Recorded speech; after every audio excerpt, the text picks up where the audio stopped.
And hello. How's it going? Hope you're alright. Hope you're phenomenal days.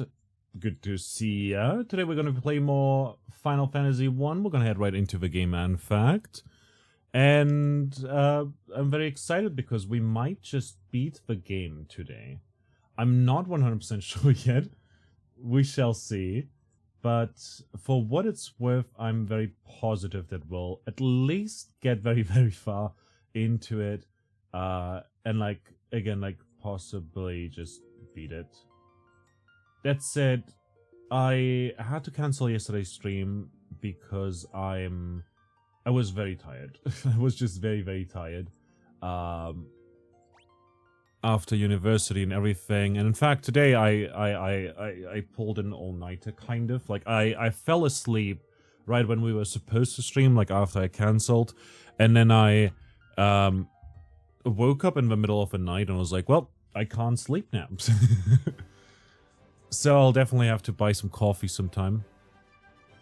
Also, we have to get the wind crystal, and I believe the wind crystal was not yet.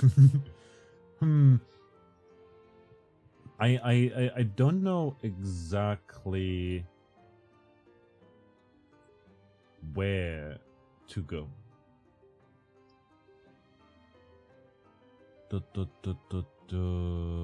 Like we've done last time the waterfall cavern, I think.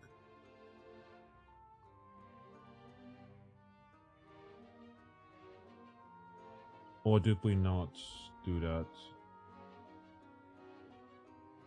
No, we did the sunken shrine, right.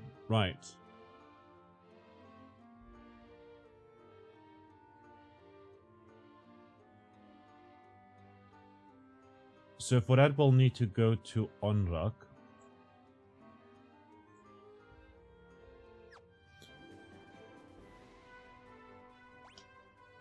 Which is over, where was it again? Onrak. Over this way. So we'll just very quickly head over there. Also Tyrannosaur, let's go. I think that's one of the guys we were missing.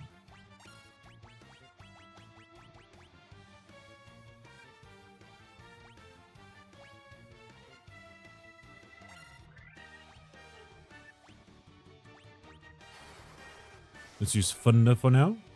Didn't do much damage. And that was Saber, right? Oops. 400!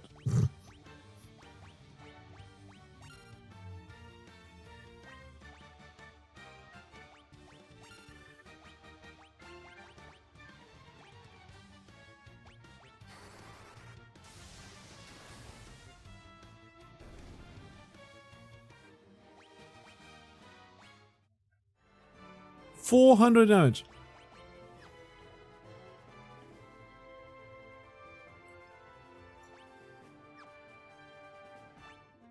What was the map button again? I hit it earlier. Ah. Anyways, 400 damage.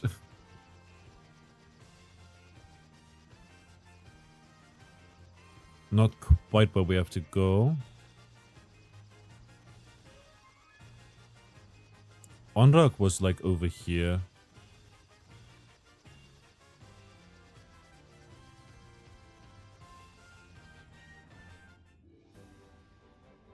And from here, I had like a guide.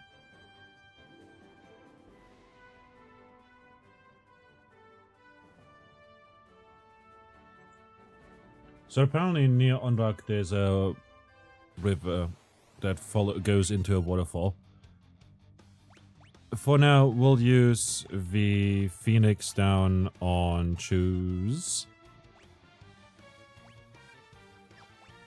And we'll cast Thundara using the gauntlets, and then cast Blizzara.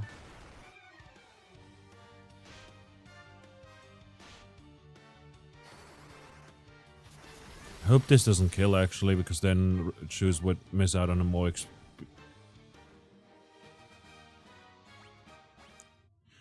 Yeah, we should just use our items outside of combat.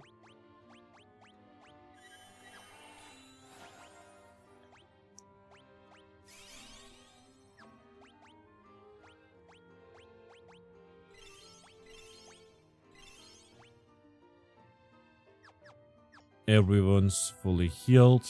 Let's head up. And right here was another dungeon. Ooh, Hydras.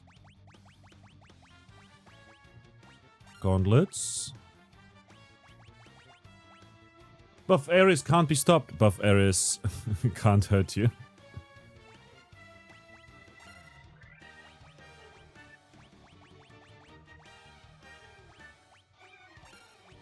God is mocking Harley, me! you're first. Congrats, you got bragging rights. Sherry, and you made it here just a bit too late.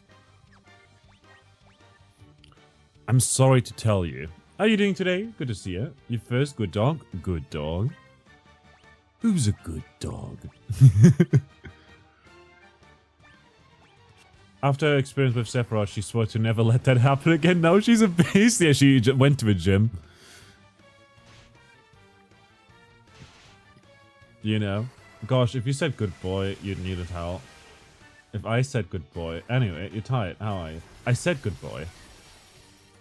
Do you need a towel? I'm tired. How are you? I am also very tired. Not like you did just now. Yeah, good boy. So up here somewhere, a waterfall that we can row up. Up there. Ooh, white crocodile. Actually, can I just attack?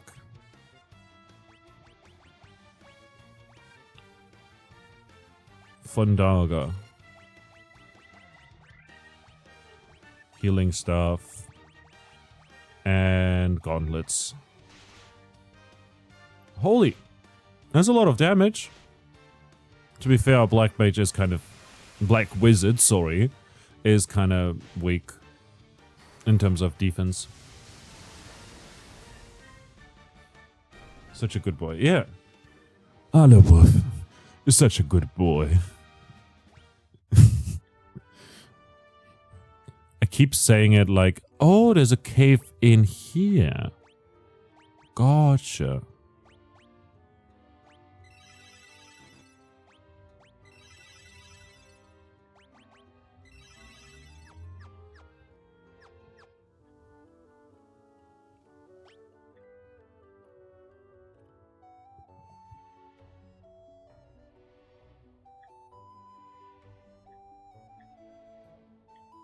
It's a long cavern, man. Arara. Pyralisks.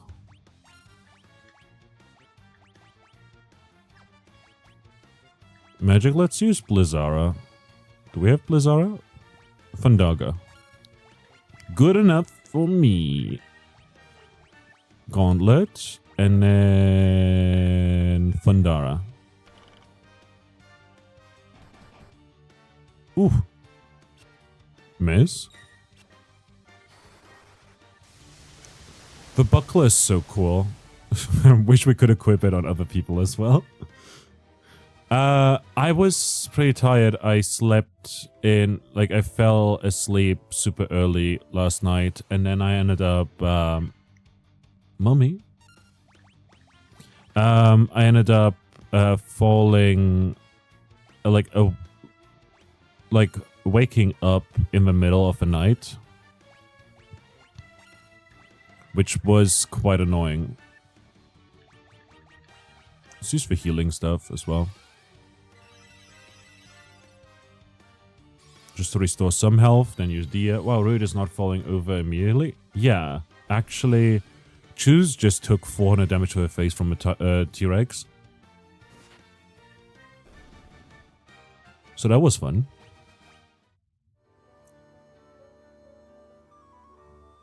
Having a map is so overpowered.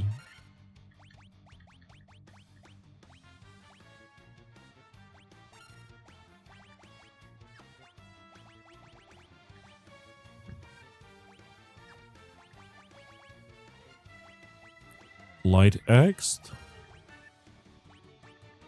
Don't have any more Dia. We can do Diara.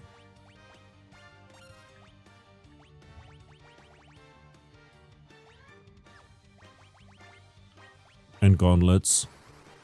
And then I fell asleep again at some point super early, which is fine in and of itself. But I also, considering that that one died at 86, I'd imagine that that was just a low roll on Dia. And Diara was not needed whatsoever. And then I went to uni, which was cool. But I also had some classes that were very boring. As in, more specifically, I have to take some classes on theology this semester, and I find them boring mostly because I don't understand it. And I get that it's the point of lectures to learn about stuff that you don't know about, but like when they talk about theology, when they talk about Christianity and stuff in a very complicated manner, you know? And I have no idea what they're talking about. It feels kind of, I feel left out, you know?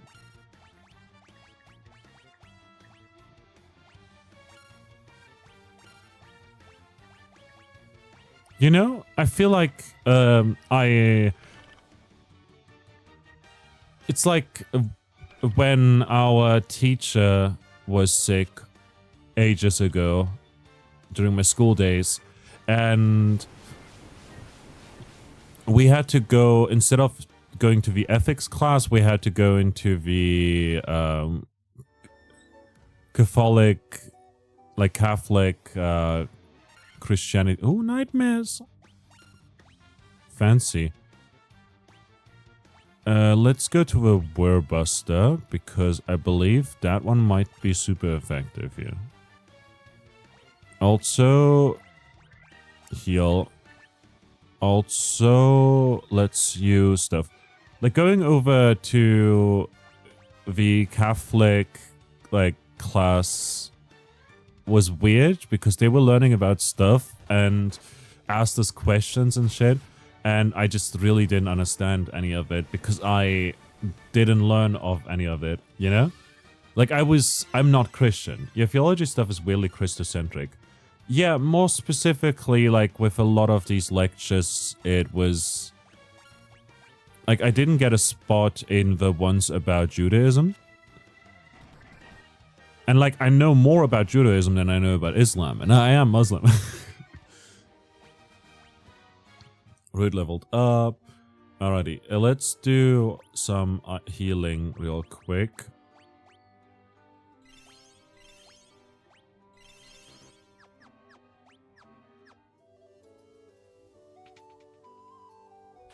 Is that a golem over there? Mummy, King Mummy, Powerless, and Cockatrice.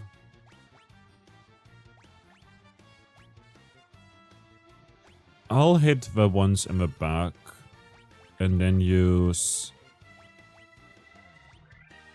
Firaga here and then use Invisera and then I'll use Fundara. To be fair, to me it's all pretty weird stuff and you really know more than the most basic stuff about religions. Yeah, totally fair, but like for what it's worth, like I'm just like in a class now where I have to actually do more homework than usual because I don't understand some stuff, you know? You don't care to learn more than you would about D&D pantheons.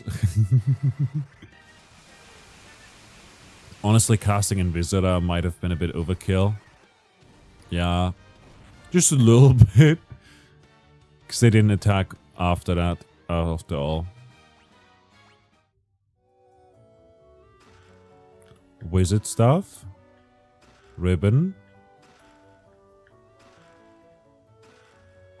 Defender. Defender sounds like a sword. And it's pretty good. Sword that casts Blink when used. I don't know what Blink is, but it does a lot of damage. So that's nice.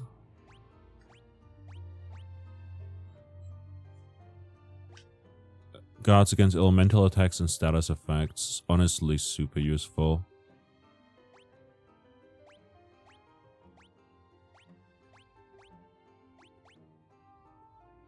This will give us less defense, but elemental attacks and status effects is wild. Like, less defense? Whatever. As long as we don't get status effects. Also, beyond that, we had the wizard staff, which casts confuse when used. Oh, that's useful. Major staff, Fira when used.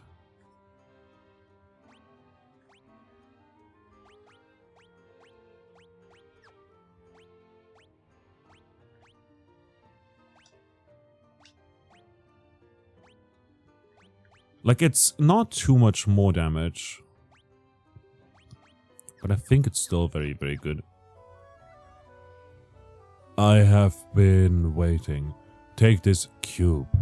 Tiamat. Flying Fortress. Please. Obtained the Warp Cube. Nice. Ribbon in Final Fantasy games is like one of the best accessories.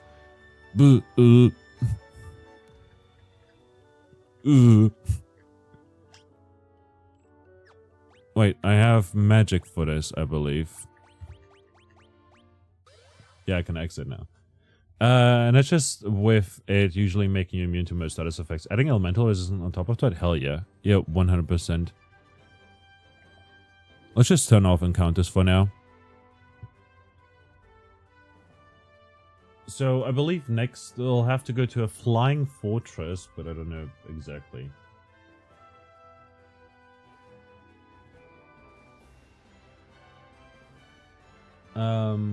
But I also like to see if I can, like, maybe the guy who studied the Lufenia language is back, but I don't know if it was in Melmond or Gaia. But yeah, it would be pretty good. Flying Fortress, Airship Hype? Yeah, not quite yet. We'll first see if we can get to Lufenia. But in Lufenia, we don't speak the language.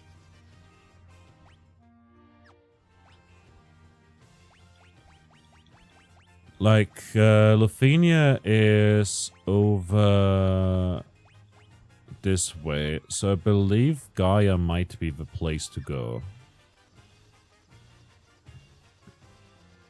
But if it's not Gaia, then it might be Melmond or the other depressing place.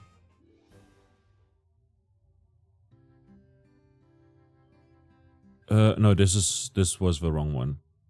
So remember, the other place that talked about this guy who studied the language was didn't talk about the hawk thing.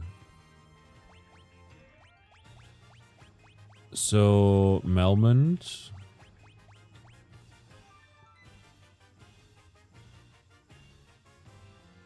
Is it Melmond? Might be Melmond, actually. I believe at this point it's better to go north.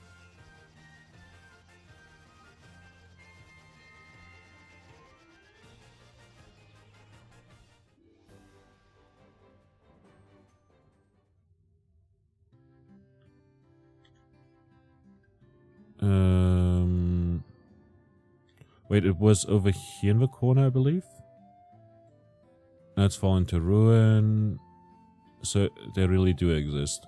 Oh, right. And okay, no, that's the other one. Wait, was it you? Just a moment, let me see the tablet.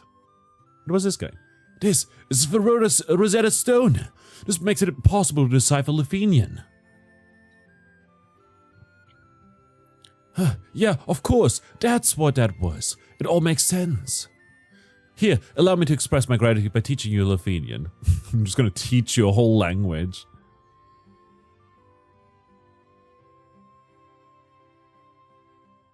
He might just be the best teacher ever. There, now you can speak Lufenian too. You know, he couldn't speak it until, like, just now. And now he's able to teach it as well. A didactic genius.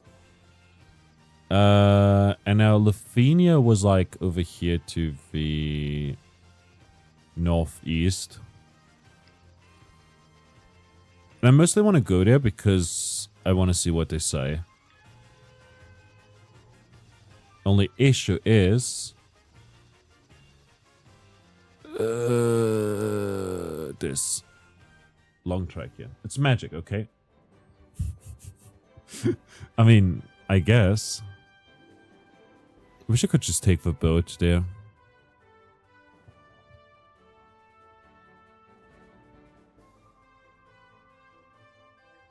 You know, the small boat. We are the Lithuanians, the descendants of a race that once lived among the clouds, the sky people. You use a vessel you call an airship. It was built by one of our ancestors, a man by the name of Sid. So this game plays after Final Fantasy VII. Right? Clearly, since I've only played 7. We have a legend that has been passed down through many generations. According to this legend, 400 years after the fall of a civilization in the sky, warriors bearing the light will come forth to save our people. The light bearers, then the legend is true. Now, Sid is in every game. I know, I've heard as much. 400 years ago, we built a civilization of the highest order, even beyond the skies we reached. However, that is not but history now. The flying castle floats on a blue sea of stars beyond the sky. This world is composed of 4 forces: fire, earth, water, and wind. Of these, we showed greatest prowess with the power of wind. High in the sky, we set a castle afloat in an azure sea of stars. The sky people would pass on their memories from one generation to the next through rituals, but 400 years is a very long time, and those memories have begun to fade. Could the mechanical beings our ancestors has created still function?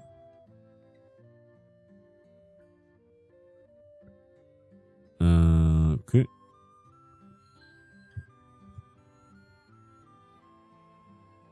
The castle that floats high above the clouds was once the home of our ancestors. The Mirage Tower is the gateway to their castle. Okay, now we know how to get to the Sky Castle. Sea of Stars? But that's a different game. Clearly, that's a sequel or prequel. We came to believe there was another entity controlling the 4 fiends. To ascertain its location, we sent out 5 warriors, but much time has passed since we heard from them. I hope no harm has befallen them. Honestly, tough love, man.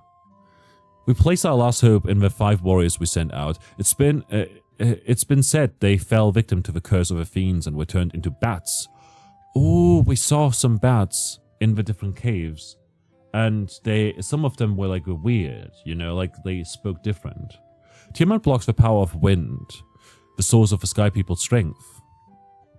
Before you leave, legendary warriors, take this chime with you. It will grant you passage into the Mirage Tower. Let's go. It was smart to go here after all. Like, also, I didn't know what to do with the cube and where the Sky Castle would be because, like, we can't see stuff.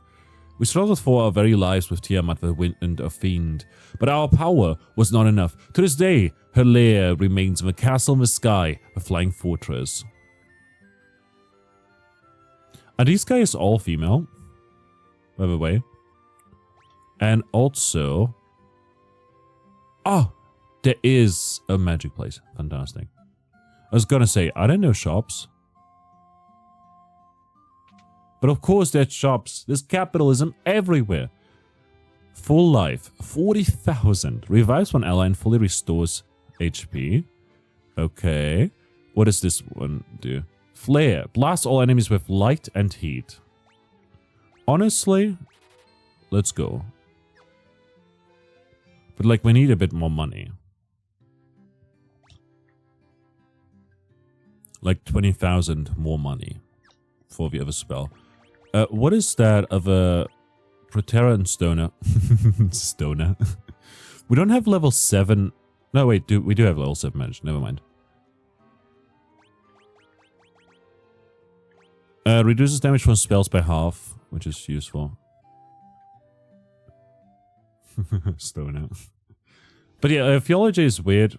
Like learning about it is cool and all of that, but also I like people talking about Bible verses and stuff like half the time is a bit rough for me, you know, who hasn't read the Bible. Like I've tried reading the Bible once, mostly out of curiosity, and it was kind of rough. Trolls.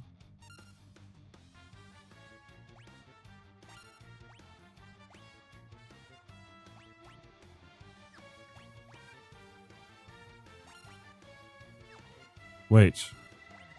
Items.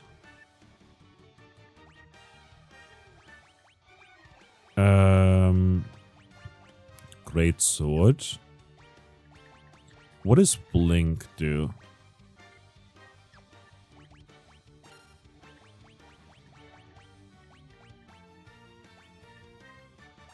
I think that raises evasiveness.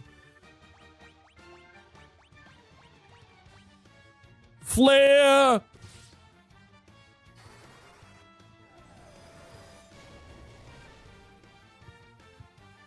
Honestly, Firaga was kind of cooler to see.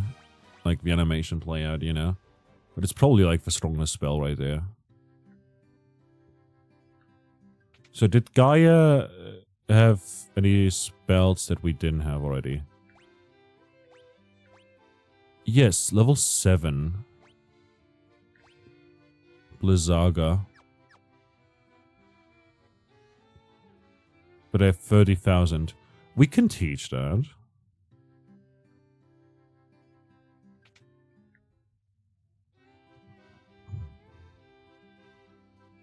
Karaja. Fully restores one ally's HP and cures some status effects. Diaja. Like, Diaja is probably not worth learning, but Karaja sounds amazing. Fully restoring one ally's HP and also status effects, you know? Some status effects. I'm not sure what status effects, because it only says some. But like some of them are murder. You know? It's gonna be useful. Dispel. Stop. Walk. Bark. Kill. The spell's just called kill. You know, it's the spell where he takes a knife and thrusts it into this guy's protect ring. We got that already.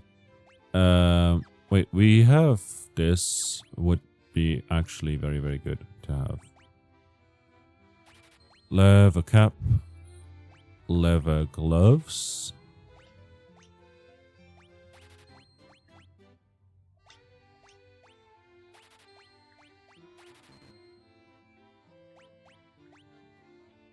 Power staff.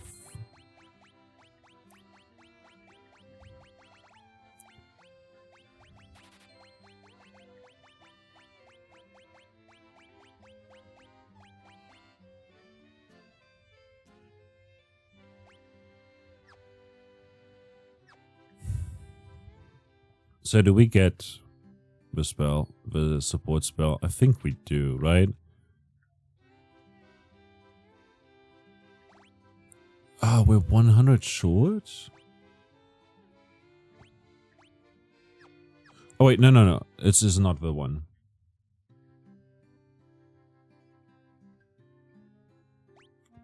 But like, hold up. If we just go ahead and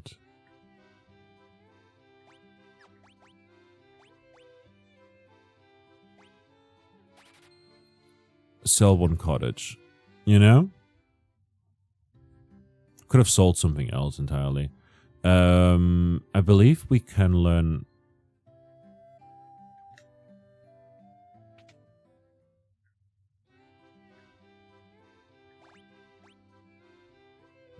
Oh, this one was 30,000, not 40,000. Well, there goes all money. Also, we could have just sold something for 100. What? You understand the language they speak in the wing of a hawk? Yes. Okay, over here we have to go next. The thing, however, is I need money. And I believe we're kind of weak at the moment. Also, while we're at it, we're gonna go and sleep for cheap. You know, this is the equivalent of instantly traveling to a poor country and then eating your fill over in that country. You know? Like, just like recovering health over there for dirt cheap. Because you've got the money, but you don't want to spend it, you know? You don't want to spend too much of it. Which is fine. A-okay. It's just, you know, at least give them a handsome tip or something. Or at least ruin the economy by selling a bunch of items you duplicated, you know? Do something fun with it. At this rate, you know, we just come by, give them very little money, and then leave. So I don't know where the best spot is to grind money.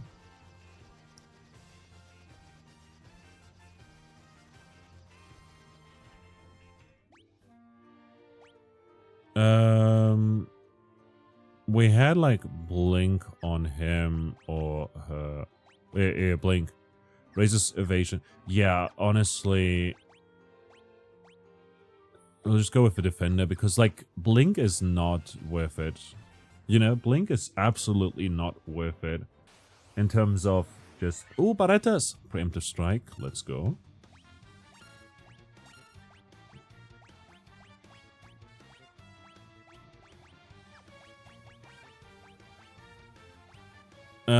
Let's do this and then Vita.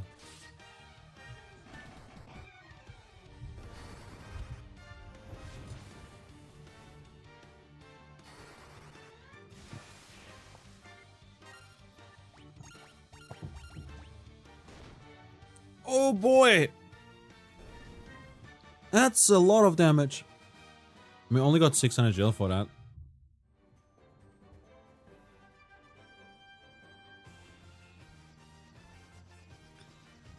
We could go into the temple that has like the trials, but I don't think it's worth it because then we have to backtrack a bunch, you know? If we go perhaps over here into this forest, that might be a good spot to grind.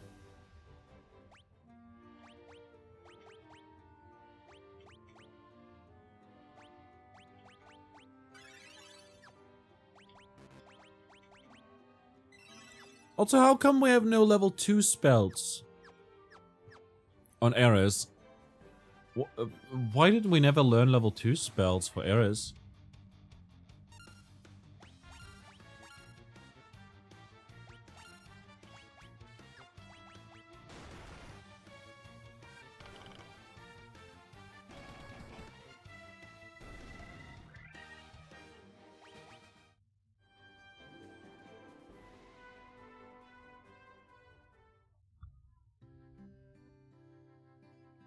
Okay. Ares doesn't believe in level 2 spells. in the sheer concept of level 2. Why level 1 then?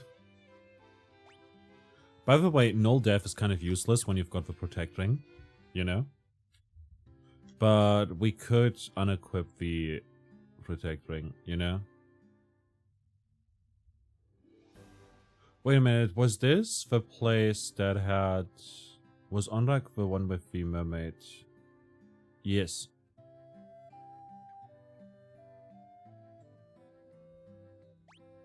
It's feel like the water shrine. We went there quite, like we went through that area quite easily. Oh, you forgot to say hi as the start of the stream, but you didn't claim first, so I don't believe you. Kidding. How are you doing today, Krolera? Nice to see you. Yeah, coming in hot right there. Actually, Coral Sword.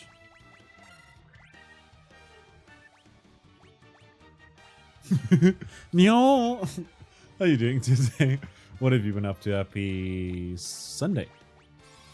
Tuesday. good. It's nerd with a partner. Ooh, you've got a partner. Congrats. Yeah, that's some good money.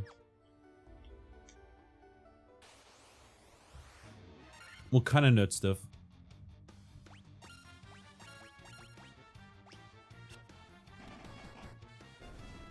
Yeah, Ribbon just protecting against hold as well. Star Wars figures.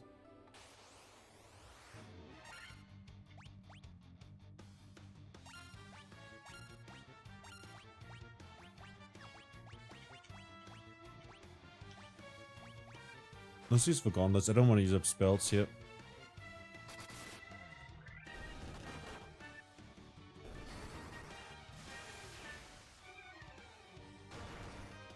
Ooh. She's new to Star Wars, so we're having fun talk about it. Ooh. Fantastic. Yeah, I don't know much about Star Wars either. So enlighten us. Feel free to. I watched a video last night that I've kind of put off for a while. And I've basically only put it off because I am having a discussion about the topic of the thing and also with a friend, and I just didn't want to, like, in case they respond, but then I was like, yeah, nah, I can make my own points, and it's gonna be nice to see, like, someone else's viewpoints about the matter, you know? And it made me kind of, like, you know, right, trolls heal. For gore. Basically the topic was about Kirk and how he was racist. Like, he was racist. Because, like, he tried making the video, and then it was called Is Racist, and then he died, and I was like, oops, was racist. Nice 2 level ups right there. But I found it kind of funny that the title was that. And it was actually nice to now have seen the many clips of Kirk being racist and not just knowing of them because someone told me about them, you know? You get what I mean? Like, it's not nice hearing or seeing racism in action, you know? But, like, also knowing about a quote and hearing the quote directly are, like, 2 things. And some of these, like, for an article that I've been trying to write for a while now. Oh, he fled. He fled. I'm not even sure if this area has, like, stronger enemies or anything.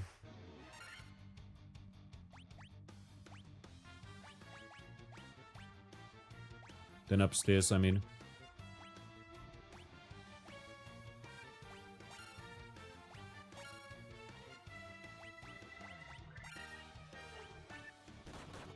And, like, I don't know, it just made me, like, realize that my stance on the matter was kind of rough.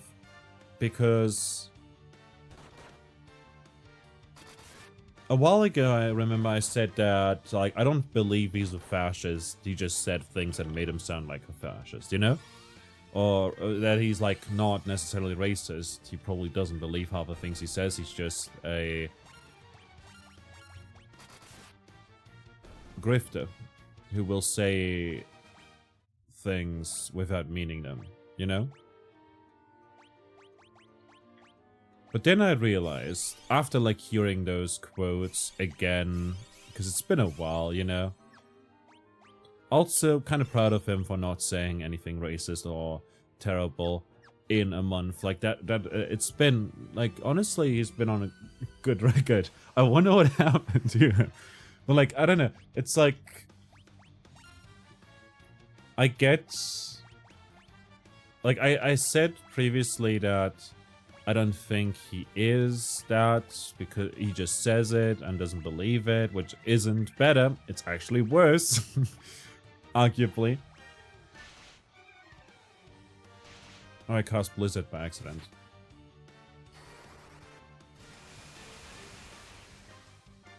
This might kill the snakes. It doesn't kill the snakes. The troll just keeps trying to flee here, you know? Do the trolls just heal whenever another monster dies? Is that it? Honestly, I don't believe in grinding. Like, we get okay experience here.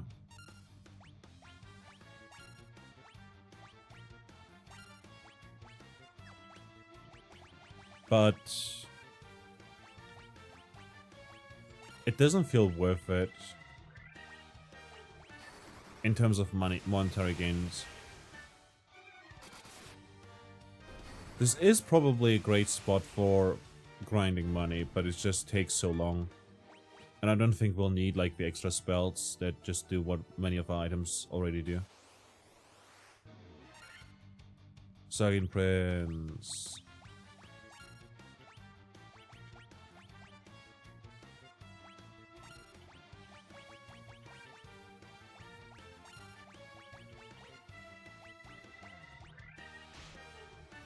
But yeah, basically, just I retract my previous point. He's just a fascist.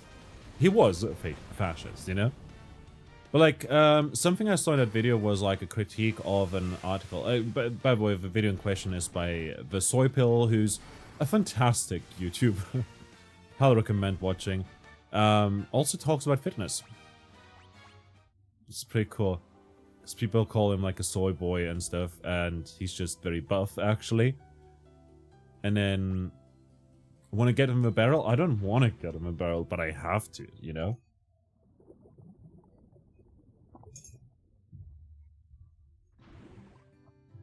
But, it was like critiquing this article that talked about how Kirk essentially brought the discourse to everyone and would talk to everyone, you know? But that wasn't true. And like my friend who is a firm like believer in him still, like, you know, still like says that she looked up to him and whatnot, which is honestly a very weird thing to say. Because like, again, she wouldn't be friends with him if she agreed with everything he said. Wouldn't be friends with me whatsoever.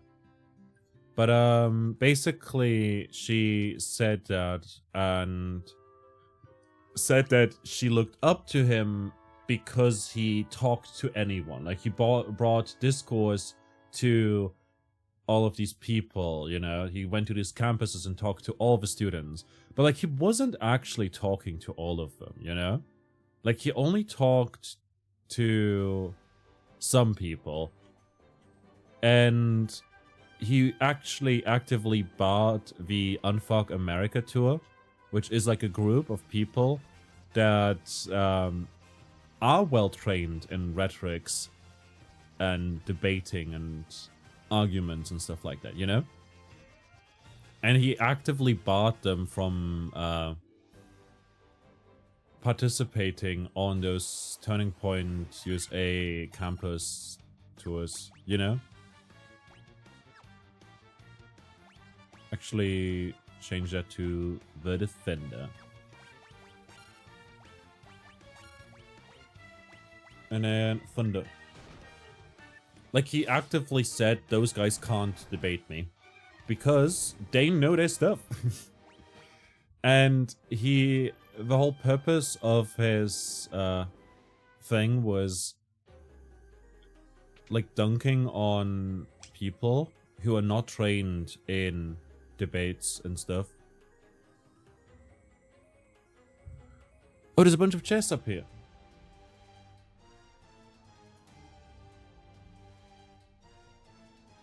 Lucky. Healing Helm. Healing Helm? Well, okay. Oh no.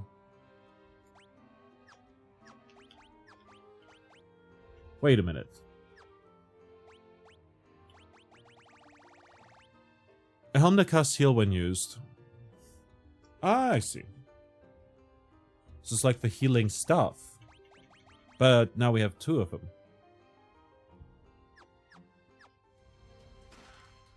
Vorpal Sword. Hold up a minute. A very sharp crescent blade. We can equip it. But it kind of sucks. Unless it has some hidden effects. Okay, like Aegis Shield. Hold up. Never mind. Don't hold up. Unless it has an effect. The guards against stone and poisoned. Attend.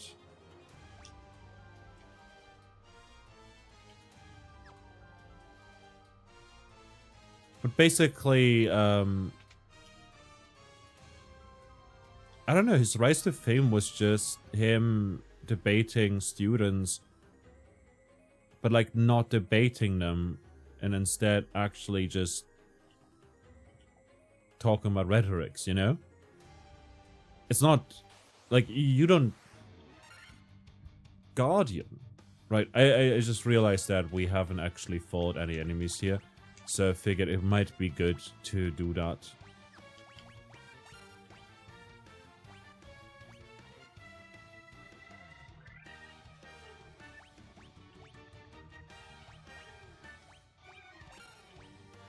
Heal Lara. Why should we heal Lara? Did Lara take too much damage? Huh?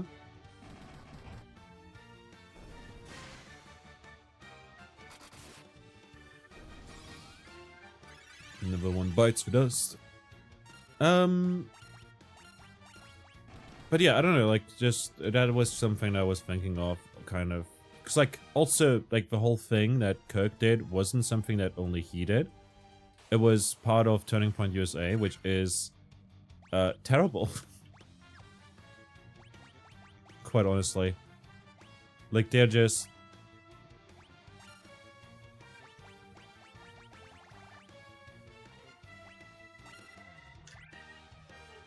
Does it heal more? Wait, we don't actually didn't take any damage yet. So it would be wasteful if it had fired off.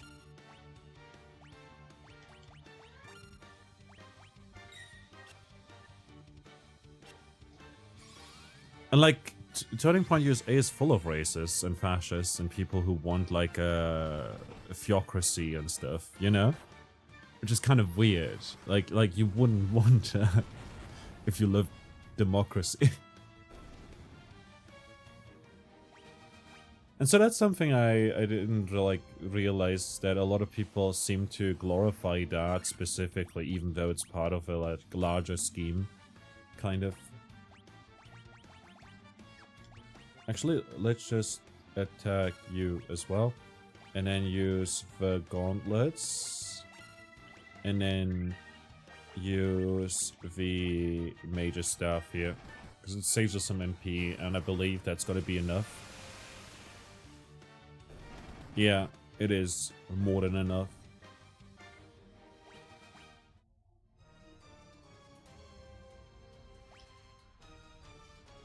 Well, this is where I came from.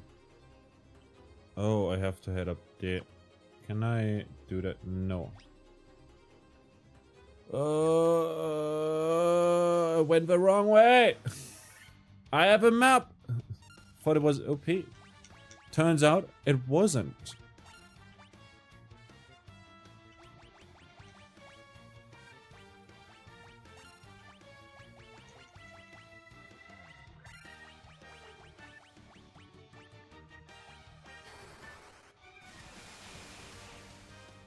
Pandara kills those. This kills that one.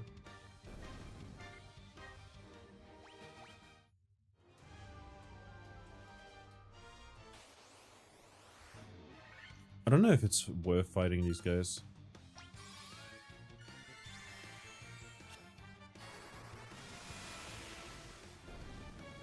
With auto battle, however, it does feel worth it.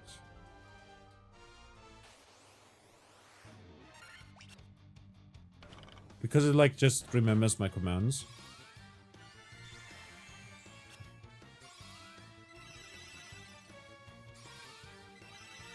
And we get to heal a bunch.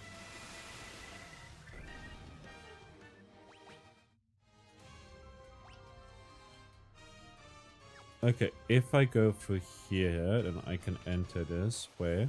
And there's stuff in here. Chimera! New enemies. Unlocked. Let's go. It's gonna be good for the... Ooh, Blaze. Let's just attack. And attack. And then cast... Fundara. And then cast... Blizzara. Because I'm not sure what they're weak against. Blizzara might just kill here. Or not. Yeah, it's or not, actually. But that also killed, so they don't have much health. 5,000 gil, though, is pretty substantial.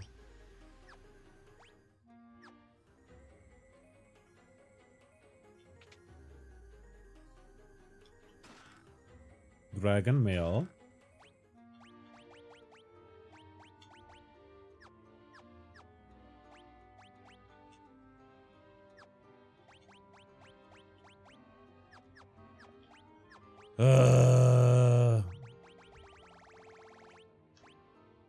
Mail fashioned from dragon skills that guns against fire and ice. Right.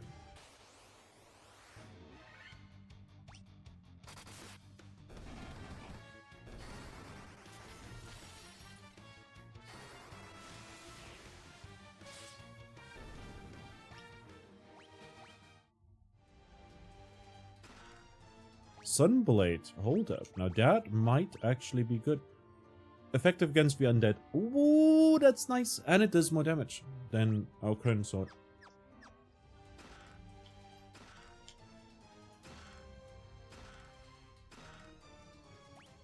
Force Hammer. The cast Fundara when used. But like, I want to use a Mithril Hammer. I want to use like the hammer as a weapon.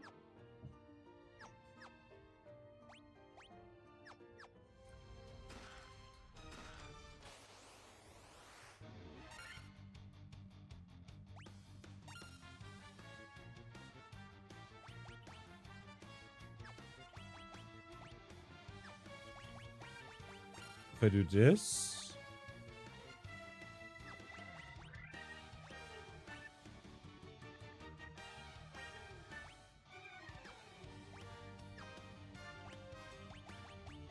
But also, it does use the same thing as gauntlets, so it doesn't matter too much, I don't think.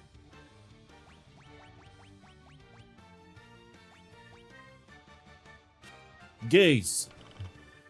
It just calls us gay, and that's dealing no damage because we are what we are. We're born this way. There's no shame in this.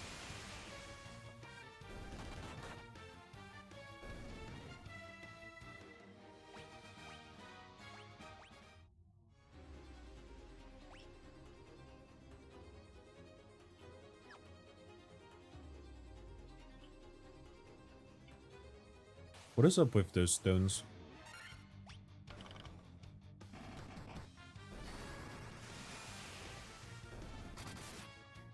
It has like 400 damage to them. That's really nice. I could see myself grinding here at least a little bit, you know?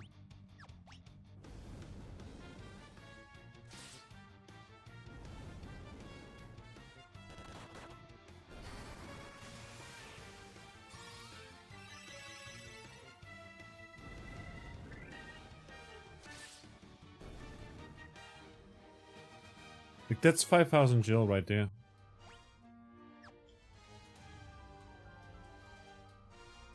You know?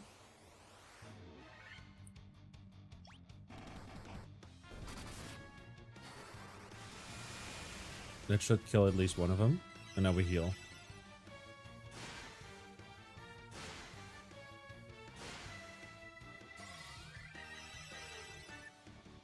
Also, Sherry, you mentioned earlier how Rude is not falling to his knee every single time, and how he's not like sleeping again. Our friend left on a journey to the west.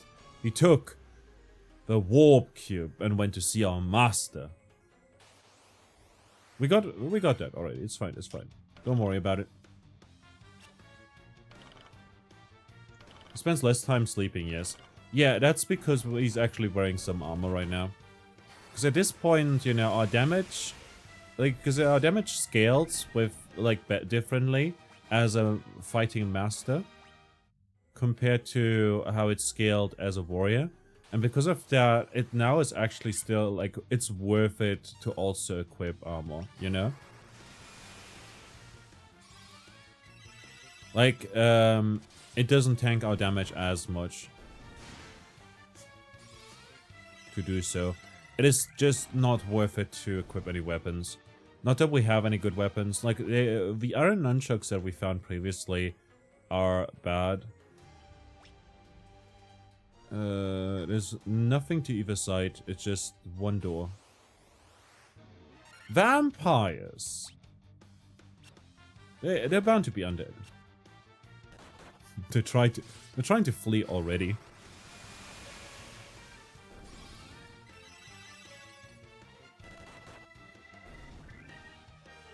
Goose!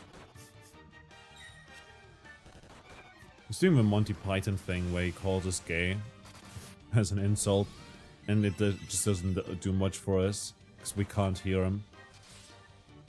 No. Oh, that's 10,000 gold right there. Keep calling it gold when it's not gold. A blue dragon! Oh, a dragon D's across your face. Semi-boss fight, might as well use Protera. And also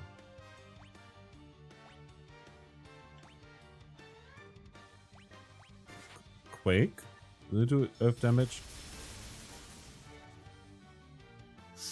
That's a lot of damage. At least we're protected now. It also helps that his health total is not as high as Ares's, but still pretty good, you know? Use the warp cube to travel beyond the sky. It will take you to the flying fortress. You know, we might as well heal up. Boop, boop, boop, boop, boop, boop, boop, boop, boop, boop, boop, boop.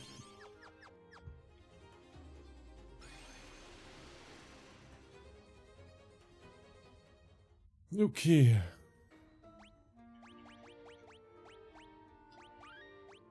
Quick saving, just in case there's, like, anything that goes wrong.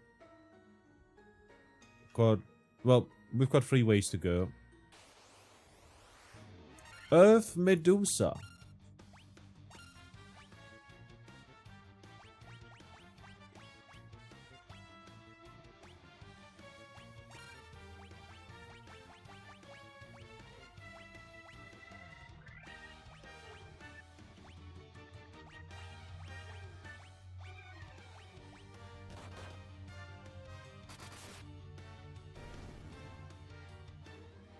I was actually surprisingly fast, like we did more prep menuing. Travel to all the map locations. Nice. Adventurers Wayfair. Black Knight.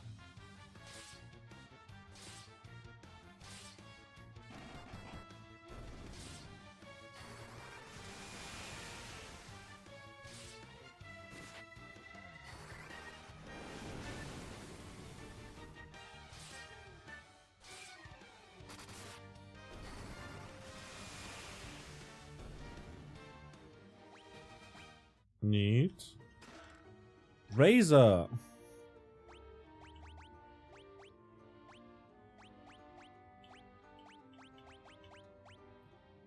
A saber that casts Scourge when used. That's the instant death spell.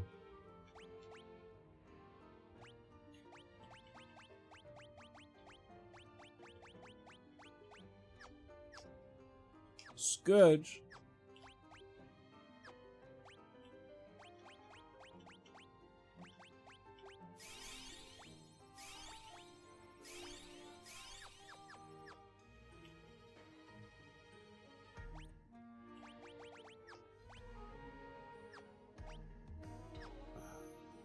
Where do we see our bestiary actually? Gaze!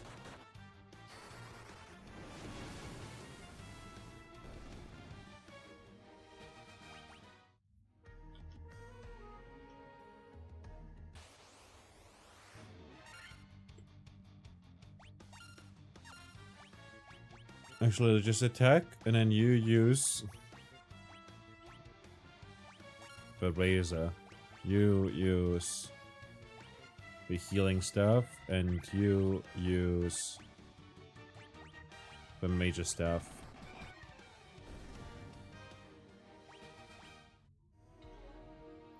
Let's go this way. Lucky! Lots of chests. Manticores. Poison darts. Manticores are such cool design enemies in a lot of games, and a lot of mediums, actually. Scourge insta-killing stuff for free is wild, by the way. Like, absolutely wicked.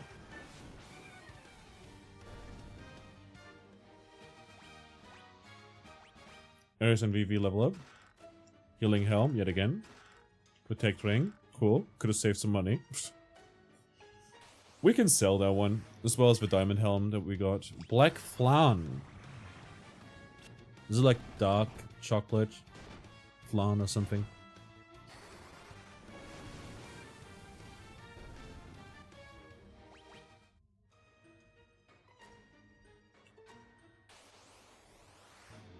Sandworm.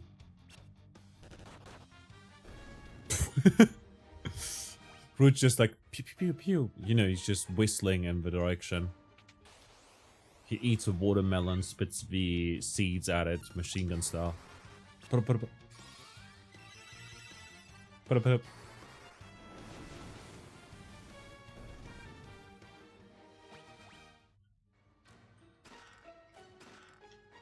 A potion is late into the game is kind of weird, man. At least make it a high potion. Make it worth my time. Going to the left here. We got some money, though.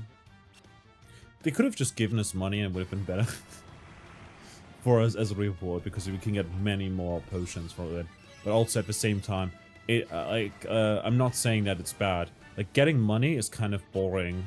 Because we can get money just by fighting here, you know? Like, none of the money that we got so far is like, more than, like, 5 minutes of fighting fights here would give us. Death Knight and Nightmare. So this Death Knight is different from, like, the other knights that we've seen.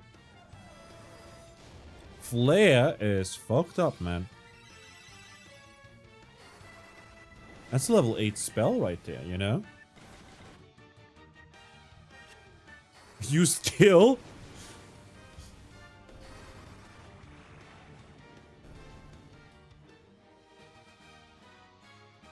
Choose levels up as well. We're gonna use magic to top ourselves off here.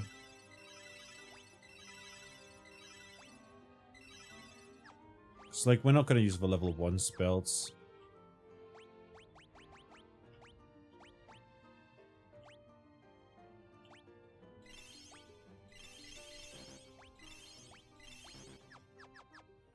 Also, I just healed 2 HP with a potion. It was really not worth it. Spirit Naga.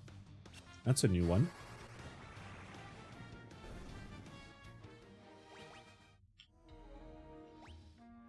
We're at 219,000. Money.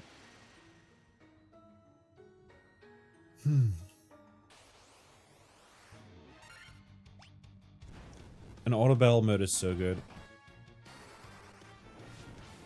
Because again, we've got spells that don't use up spell power. But I believe they still scale with our intelligence and shit. And I have a very huge brain. You know, everything I have is huge. Clearly. So, that's so because of that, it does a lot of damage. Not even sure if it actually scales, by the way. It might just deal a set amount of damage in a range or whatever. Preemptive strike. Scourge misses. That's fine. It's instant kill after all. So it's bound to miss sometimes.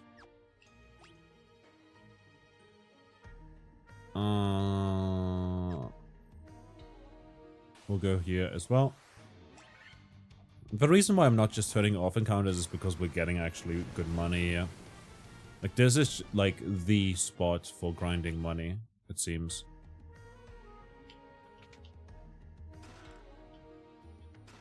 Also, we got another 13,000 and a 1,300.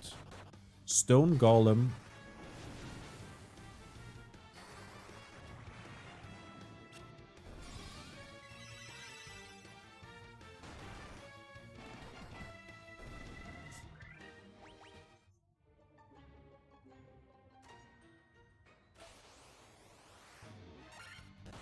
Earth Medusa.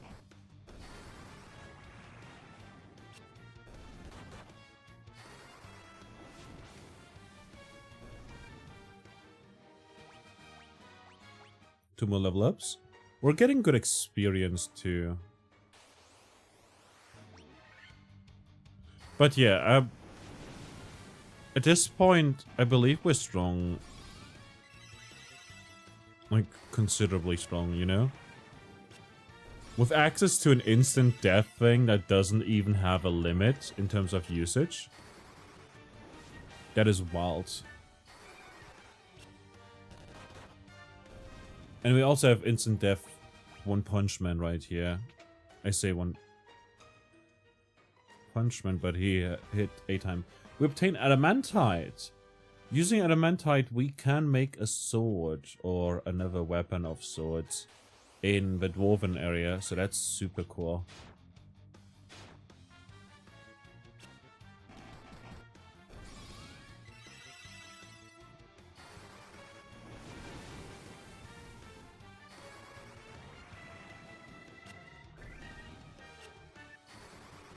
Now, what I will say is there is an enemy we haven't encountered at all yet, and apparently you can miss it. It's like a robot guy. I'm not sure if we found him yet.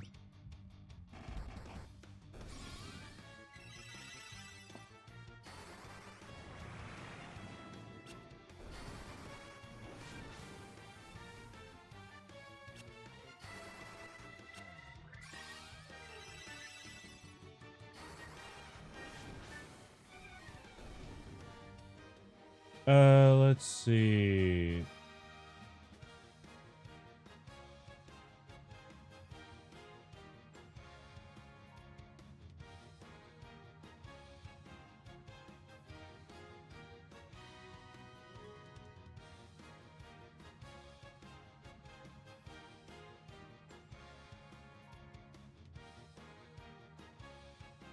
Yeah, it's called Soldier, it appears, and Warmac.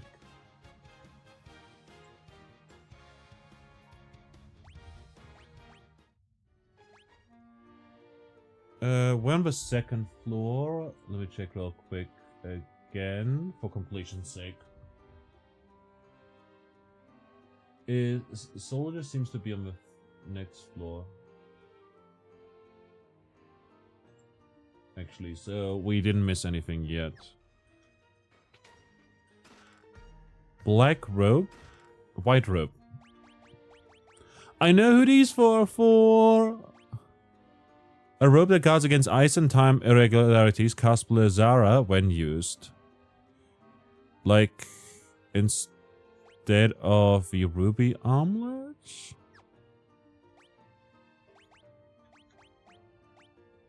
Against fire and incentive, cast Invisera when used. Evasion is reduced, but we gain a bit of defense. I think just equipping Ruby Armlet and using this white robe for the sake of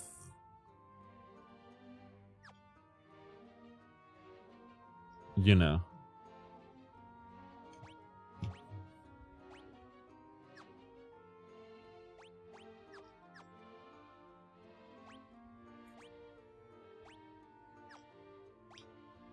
Cast Blizzara when used.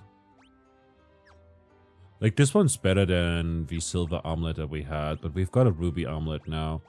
And, like, we could use the white robe. It is 1% less evasion. Protects against fire and instant death. I wonder how needed that is, considering that we've got the Protect ring, which also guards against instant death. You know?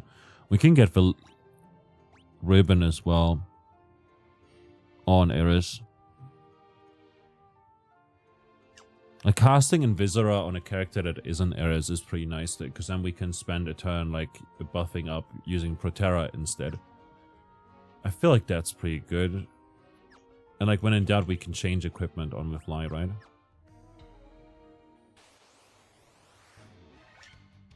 But yeah, I was saying something earlier. Right, with a lot of Turning Point USA people, first of all, it seems there's a lot of racists there. Who would have thunk? Which I find not surprising whatsoever.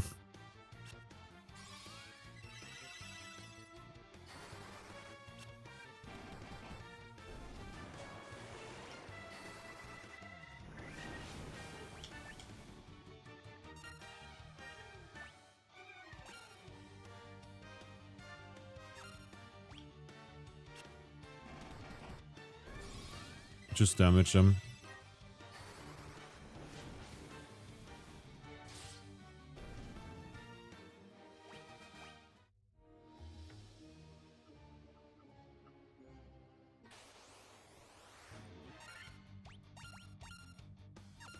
Like, there's a lot of racists, it seems, in that organization, which is not surprising whatsoever.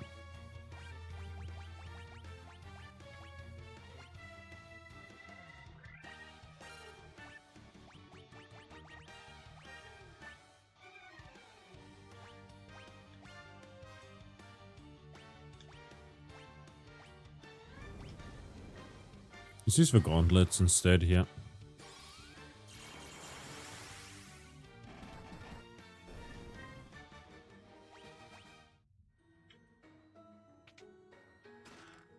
Diamond shield and another ribbon. Let's go.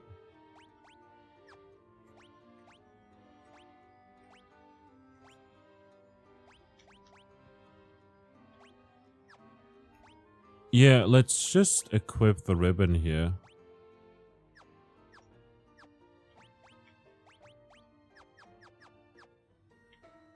As per usual, we can't equip half the items in the game. The buckler is so overpowered. And now we win those. But yeah, first of all that, but second of all, it's the idea behind Turning Point USA is just the idea of for one, it's changing people's mind of thinking they have been bested or that their ideas are wrong, you know? And because of that, you target people who are impressionable. And people at university are still very impressionable, even if they're a bit older than literal children. That said, it is daunting to see them, like, put clips of that online. It's not that, like, university students or college students are stupid or anything like that, but they're just not trained to deal with arguments that attack their logic rather than the actual argument, you know? Like, pretending that someone's logic is inherently wrong isn't good argument. Like, if you call an argument silly or overwhelm people using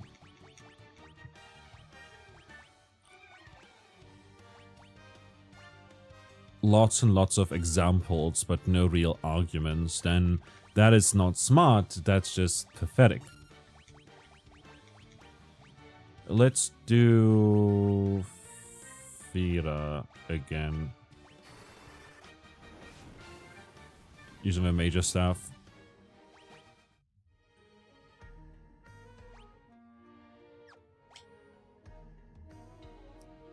I think we got everything? Yes.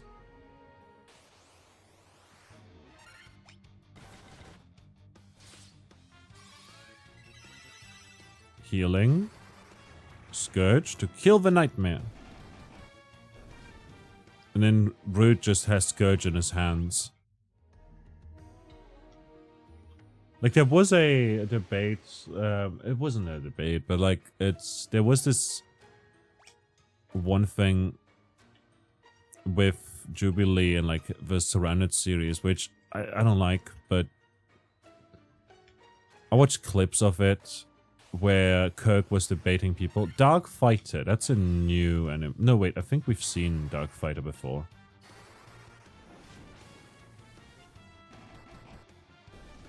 Used Proterra, but then gets punched to death.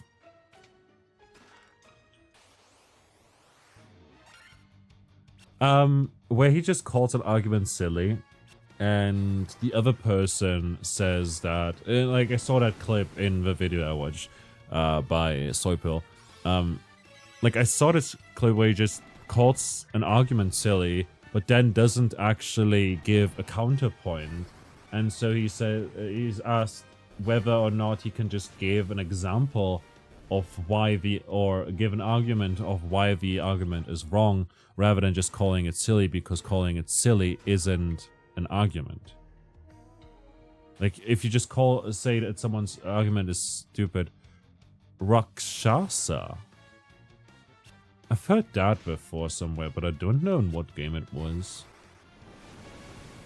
That's a new enemy. It's like a bear, I think? Like a bear tiger?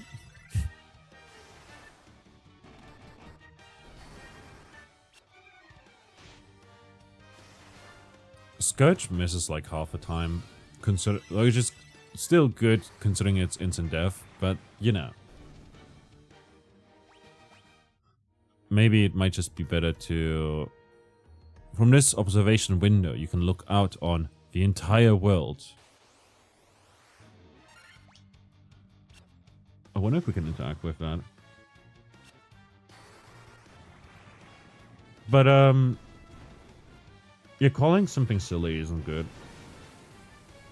And when asked to substantiate the claims, like, he doesn't do it, he doesn't know what to do, because his tactics are to inherently make someone look stupid rather than actually prove that they're stupid, you know? Observation when it looks out upon the world. The four forces of fire, earth, and water and wind appear as mist converging on a single point. A point at the center of the four altars. This must be the location of the Chaos Shrine.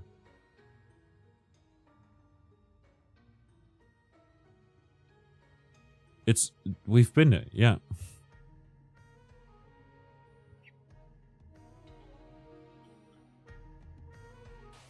We knew that already.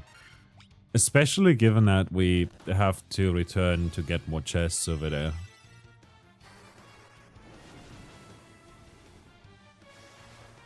Thunder.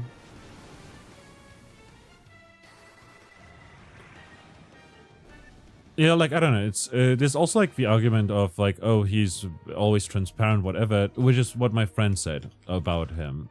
Protect cloak. Hold up a second. Body.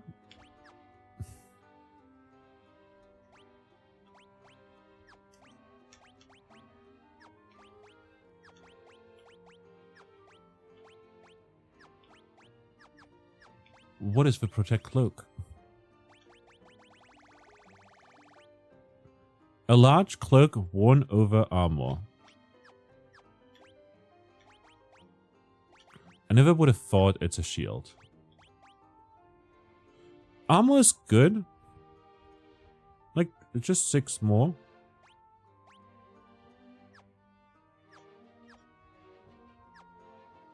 Yeah, it might be good. I don't know. Can it also, like, block hits. Is that something that all shields can do? We're not going to turn off encounters because over here there's like a rare encounter with an enemy that is only seen here. And it would be nice to get that for the bestiary. But yeah, like... my friend basically also like argued that he stands for it when he like loses or in a debate or whatever, is like very, very sportsmanlike about it. But he isn't exactly that. Like sometimes he just lies about the opponent and puts it online still, but doesn't like show the aftermath or like all the people it destroyed like his arguments or the way, or rather like the way he's talking about stuff, you know? No one tried to flee already. Must be mighty scared.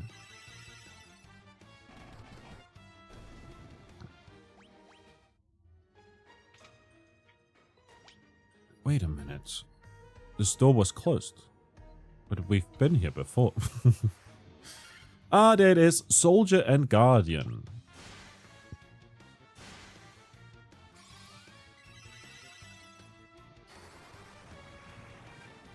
I'm not sure if we got the Soldier already.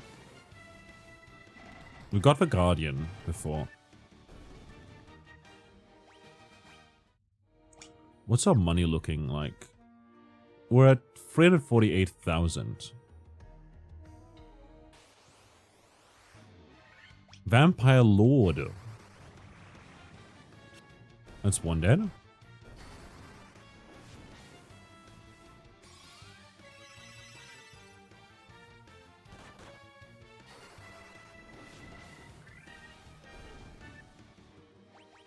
$9,000 gold. Just fighting some stupid vampires. Gold needle.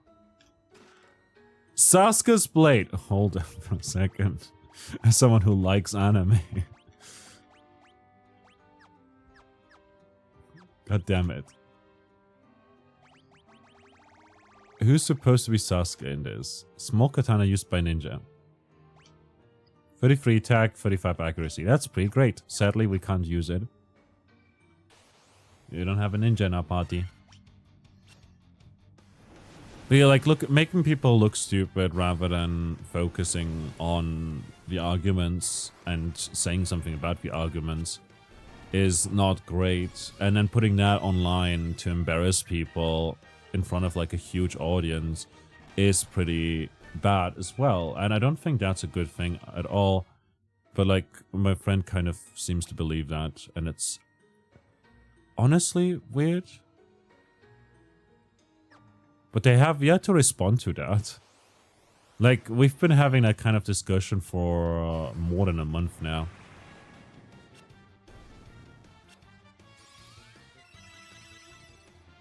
Like, ever since he died, you know, to be fair. So, like, we've been like, it's been like a back and forth of actual arguments, you know, where I say something about what she said, and then she says something about what I said, and then somehow she sometimes strawmans me, and then I have to tell her what a strawman is, and that she's doing that, and it's not good. And that Kirk also often does exactly that, where he argues about an argument that the opponent hasn't even made, by pretending that that's the point that they made. Analyzing Tiamat, no known weakness. Analyzing Tiamat, no known weakness. Now that's good to know. Holy shit! Soldier! I'm a fucking soldier. No, no, no, no, no.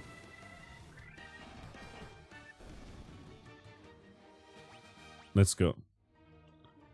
So yeah, I don't know. I just found that a bit rough to deal with.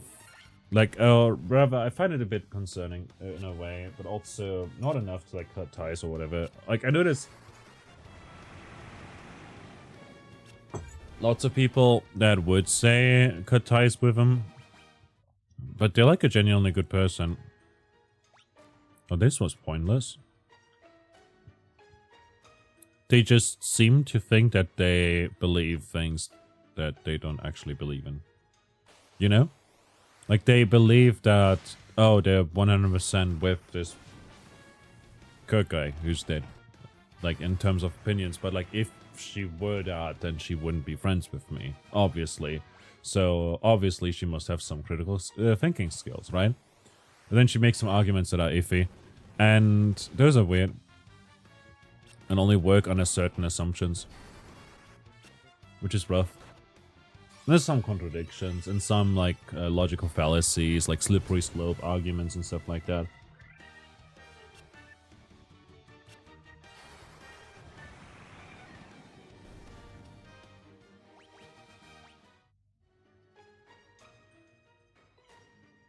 Like how some people argue that if we allow women in the army, we'll lose all our wars and we'll get invaded by enemy forces and whatnot. But in reality, even children can use a gun.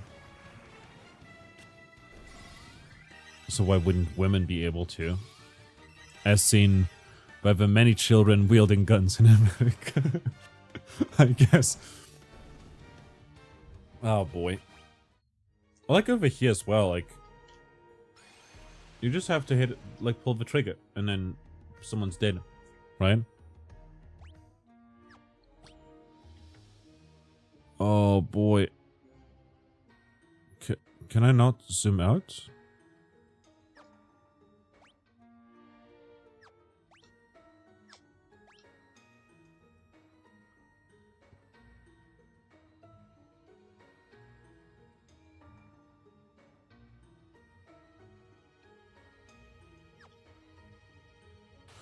Is this another warping corridor?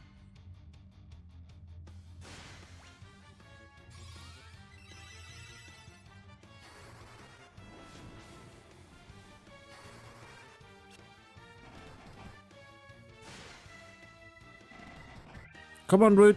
Kill him. Good boy. Dark Fighters again. And they're using heal on themselves and Invisora. But they failed at it? Or maybe they just don't turn invisible, actually. Like, enemies don't seem to... Yeah, that might actually be the thing. You know, they're using Protera. But yeah, it doesn't show the glowing aura around them, which is honestly a bit confusing. You'll have to remember that they used it, I guess.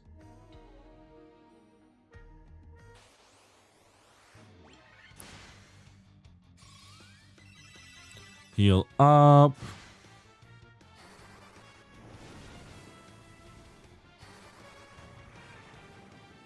Guardian dead.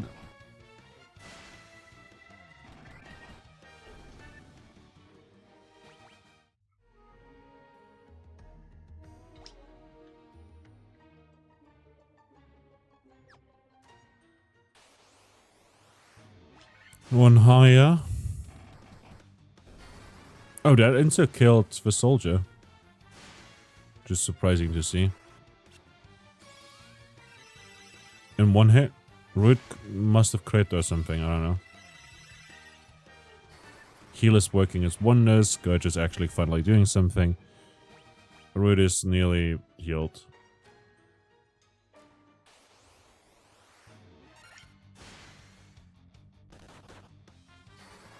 Yeah, sometimes he low rolls, but sometimes he has high rolls.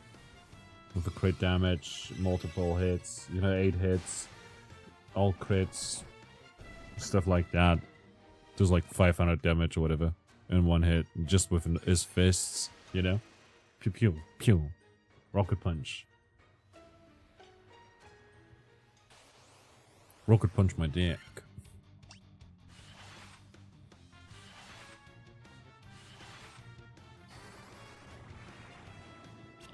One Scourge. Once 700 damage hit. You know, 690 roughly. 69, no. Not quite, but close enough. Seal up again here. And lose Fira.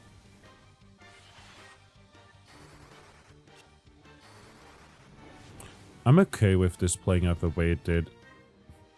Right there, did Root get stopped? Why is this corridor so long? Over here there's also an enemy, possibly. Unless it's like a boss.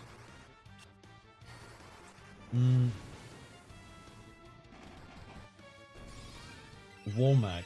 This thing is hard, buff up, use your giant glove, make sure you cast Invisible and Protectra, keep on top of fields. Also feel free to use Holy and Flare as possible.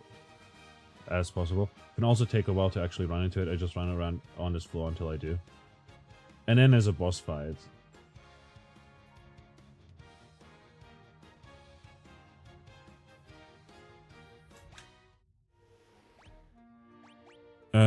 Let's use items.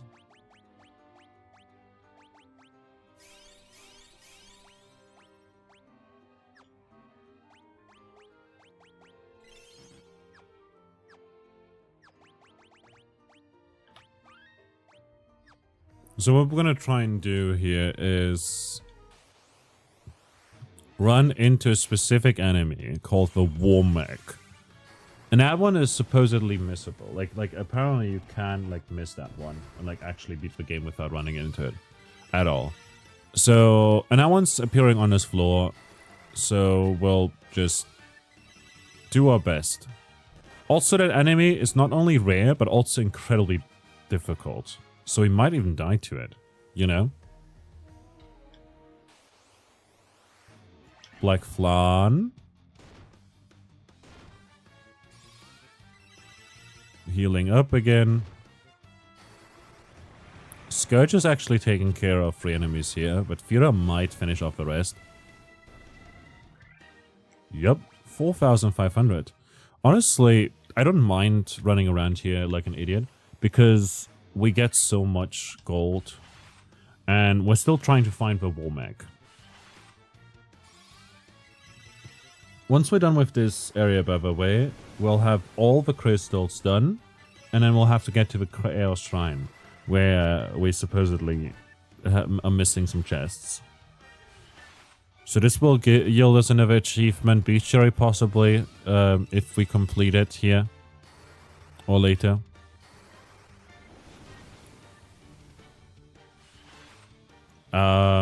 The chest achievement, completing the story, like finishing the game as well. It took us actually a little while because of the frequent misses.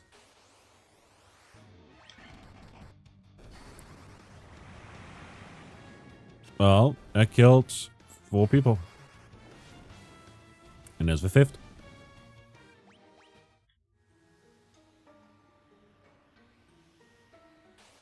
Not gonna do that quite yet.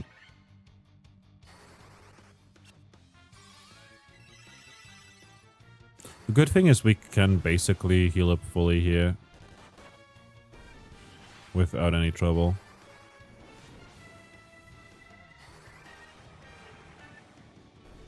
Yeah. Just using these battles because the enemies are kind of weak. Invisita. Null all.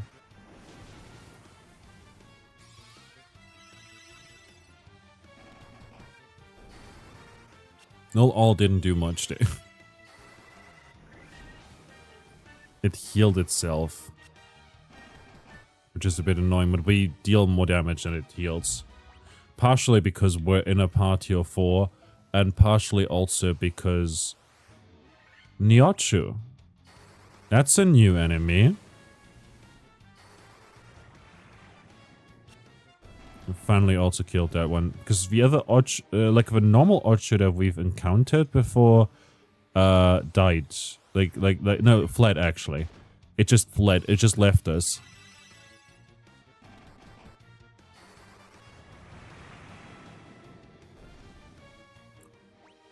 I like the fact that we can use items, but we have to have them unequipped. You know, it's kind of, it's weird. I wish it wasn't like that. I wish it was like literally, oh, you use it, it casts it automatically, but is weaker perhaps, or something like that, you know? Having a sword that has a chance to, even a chance to cast Scourge on enemies is pretty cool. I feel like that's pretty nice. Being able to heal an ally whenever you attack with the healing staff for instance. Stuff like that is honestly what makes RPGs, like weird effects that are pretty cool. Like D&D has some, like I've seen some homebrews. You know, Fire Hydra is a new one that we haven't seen yet. So that's pretty exciting. For the bestiary as well. Oh, we just ran down. Run on, no.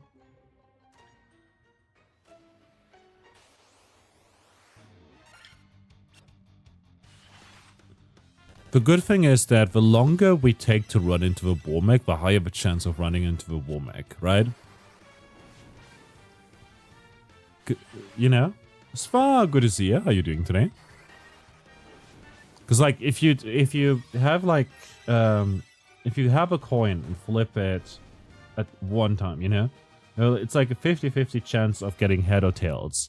If you go without, you know, if you just get heads and then flip it again, it's again a 50-50 chance of getting heads or tails. And if you continue that, it's always going to be 50-50 whether you get head or tails. There's never another outcome. That said, however, it is very, very unlikely that you get 10 heads in a row, you know, and never tails. And the longer you go, the less likely it is, you know, to do exactly that, you know?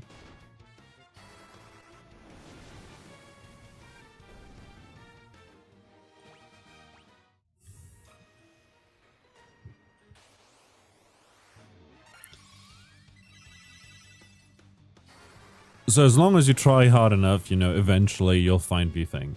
Unless you're stupid like me, in which case you'll grind the same monster in Monster Hunter World over and over again and kill it a whopping 46 times before realizing that the item that you needed it to drop is actually dropped on a low rank monster, not a high rank monster or master rank, you know? Or whatever, you know, and I thought it was just, oh yeah, if you're on master rank, you know, it will drop it either way. No, it doesn't. It doesn't. As it turns out, it doesn't. Low rank materials, man, you know, that are randomly needed for a high rank armor.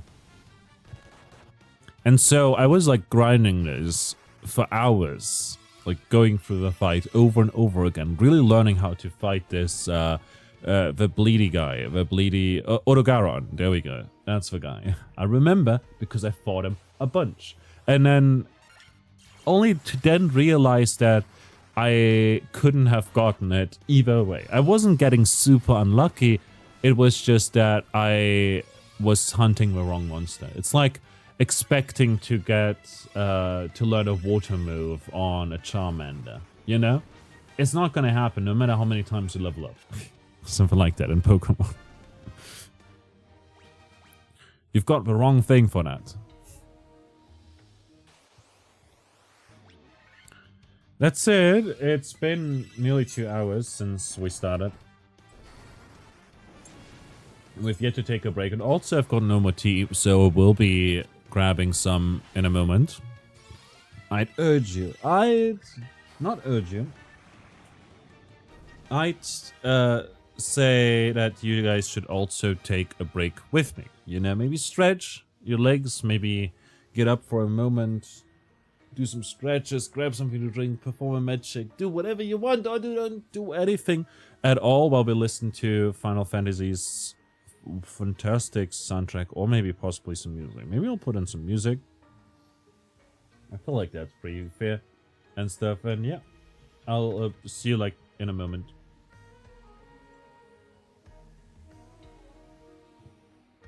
Honestly, we hear this music the whole time, so might as well just go like this. See you in a bit.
And we're back again, and I've got some black tea.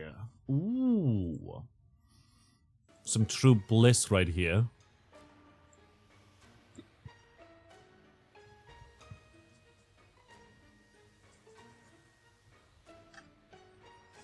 Or so I say, but I haven't put the tea bag in. We're teabagging?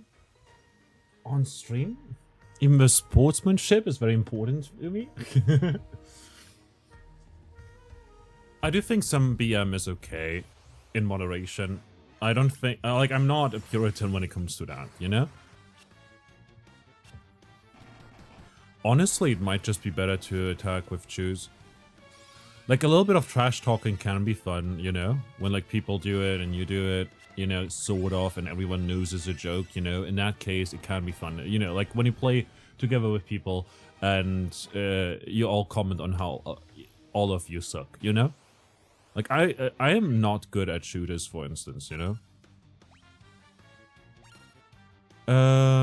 Let's just attack instead and still use the healing stuff. Or healing helmet, whatever. And then instead use the gauntlets for Thundara. Because I believe Thundara might just be better. Yeah, like dealing, like attacking directly seems to be way more effective here. Obviously, Scourge can hit multiple enemies, but at the same time, it also often seems to just not do that whatsoever. Like, it sometimes just misses all of the enemies. Thundara seems to deal decent damage.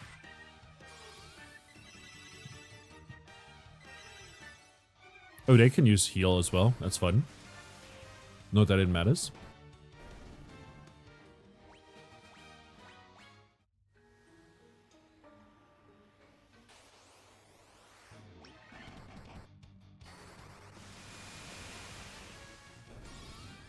It doesn't deal too much damage to these guys, actually. So I wonder if Fiora is better. Fiora.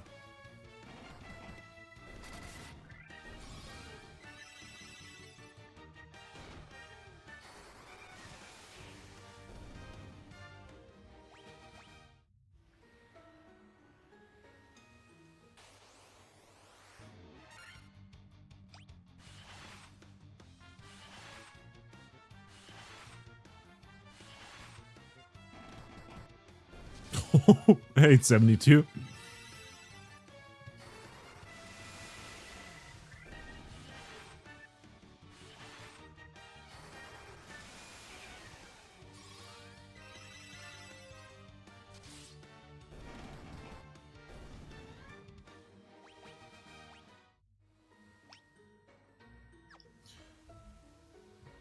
So, like,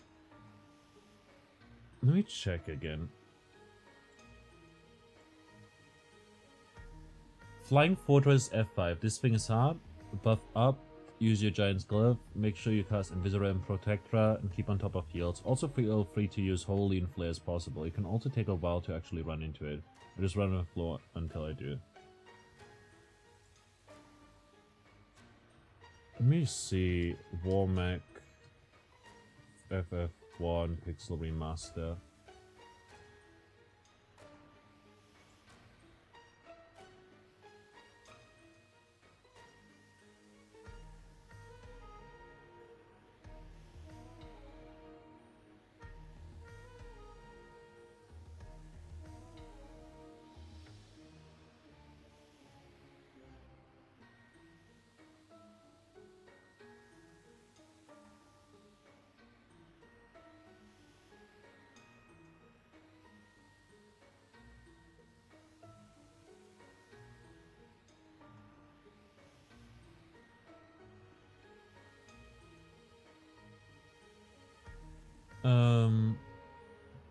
So some people found it after 5 hours, some people found it after 20 minutes.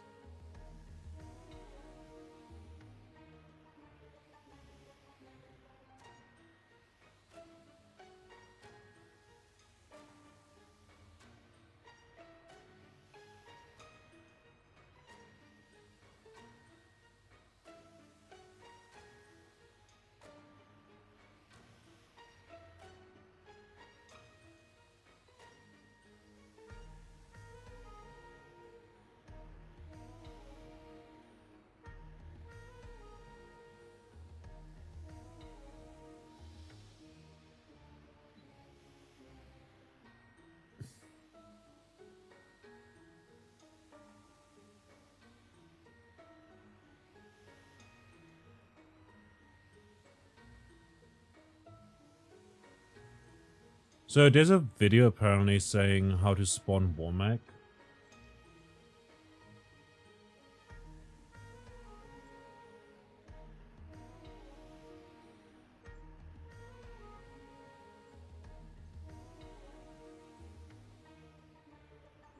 Do not kill Tiamat to spawn.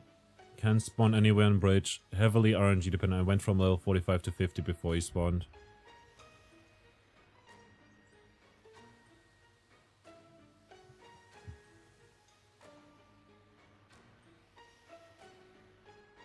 Don't kill Tiamat. So we'll have to wait. What the hell? I don't want to get spoiled for the fight, actually. Because I've heard it's a rough one. That said, what levels are we actually at the moment? Yeah, 40, 40, 39. Maybe it's good that we haven't run into it yet.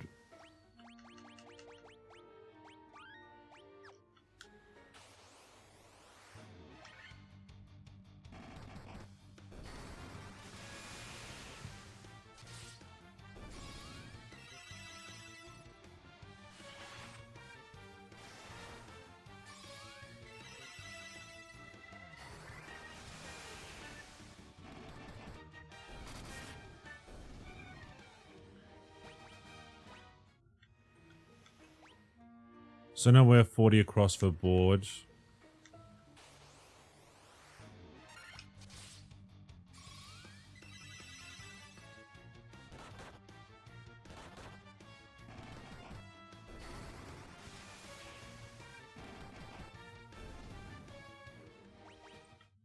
I think it might definitely be better to auto...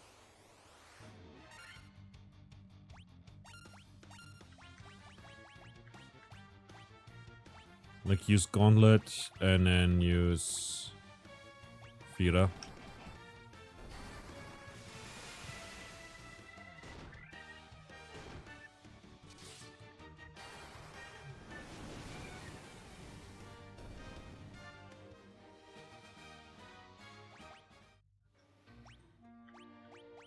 Items.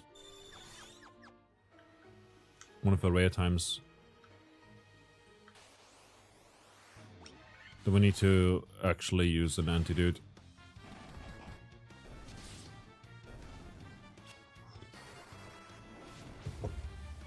So, like, I believe there's, like, a fine line where it's okay to kind of teabag or BM people. But something I don't like is when people make it very, very personal.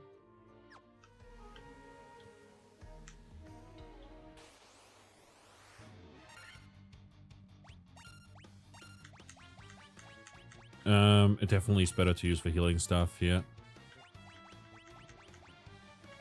And then Fira.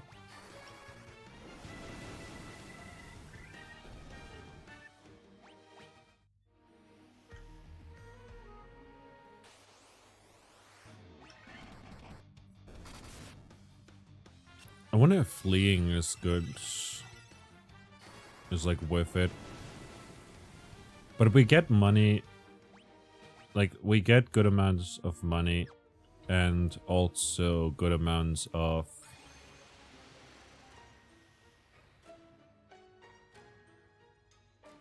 gold through this.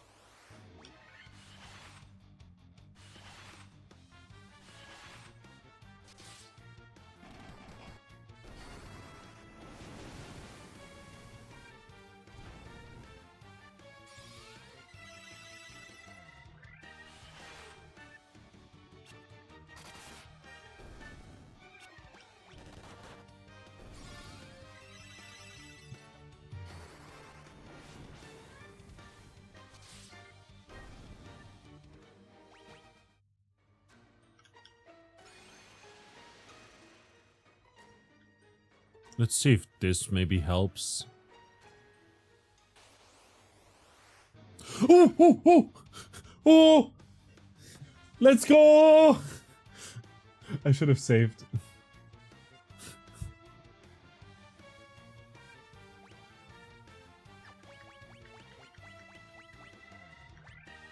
Oh gosh. Invisora.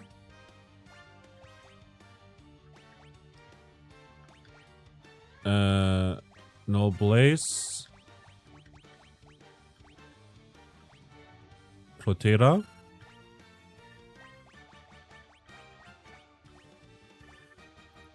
Flare. Nuke.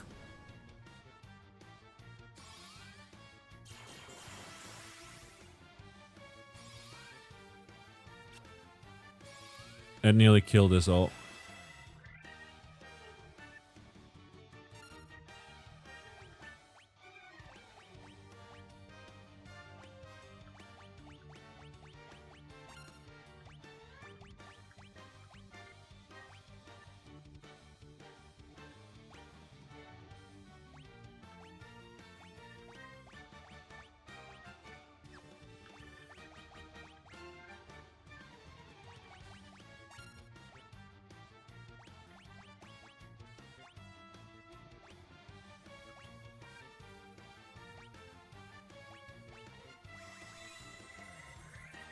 Phoenix down. Please don't nuke me again. Fuck.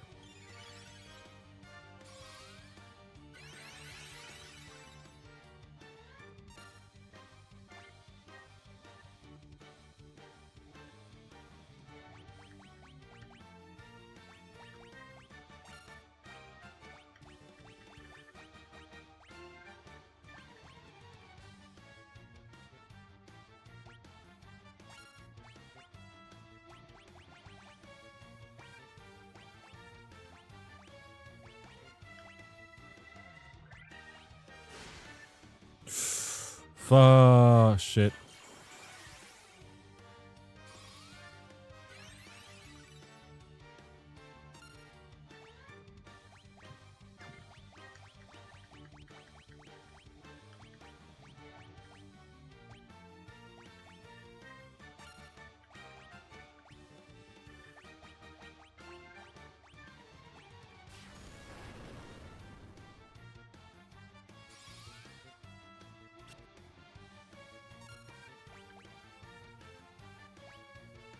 Oh, this might be really bad.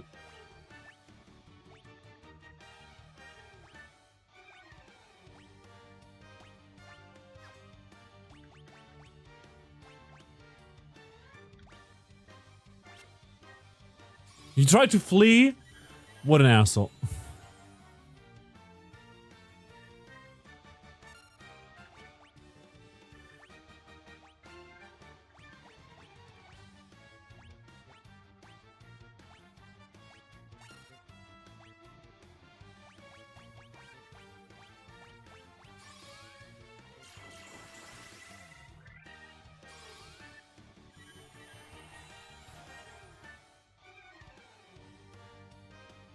Don't attack choose, thank you. Oh shit, this is bad.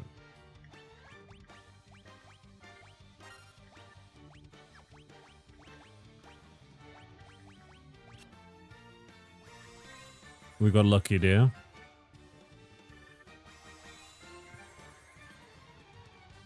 So what we can do is items. Invisora. Magic.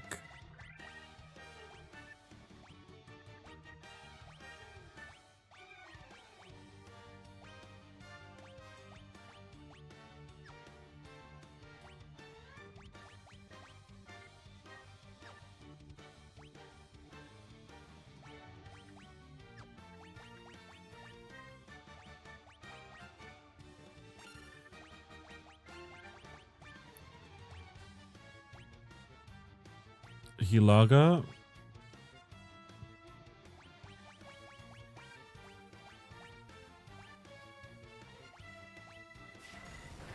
No, we did.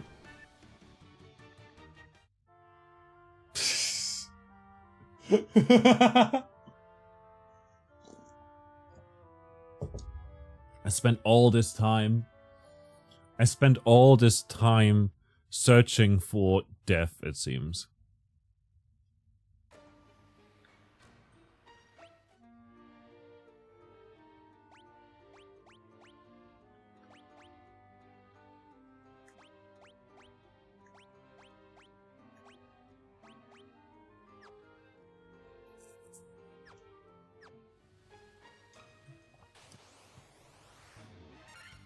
Mind Flayers. And clay golems.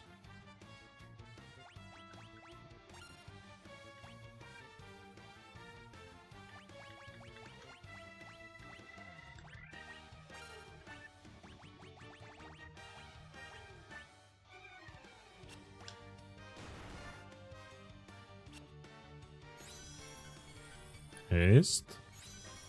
Doesn't really matter too much.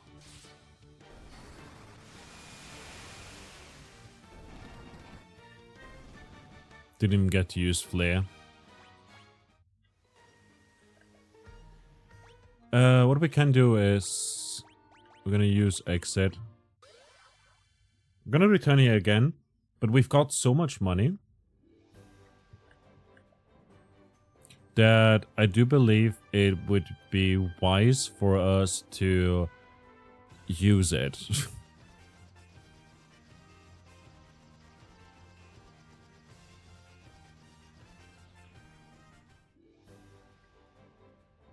Like, it would be wise for us to use our 557,711 gil, you know, on some spells that can possibly, like, help us against the nuke, literal nuke that the Warmech is using against us. A party of, just a bunch of humans, just a bunch of humble humans. Trying to save the world, you know. Reverse when ally and fully restores HP.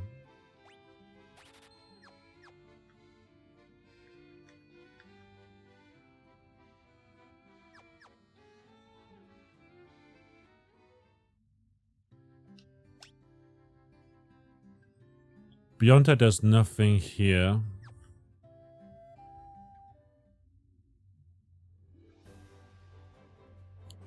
The other spells that we couldn't get because they were super expensive was, I believe, in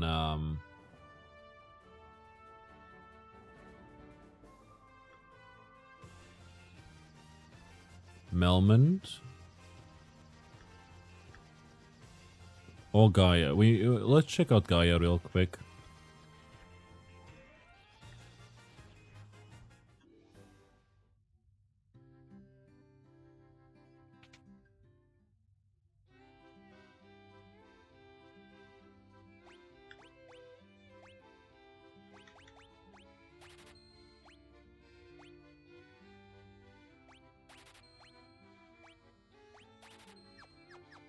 Let's do like so. First, like, give Blizzaga to choose.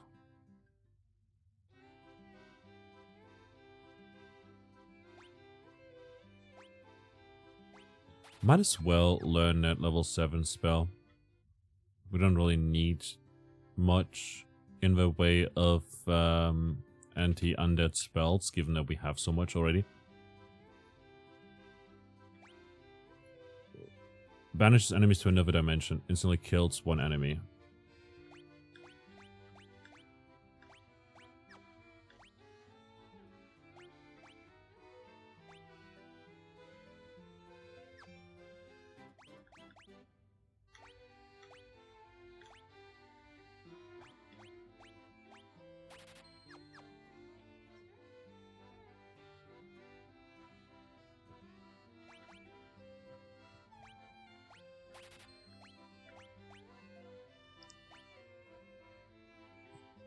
Full life. This spell. Like, this spell is super good, I think. Damages all enemies with Holy Light. Sounds also pretty great. Let's take that instead of...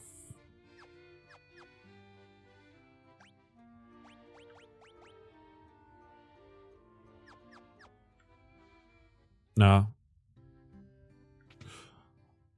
Okay, maybe I'll take it. Holy instead of Null All.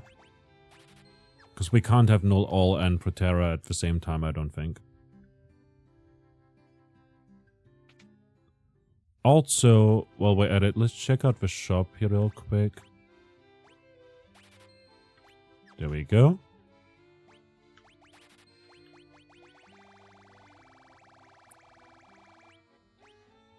Saskus Blade. Some cloves. Dragon Mail. Aegis Sword. Aegis Shield. Wobble. Thingamajig. Mithril Helmet. Diamond Shield. Diamond Gloves.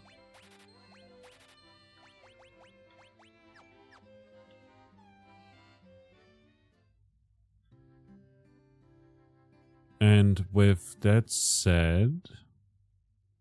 Right, we've got the adamantite now.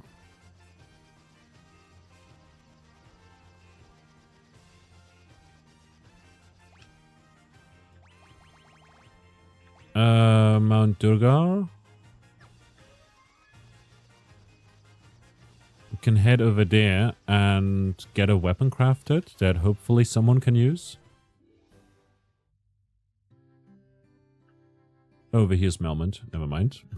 I went the wrong way.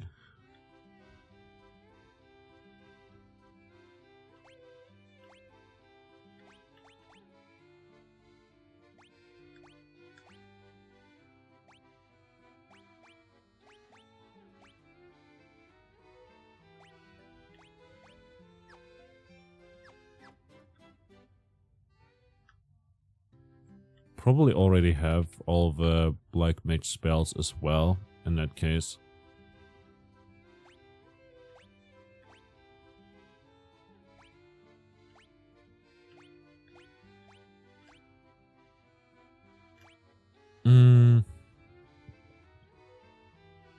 Yeah, instead of Kuraga. Seems pretty good. Just reducing an enemy's number of attacks. Beyond that... it was over this way.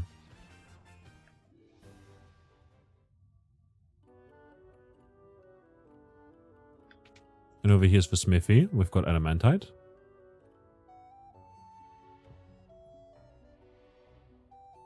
Is this adamantite? Hoots!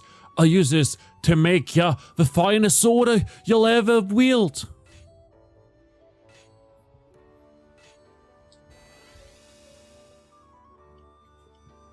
Okay, that looks pretty fine. Done! In all my years, I've never crafted a finer sword. Go on, take her. She's yours. Also a female.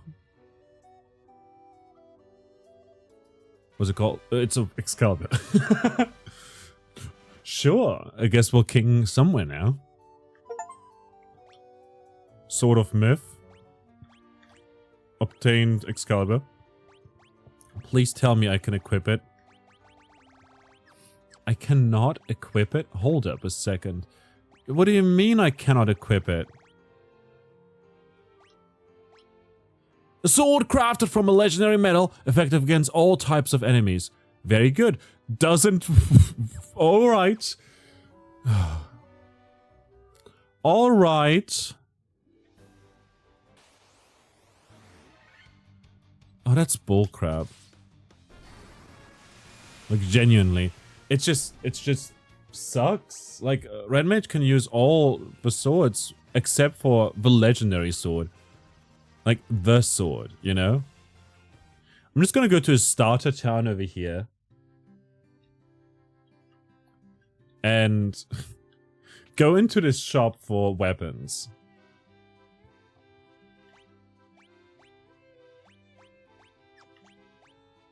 And I'm gonna sell Excalibur.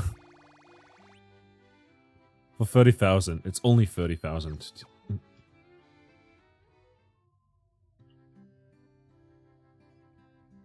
This is bullshit.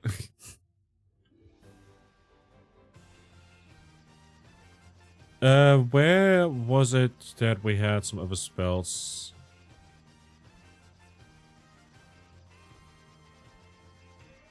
Was it over here?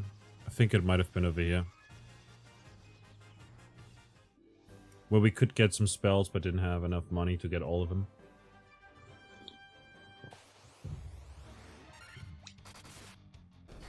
We just sold Excalibur.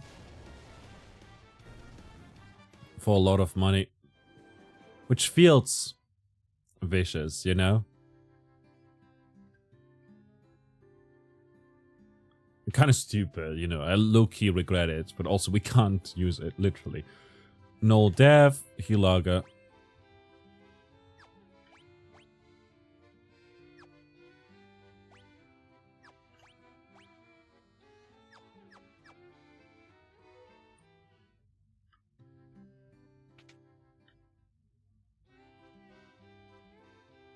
Saber and Blind.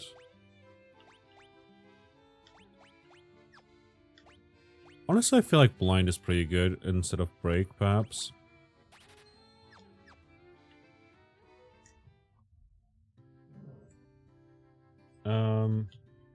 FF1 Pixel Remaster.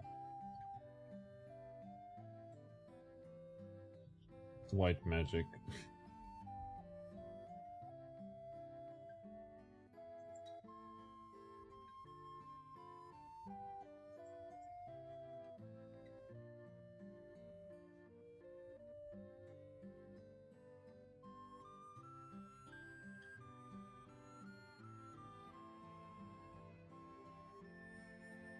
Ah, in Pravoka. Half thunder damage from enemies for entire party is honestly one that I might want to pick up, and prevents an enemy from casting spells sounds amazing as well. So like we'll pick that up in Pravoka.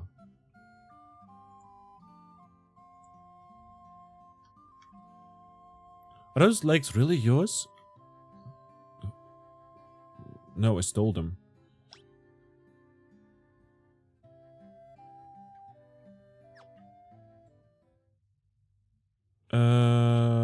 Pravoka was, I believe, where we got a boat.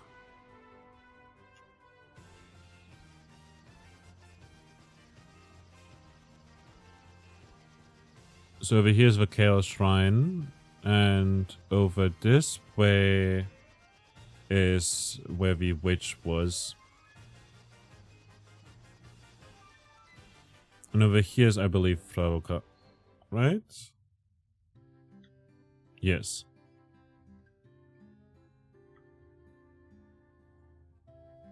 Like, we only went here once. That also explains why we didn't get the white magic.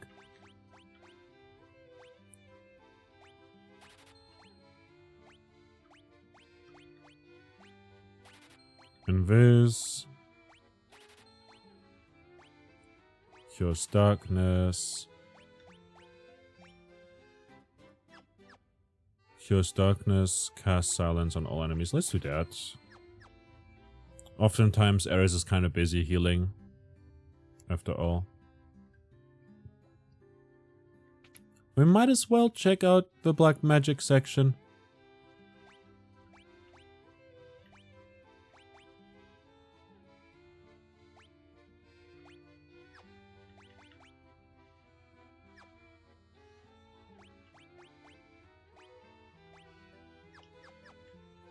But I think that's all the spells.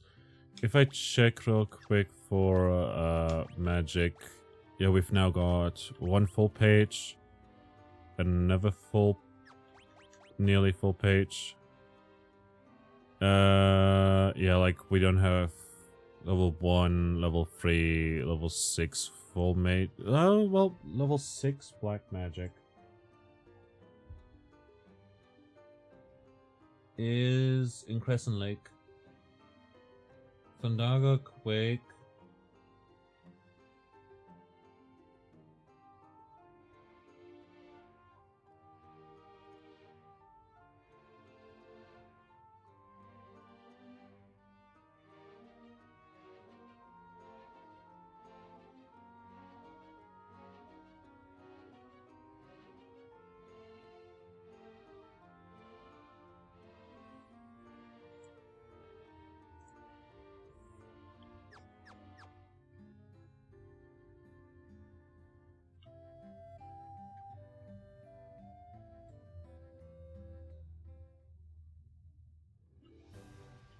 Also, yeah, I specifically had to go to the starter town to sell Excalibur for peanuts.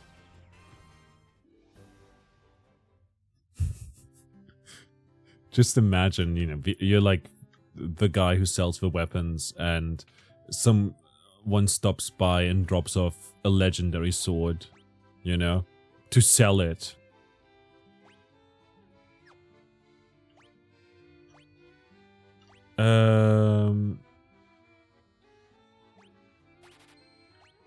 There we go. We could learn...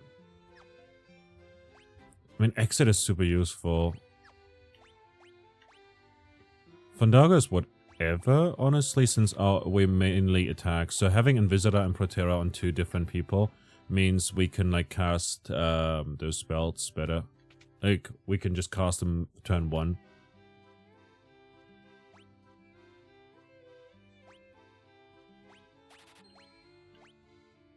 Stun is whatever.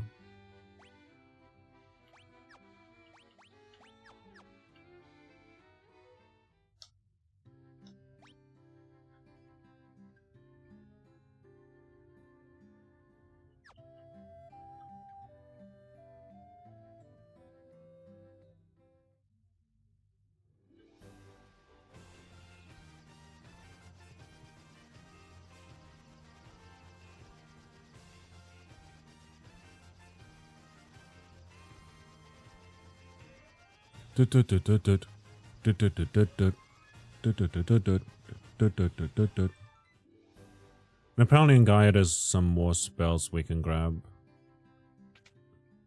I'm not sure if I got all of them.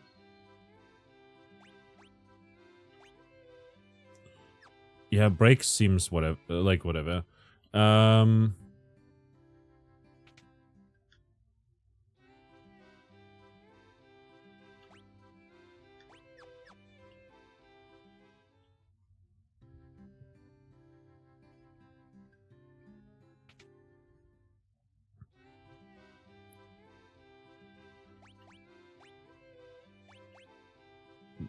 Banishes enemies to another. What is the difference between that and kill? So, warp.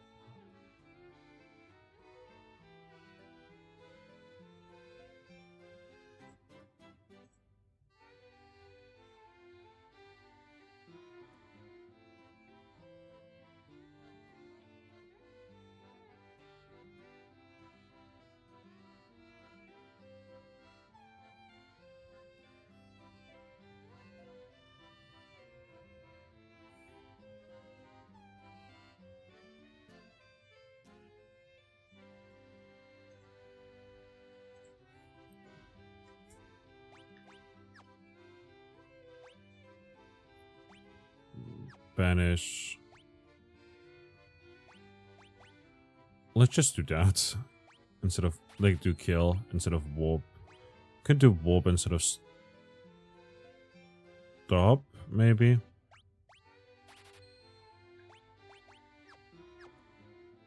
Not sure if that's much better.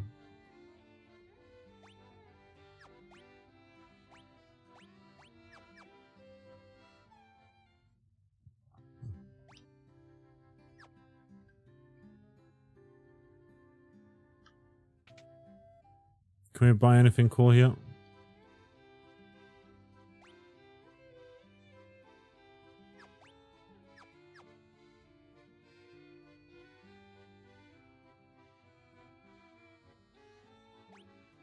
Oh wait, I can equip the...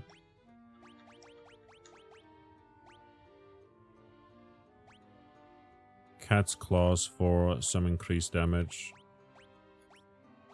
Meaning... nothing else, really.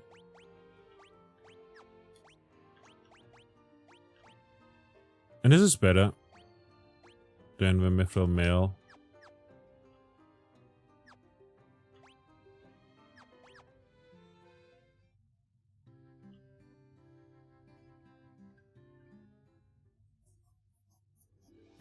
So attack is a little bit better. Now the thing is, I do believe that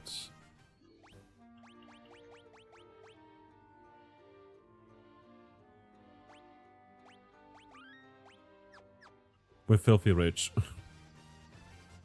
I just realized we still are filthy rich. We should stock up on potions and ethers and stuff. We should also heal.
We won't need most of these ever.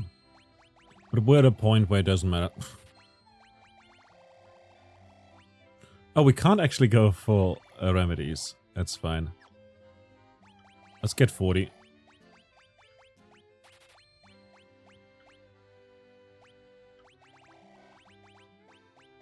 Let's get 3 of these and some 10s.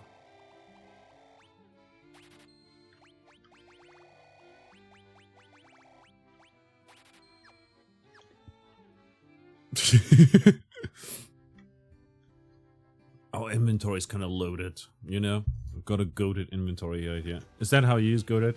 I hope. Well, it would be embarrassing if not. But yeah. I don't know, man. It's like... Is this even the best spot to grind experience? So, like, we clearly are a bit underleveled for the Womack.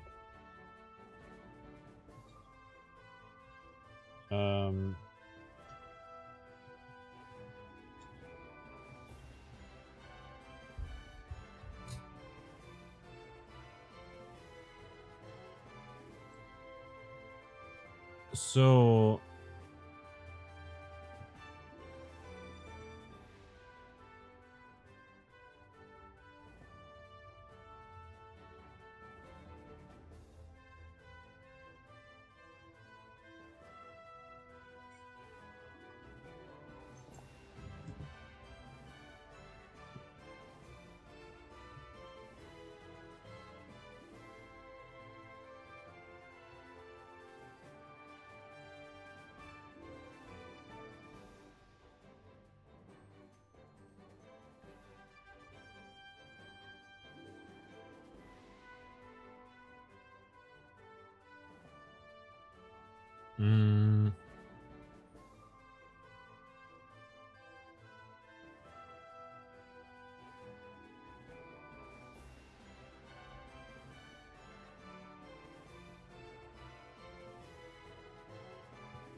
So a lot of people are saying Womack is like the best to kill for experience, and you don't have to do stuff.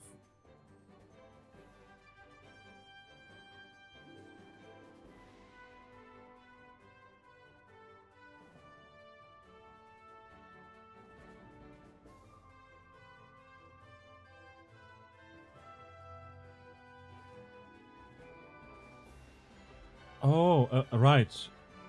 I completely forgot. There's a caravan over here.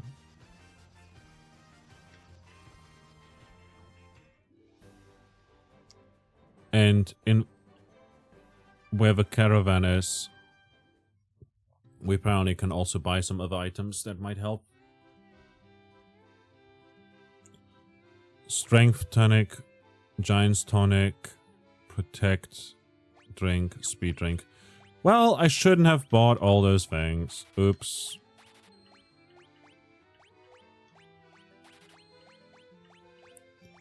I shouldn't have bought so many things.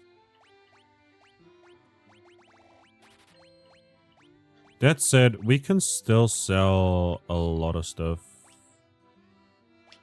Like the diamond armor.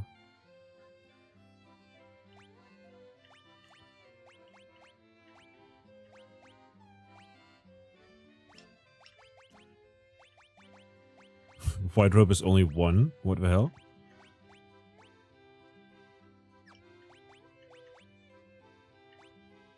Raises agility, raises defense. Let's do 8 of each.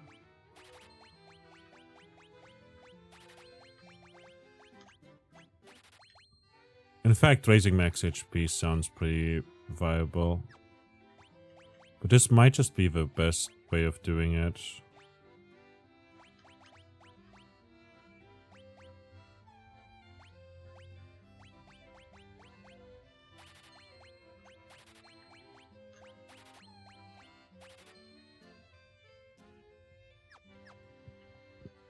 I'm not sure if that's gonna help us much, especially since we are dying like turn 1. But that said, it is an option. I don't know how much it raises our defense and agility and stuff, and what the best way of doing it is. We can also cast Proterra, which will help us. And we will have to fight our way through again. Like, we don't have to, but, like, it would be very good if we did. Because we gain a bunch of experience through this anyways. Hellhound.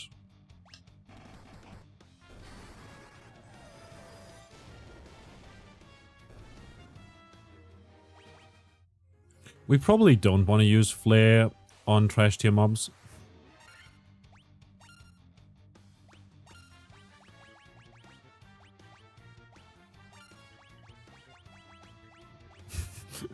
I just realized.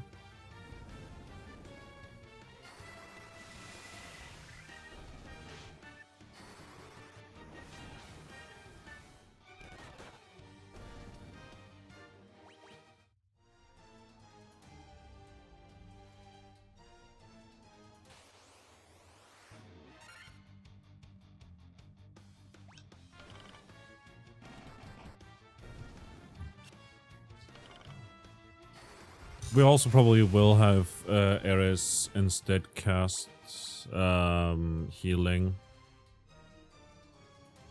But then again, we have potions. So it like doesn't matter too much, I don't think. We've got 99 of practically every item.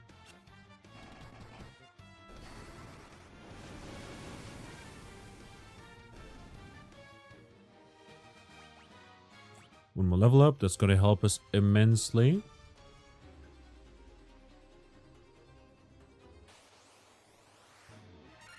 Worms and wyverns.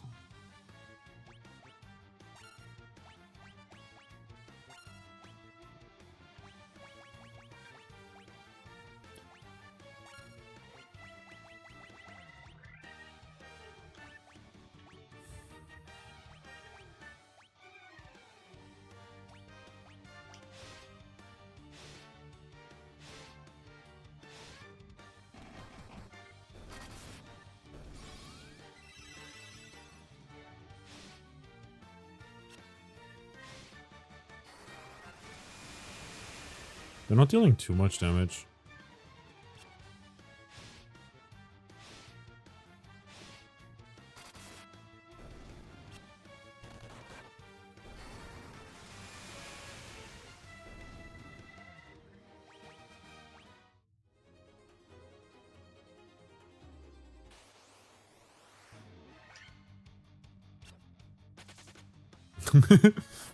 One skedaddled out of here.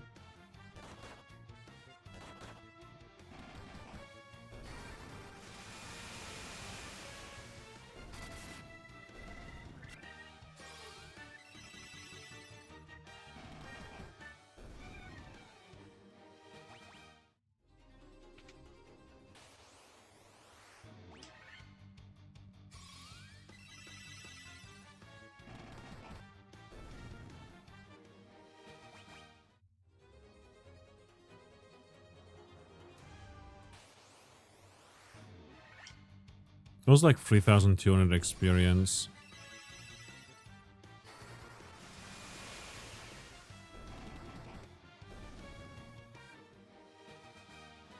Yeah, everyone else just gives more experience. I wonder if we can change something in the options to speed up combat even more. Configuration. Continue auto battle. Default speed is 1.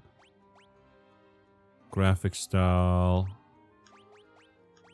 Classic. Font style classic.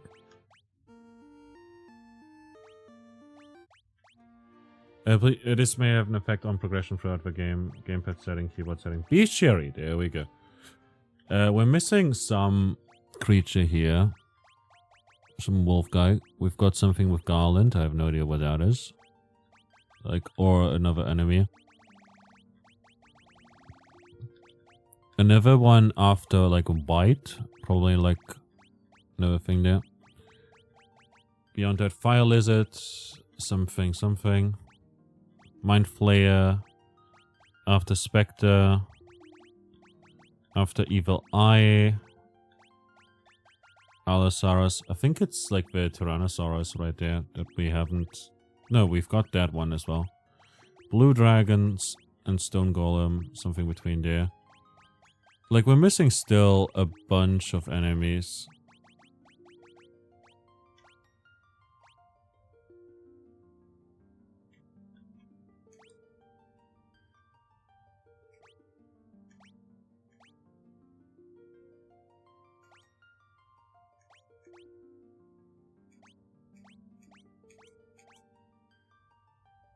Tyrannosaur gives us Giant's Tonic, which is wild. Also 7,200 experience.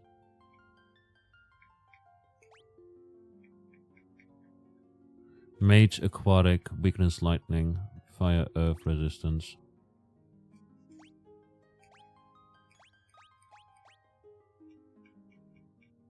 This gives Worm Killer.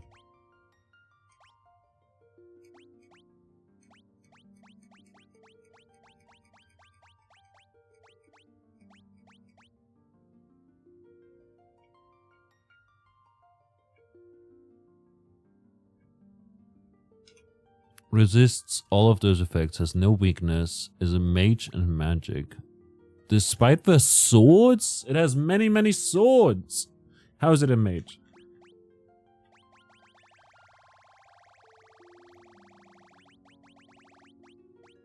Like, how much experience do these give? 3,400. So they're more than the Blue Dragon. 4,000 from the soldiers, 1,000 from those, 1,200, 2,700 from the Death Knights, 3,400 from the Spirit Naga.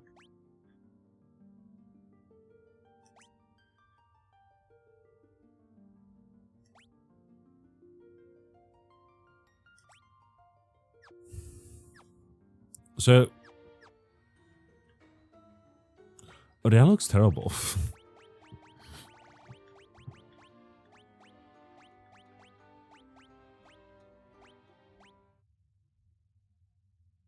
Wait, did that save? It did.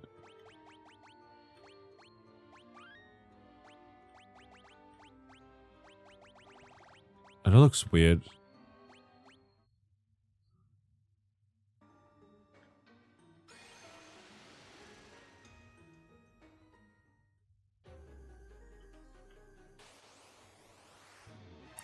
So is it potentially worth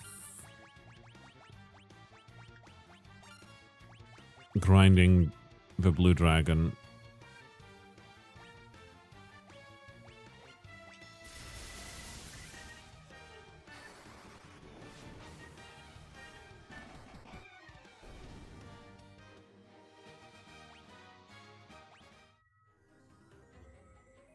Probably not, because it takes so long to go through this right now. Yeah. There was also, like, in the settings, oh wait, order? What does that do?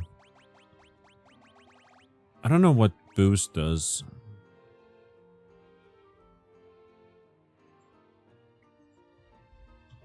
Boost FF1 Pixel Remaster.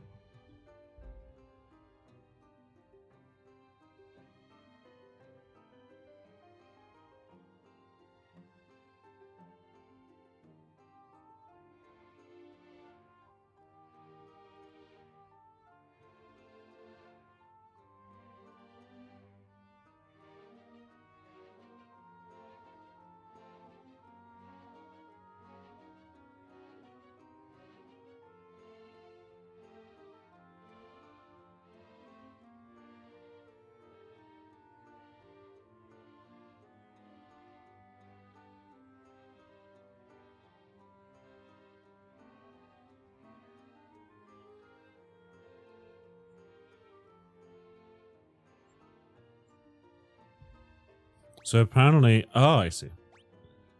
XP encounters on. Okay, I can give myself 4 times experience. That's pretty useful. I know that it's arguably, like, it's... I wouldn't say it's cheating necessarily, but...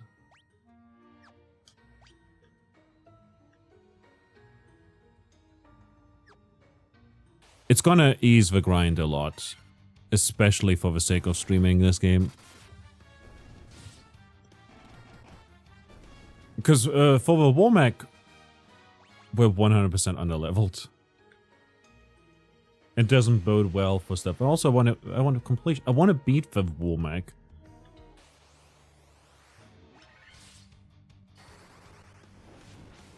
Abyssal, good to see you. How does the tattoo feel? How does it feel? Abyssal got an awesome tattoo.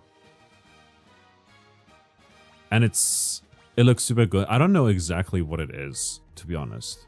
Like, I saw that it has like a black serpent that feels familiar. Like, I've seen it somewhere, but I don't know where. You know? Like a serpent dragon kind of thing, you know? But I don't know where I know it from, you know?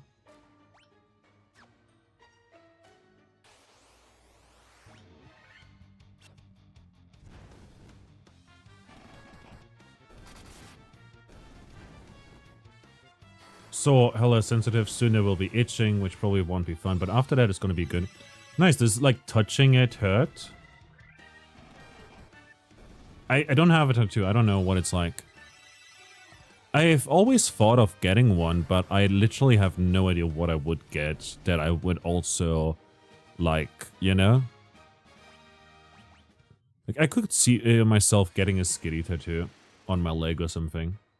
Somewhere where I can hide it very easily, but like when I see it, it's gonna make me happy, you know? That kind of thing. Like like a personal thing. Like Skitty is wonderful.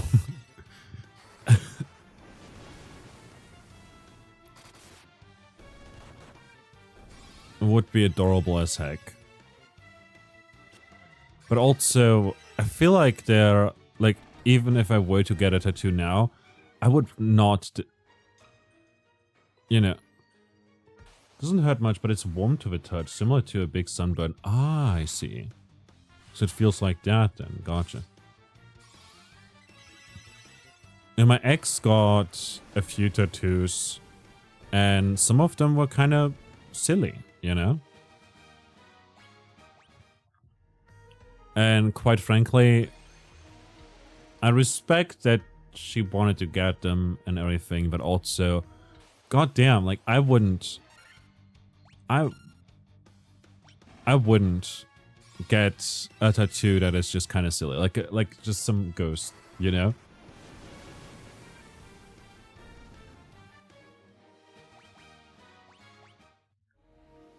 Or like a pumpkin or something like that, you know? It's like it feels weird, you know?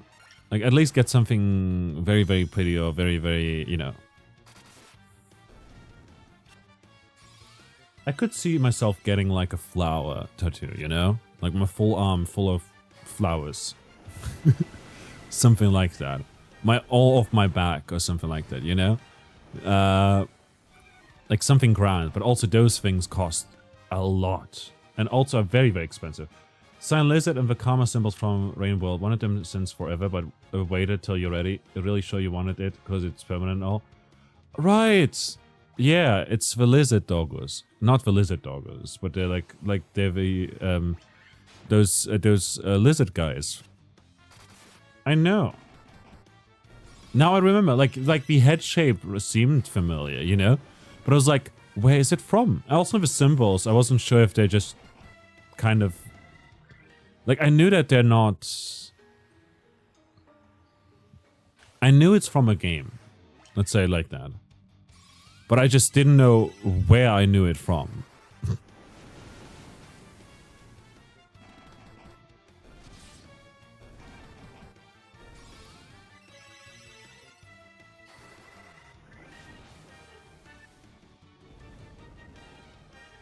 I wonder if just attacking with Vivi would be better. Nah, because we run into Flans quite often and it's kind of annoying. Yeah, like that. Having to deal with all 5 of them. Like this, we can just finish them off very quickly. You'd think that I would get myself a... I get so scared whenever there's like a short name on there. I'm like, oh no, it's the Warmech. You'd think that I could that I would be like super down to get myself like a black mage tattoo, but I'm actually not that down for that at all. Like as it stands, I have not played too many. I could see myself getting something Pokemon related, so that's why I was thinking of Skitty. Because when I played Pokemon Mystery Dungeon for the first time, which is one of my, if not my all-time favorite game, you know? Explorers of Sky specifically, I had Skitty as my partner. And Trico was the Pokemon that I was. And I was super confused when there was like a Grovyle. I thought that Grovyle was like me or something, but came from the future or something like that. Which was close, but also very far off, you know? It's just not the way it is. After all, you know? But I was kind of close. And I thought that if I had a different Pokemon, it would not be Grovyle, you know? But no, Grovyle was just in the game, and I just happened to be Trico.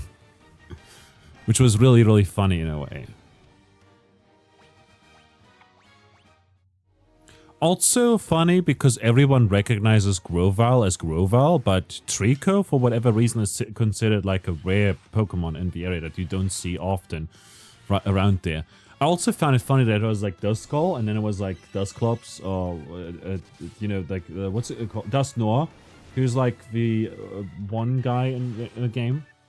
You know, I found it interesting in a way.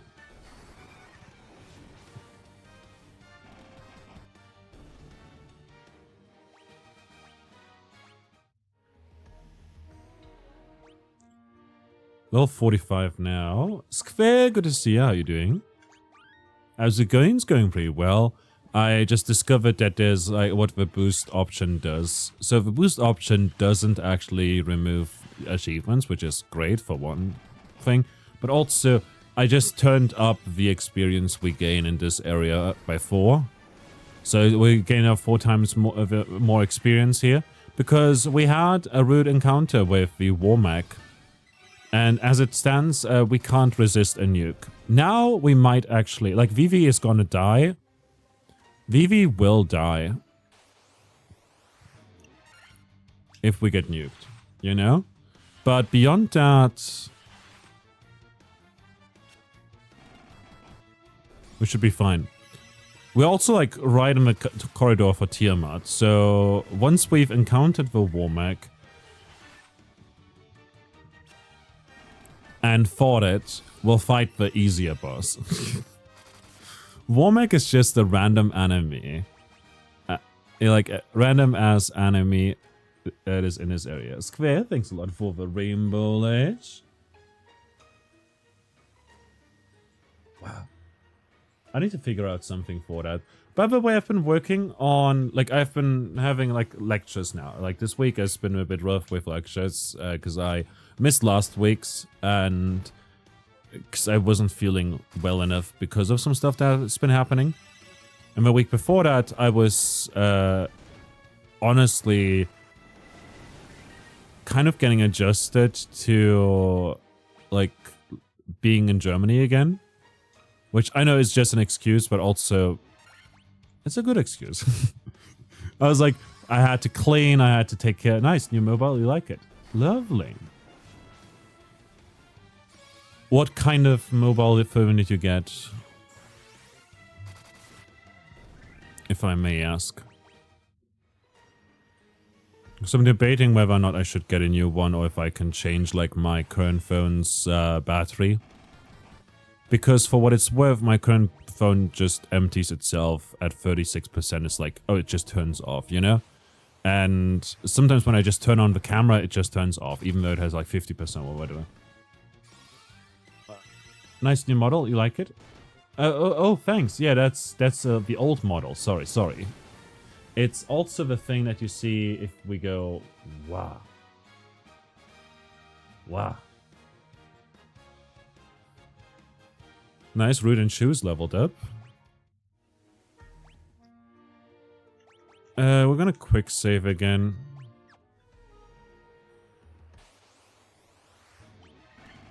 But yeah, basically, I've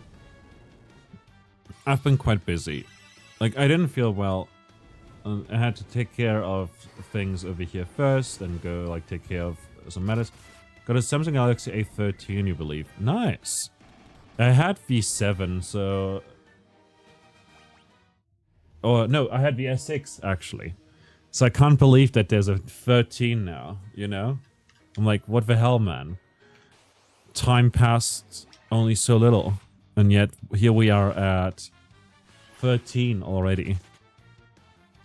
But also, my aunt has, like, this... Also, like, a Samsung Galaxy something. But you can, like, fold it. And that seemed super cool. And low-key, I want a foldable phone.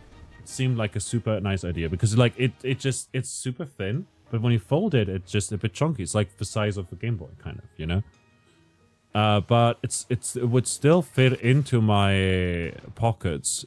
Because male hand pockets, you know, are wormholes leading to another dimension, practically. No, what I wanted to say, though, was essentially, I've been quite busy with lectures and everything. And, like, next week is, technically speaking, my 6th-year anniversary on Twitch. But I wanted to do my model debut on there. The following ones are nice. Yeah, it seemed cool and also nostalgia, you know? I like 48 on everyone? Yes. Does everyone level up at the same time? Maybe. But what I wanted to say was that basically I wanted to get my new model ready by then. But sadly, I'm struggling with the art right now. Mostly because I can't find the time or focus for it. Because I'm super tired all the time. Because of university. I didn't think I would be this tired after all. But hey, here we are. Also, I just realized Aeris's health climbed up to 730 now. What the hell, man? Indeed, we got the game inventory for pockets. Yeah, it's like in Skyrim, where you have like 1,000 cheese wheels in your inventory, and you're like, what the hell, man? Where did those... Like, Lydia's just looking at you and is like, what the hell, man? Where did you put all those? And like, they're just in my pocket. My ex once complained about having to pay like €5, like $5 when she goes to a club. Because they've got like to leave her jacket there or like so she didn't do that. But she still had to do it for like her purse and chunky health. Chunky health. Yeah, chunky health indeed. Also Root died. What the hell, man?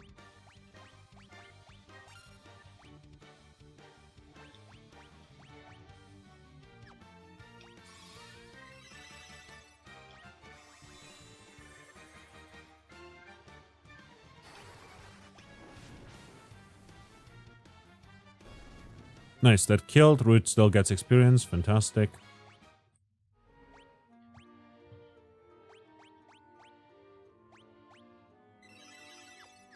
Okay, that's not worth it. High potion.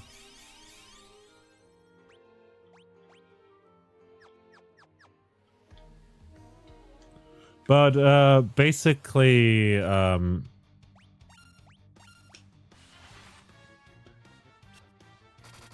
she complained about that once, and then we went to a party together, and instead of grabbing a purse, I just told her, leave the purse here, I can just carry anything you want, you know? And she says, no, it's gonna look stupid if you have everything in your pants. And I'm like, no, trust me.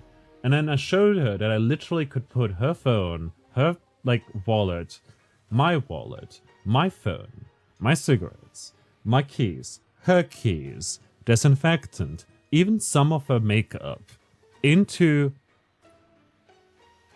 my trouser pants without it actually showing, which was wild. I had some really wide pants at the time as well, so it didn't even look too abnormal, you know? But yeah, that's something that was weird.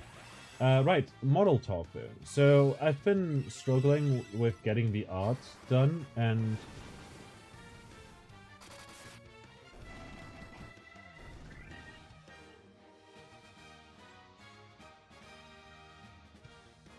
like I've been struggling. God, you love deep pockets. Yeah, I too.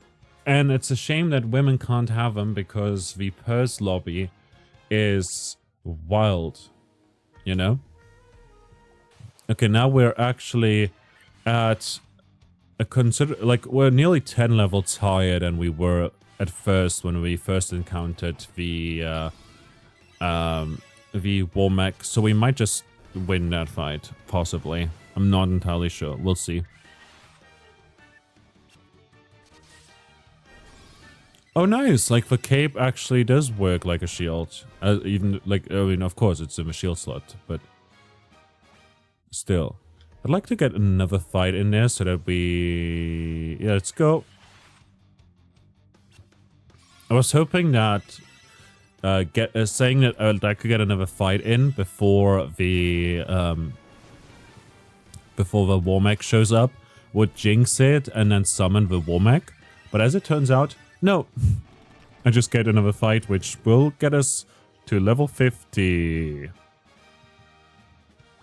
On 2 characters. Can get to level 50 on the other 2 as well now. With these Neochus. What I wanted to say though was essentially just... Even Vivi is at 438 health, so we can all withstand a nuke now. Reach level 50 for all party members. Seasoned hero. Wait, is there an achievement with...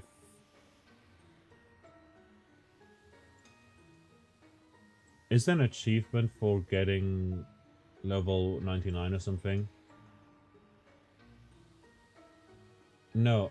Collected treasure from 100% of the chests, collect 100% of the obituary entries, and earn all achievements is like the rest only.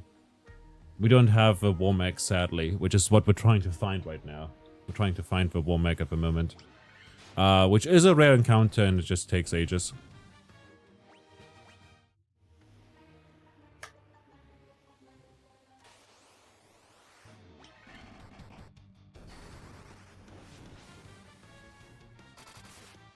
Oh, 7 hits, 300 damage. Let's go.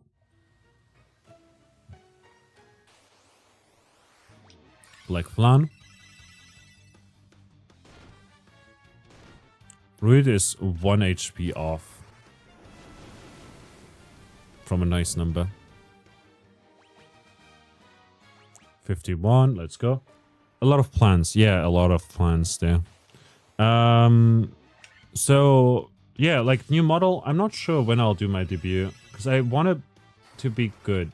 I know that I can make improvements later, but at the moment I just am tossing and turning over the fact that I can't seem to come up with a good design, you know? I've had like ideas and everything, but it just doesn't look good, you know? So like I've had one that was very, very skeleton heavy and I don't like it, you know? And because for one, like rigging it is going to be annoying. Second of all, it's going to be difficult to show emotions on a literal like skeleton face, you know? And third of all, it's like, it might even be too creepy for some people. You know, it's not like gory or anything. It's just very, very annoying. Like in that it's like, it's a skeleton, you know? Showing emotions on that is difficult. So that's like the kind of issue I am facing. I had one thought of possibly doing like a, like the thing is I want to have a hat, you know? Period. But I had some designs that were closer to like a black mage, but they didn't go well. Like, or rather, they don't have the potential, I don't think. I also had ideas with like a Kando attire, kind of, without the helmet. Since I did that, I did train Kendo for a good 3 years, and then another like 2 years later. So which is like a big part of my life in a way, you know? I love Japanese culture and everything, but at the same time, first of all, I can't use that and also a mage hat, like a wizard hat kind of thing, you know? But third of, like that, first of all that, second of all though, more importantly, I don't like the idea of, you know, like cultural appropriation as in like accusing someone of it and whatnot. Because like most cultures, most people from the respective cultures do like that, you know, do like when other people honor their stuff. But I feel like if I did that, I wouldn't actually be honoring it. I would literally be appropriating it, you know? In fact, I might as well be dragging it through the mud if I were to do that. So that's why I decided against that. Also, swords are cool, but, you know, who'd be scared of a lich with a wooden sword? Just bashing your skull in and then reanimating you.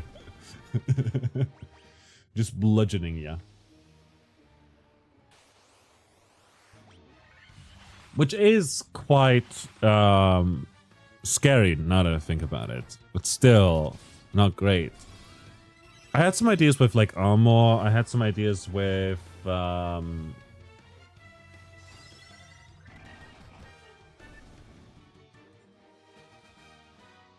kind of priest attire adjacent stuff.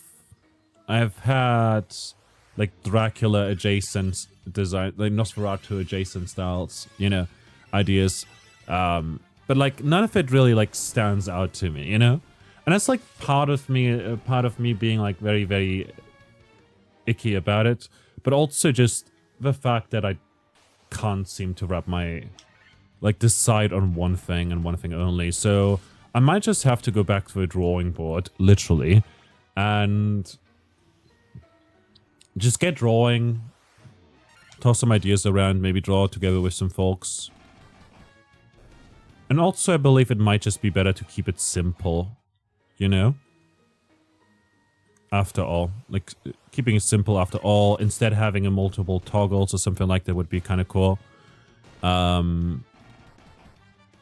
One thing I definitely want to have is something that makes my model darker when the screen is darker. When I play a game that is where it's like actually dark right now, you know? Like where it's dark and gloomy, we're in a dungeon or something like that, playing Oblivion, which I will eventually play. Not the remaster, not the remake. I want to play the original on stream because I have fond memories of it. And also not so fond memories of it. Like, oh boy, Arachnophobia mode. Imagine if it had that. But no, like, I want to have like something that makes it so that my model gets dimmed, sort of, when stuff like that happens. On the screen and whatnot. Or where it gets brighter when, you know, stuff. That was an idea, and the other idea was like dynamic shadows that kind of move around and whatnot. Sort of black magey. But the former is easier to set up, actually. You just essentially need to have a layer that basically dims the whole model, except for the parts that you don't want to be dimmed. And then you just set a WebSocket up that sends a signal based on the shading toggle. Yeah, it's basically going to be not a toggle, but more so it's going to be like an automatic thing, if I can set it up. So the idea how I want to do it is, we're yapping right now, so I might as well just keep grinding until we find the war mech. At this point, I don't want to get stronger, I just want to fight the war mech. But I keep getting stronger in the process as well. War mech? No. For what it's worth, we should also save in a moment. Maybe I should introduce like a saving reminder. Because like both in Final Fantasy VII and in Final Fantasy I now, we've forgotten to save quite often. For quite a while. Like, look at us being at level 55. The last time we saved was quite a long while ago. Yup. But basically you'll have like a WebSocket built into like into OBS via a plugin. Then basically look at the luminosity across the screen and take the average of it. So the average of it, like maybe in the middle of a specific source, you know? And then that signal then gets sent to the software that I use for tracking, which is going to be Inochi Viewer, I believe it's called, or something like that. Anyways. That signal got sent over there, and based on that, it will take like the inverse. Like based on the brightness of the screen, it lowers the opacity on that shading layer. And if it's like, I'm just gonna level, like save after every level up, I guess. And basically, when it gets darker, it will like increase the opacity on that shading like layer, meaning that it's more visible, and as a result the whole model gets darker, and that works via multiply and everything. I believe that would be very, very easy to set up. I know also what plugins I need for that specifically. And I have experience with setting up a WebSocket so that like a Firebot and StreamerBot can communicate with OBS and vice versa. Stuff like that. It's just that I'll need the art first before I can get to rigging. And I need to rig first before I can think about toggles. And I need to toggle the toggles, not necessarily first, but like it would be good to have them as well.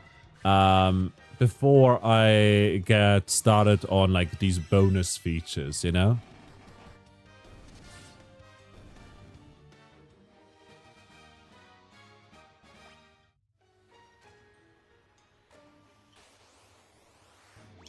No war mech yet.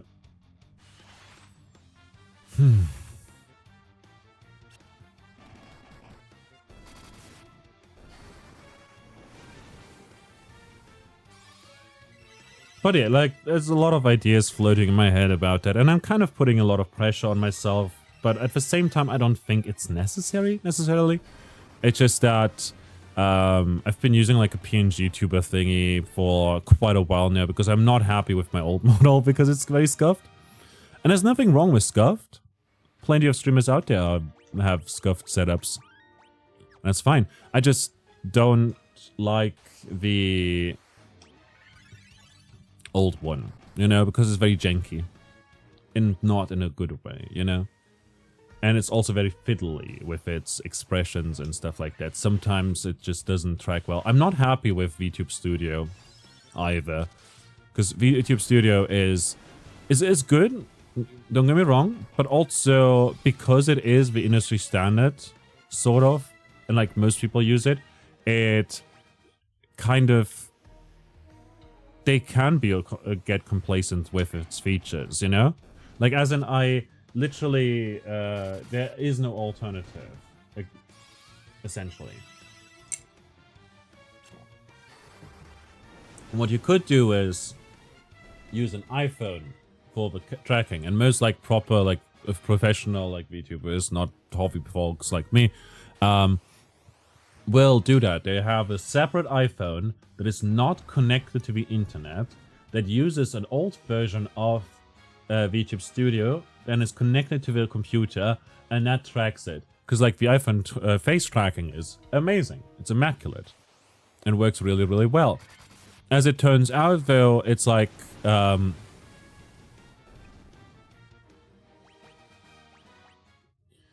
like, they do that specifically with the old version that they don't update, so that if there is an update, it doesn't break. You know, like if the phone updates, for instance, the app might not work anymore. And that's specifically why they have an extra iPhone for it. But like an iPhone is expensive, and I don't want to have it a separate phone simply for that one specific thing, you know? It would be kind of, it feels wasteful, you know? Not to mention that I don't have that kind of money. I can't just buy an iPhone, right? But phone tracking might be an option, might be something I might have to go for as well with my current phone. However, it's gonna be a bit difficult given that its battery is pretty much dead. And yeah.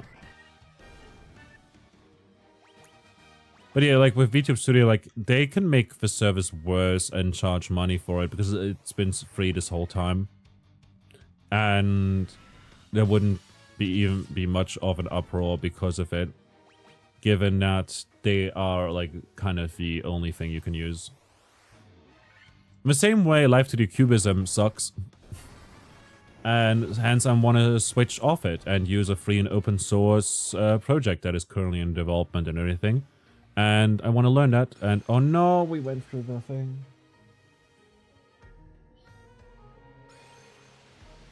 Oh, well.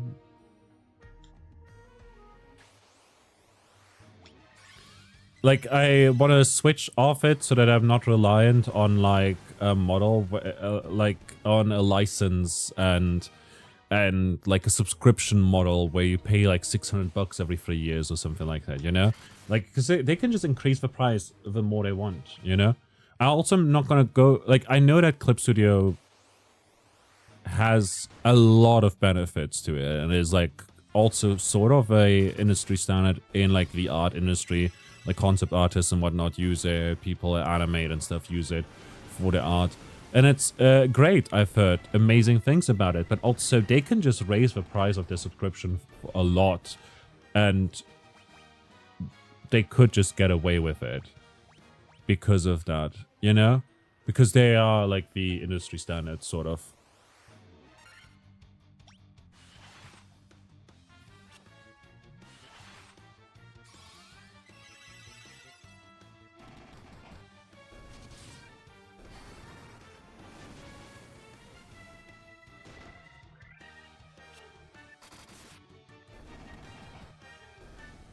Nice.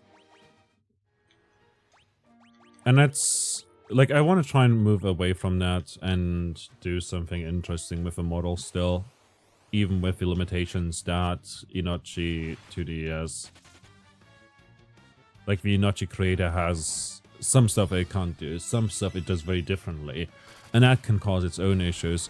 But also, there's not enough documentation on it yet and everything. But I'm very, very hyped to just try going with that and possibly learn how to rig using that as well in the future. That's it. I'm going to take a little break. I'll be back in a bit. Please take care of yourself before my magic if needed. Thanks a lot to everyone who's been hanging out today. I hope you have a fantastic time so far, and I'll see you momentarily after a wee little break. In the meantime, I'll leave you with some music right here. What?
Sharian, you just created the nuclear bomb and ball pit. Nice. Yeah, I found that one a while ago, and I thought it's kind of funny, but also a bit underwhelming. You know? I expected it to be maybe like a 10-second cooldown and like a board wipe kind of thing, you know? Or like you know, something along those lines. I'm actually gonna jiggle up at the top near Tiamat and hope that the Warmech shows up. Maybe it's not the bridge. I mean, it's currently blowing up anything it hits. Yeah, but like on higher difficulties, it doesn't really do that much. The radiation, though, is a super nice touch.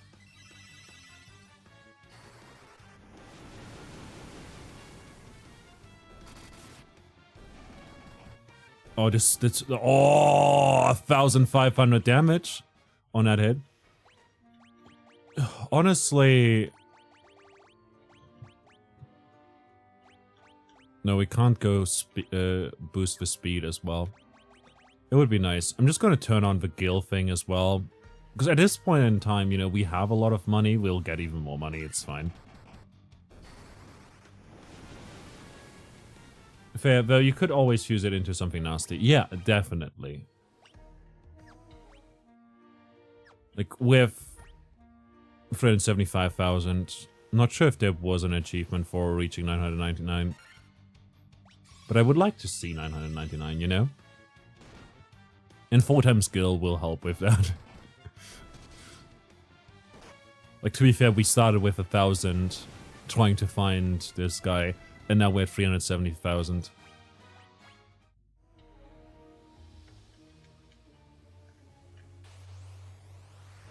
Mewtwo? I thought we had it. And then I saw 2 enemies and was like, 2 Warmechs! Because at this rate, Rude and Eris could survive 2 nukes, but...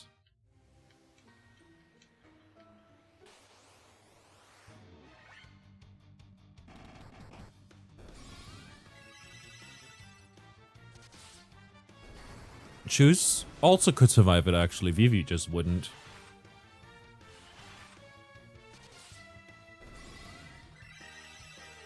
But yeah, it's a cool thing, especially the radiation thing that just indefinitely, like perma stacks on all enemies and increase the damage that all of them get is really, really cool. Like, theoretically, you could have like Nuke plus Flash or something like that as well. I believe Nuke has a cooldown though, right? So perhaps that would be bad. But honestly, Flash and any AoE thing, anything with Earthquake seems to be very, very good.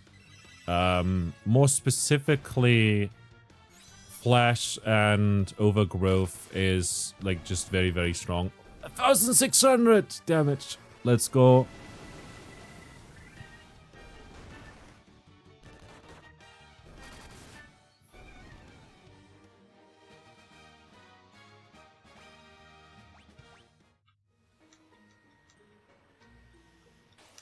Now, obviously, this amount of grinding does actually put a bit of, like, it makes the rest of the game a lot easier.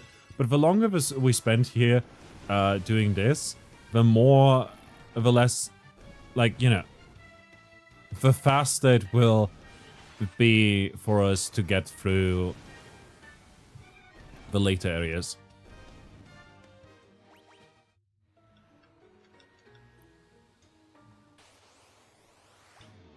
We just want to get the... we just... Like, again, we're just hoping to find this very, very rare enemy that we've encountered so far once before he wiped us, using literal nukes.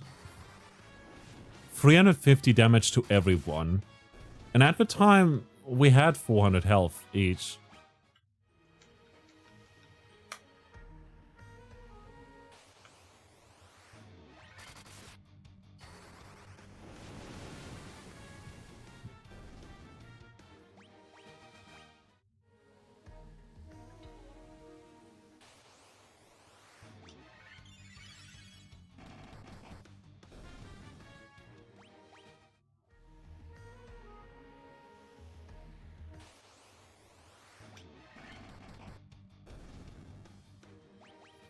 And, you know, we could always fight Tiamat. Tiamat is just staring at us right here, you know, like, what is he doing? Oh no, he's getting stronger by the minute. What the hell? Make it stop! Make it stop! Tiamat is literally quivering in her boots right now, right this instance. What do you mean he acquired Excalibur, the sword of legend, and then sold it in the starter town? What in the world? 16 hits, 2000 damage. Fuck yeah. What do you mean they've reached level 65 already? What is he doing? What is he preparing for? At this rate, Tiamat is just gonna give up. He's just gonna try to flee turn 1.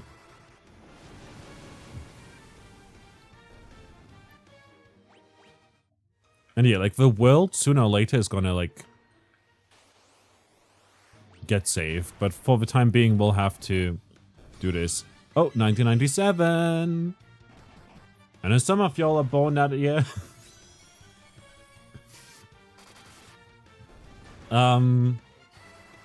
But yeah, you talk about what we did earlier. I'm thinking of doing... You are the A-man and you will give Tiamat swirlies. Because clerics are OP. I guess so. I guess so. Dark Fighters. I'm so glad that the auto battle also speeds up the animations.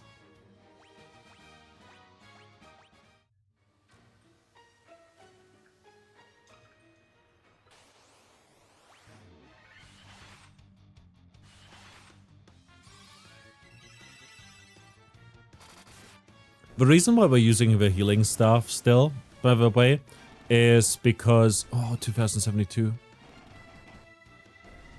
Is because we want to be ready for when we eventually run into Mr. Womack. You know, we want to be topped off.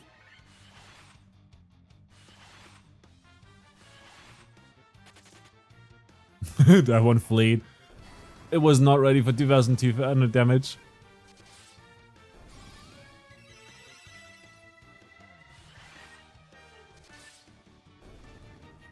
You only got 1000 HP en route.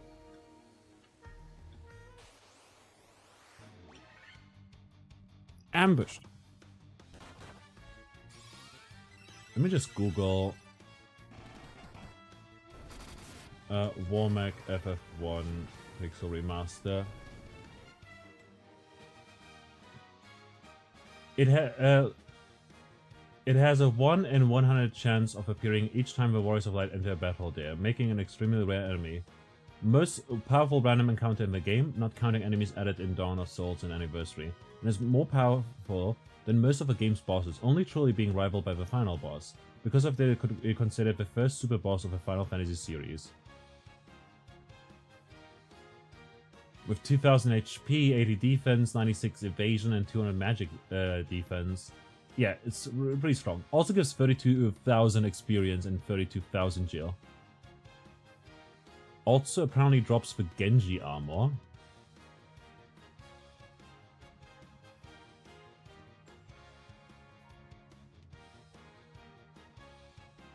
Which gives a resistance to poison, stone, and death, 5 strength, 3 agility and intelligence, and 2 stamina.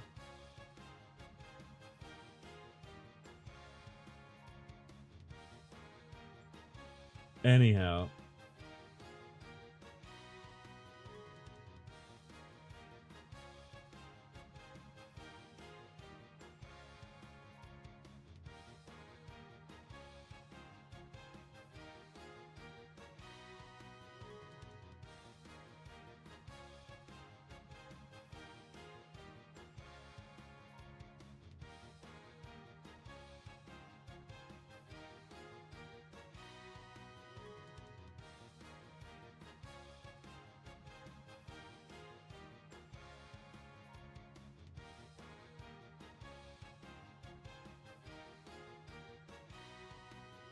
I was hoping to find anything else here.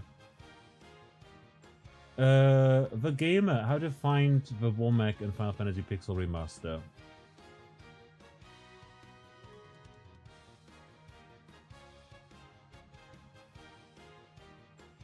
Can only be found in the Flying Fortress, the dungeon floating in the sky above the Mirage Tower. In the Flying Fortress, you can only encounter a Womack on the narrow bridge just before the boss fight against Yamat.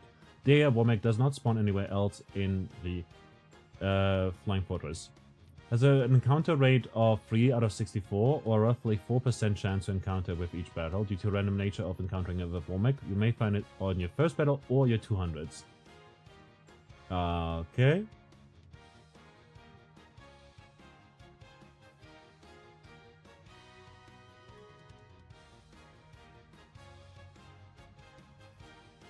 Yeah, no. I learned nothing else. Except that maybe it might only be encountered on this bridge right here. Who knows? We'll see if the sealed any better. Also, 4% chance is pretty high. Still.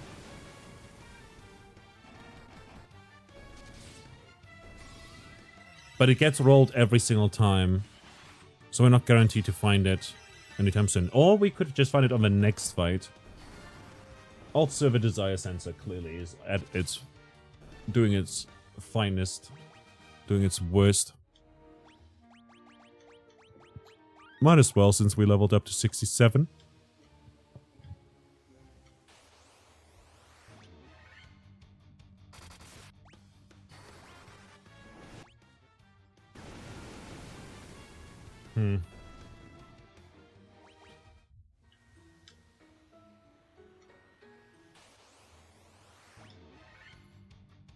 Oh, very unfortunate.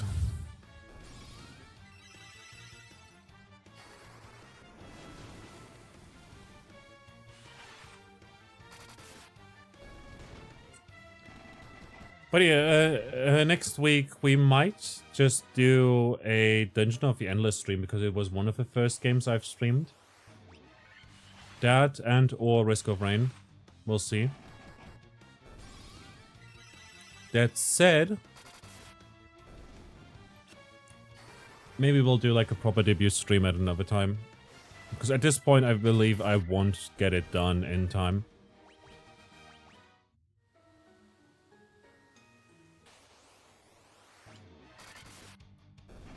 Like a new model within a week sounds a bit too ambitious. Look at the enemies fleeing in terror.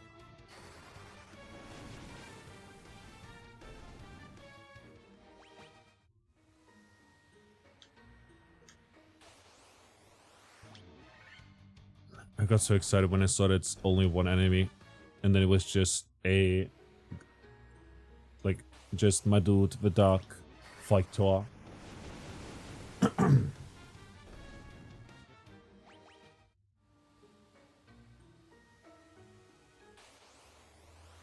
Oh, oh!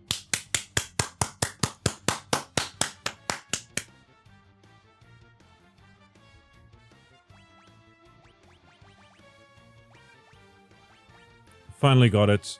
How many times did it take? White rope.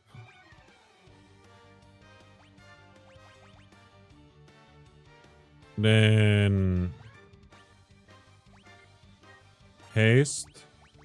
Then Protera. Then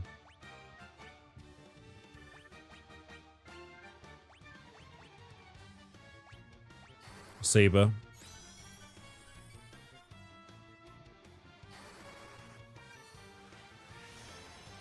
We're buffing up. Nuke incoming. Tactical nuke incoming.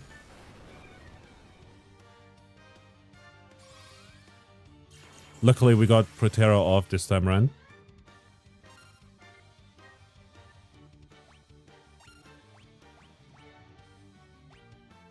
Temper. And Hilaga.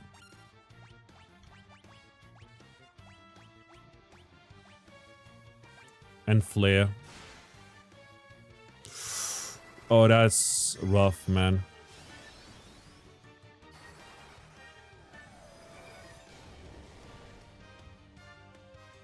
$557 damage. 32. That's 3,000 damage. Got 2 level ups from that each. It didn't drop an item though.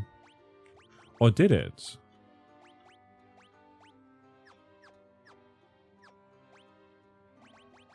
It was supposed to drop like the Genji robes or something, but it didn't.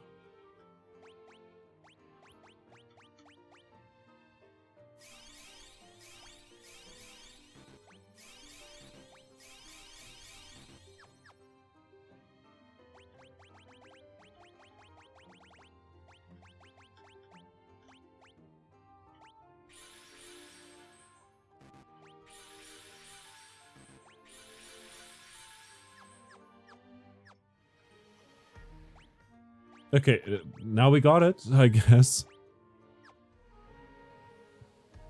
The Lich, Merilith, the Kraken. You've defeated 3 fiends and reached my lofty perch.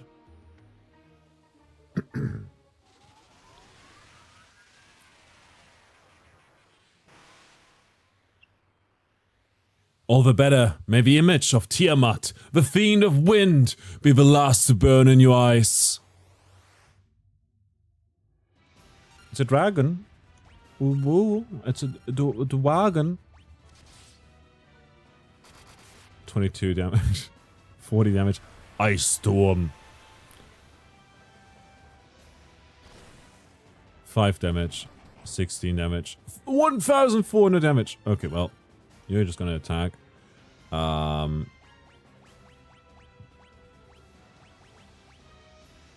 Blizzaga. Holy. Flare.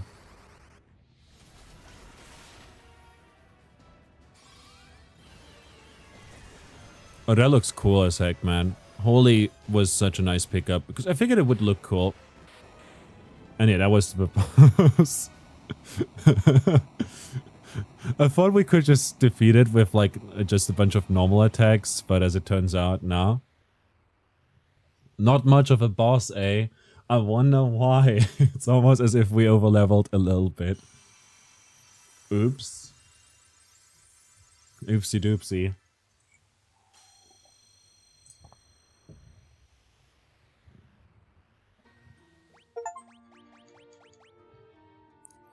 Wind's Caress. Restored the wind crystal's light.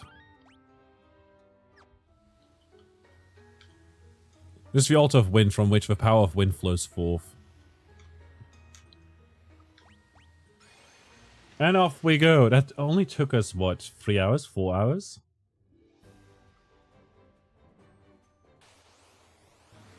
Desert Beretta.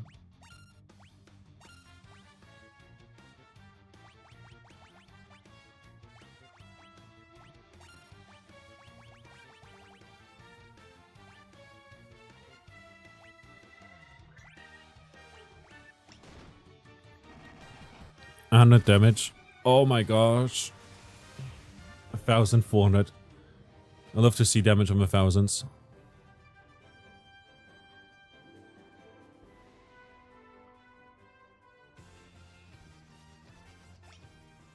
Actually, let's check real quick where we're missing chests. Chaos Shrine, we're missing some stuff. But we'll see that now. Mount Gulg.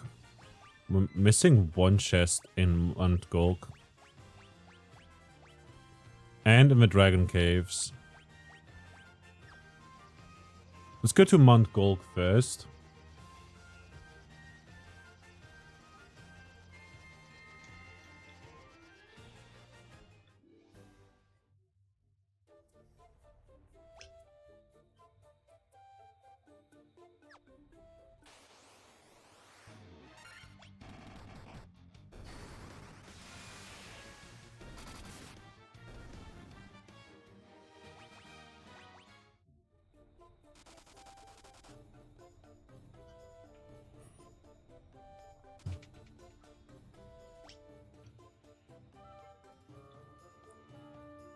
we got all of those chests.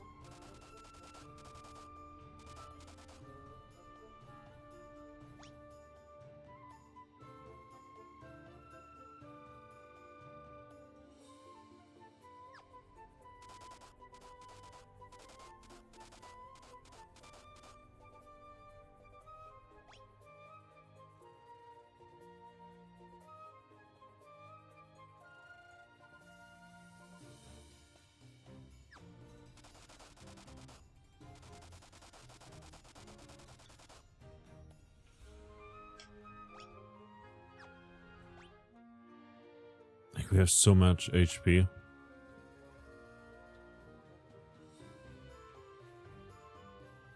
I wouldn't be surprised if there was a chest somewhere over there, but like I don't see one.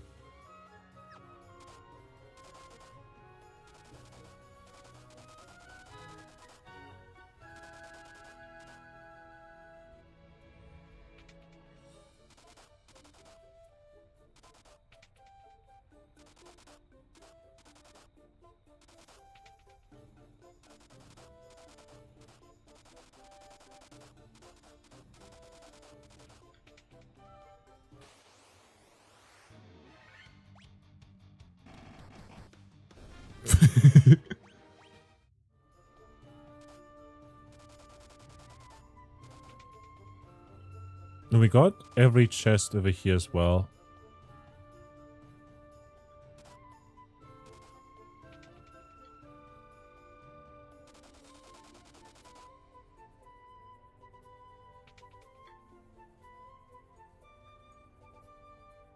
Nothing over this way.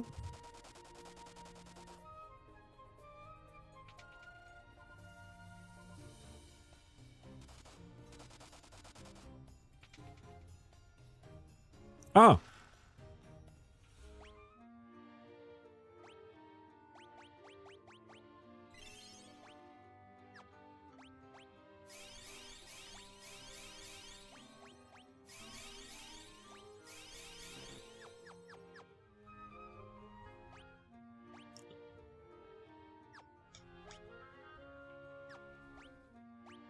And then magic, use exit. That's the one that we missed.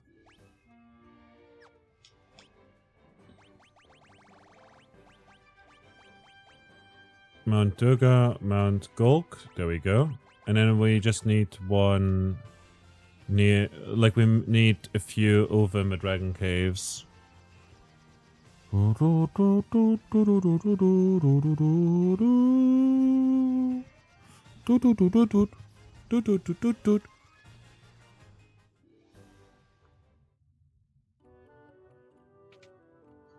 Oh. Can't hold any more gil.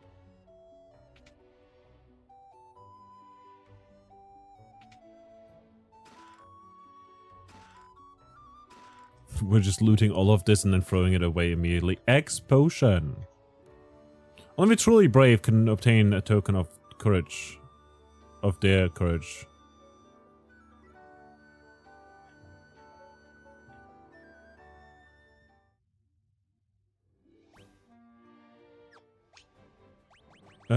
Dragon Caves.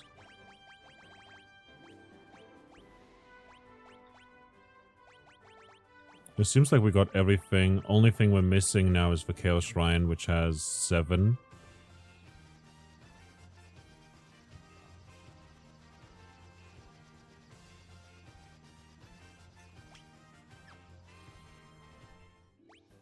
Are you ready for the final dungeon?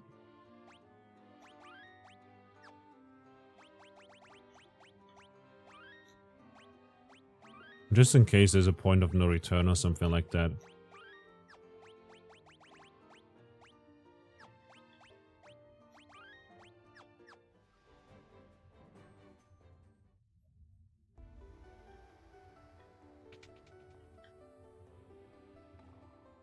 The power of the 4 fiends absorbed from the crystal was being fed into the past by the black crystal.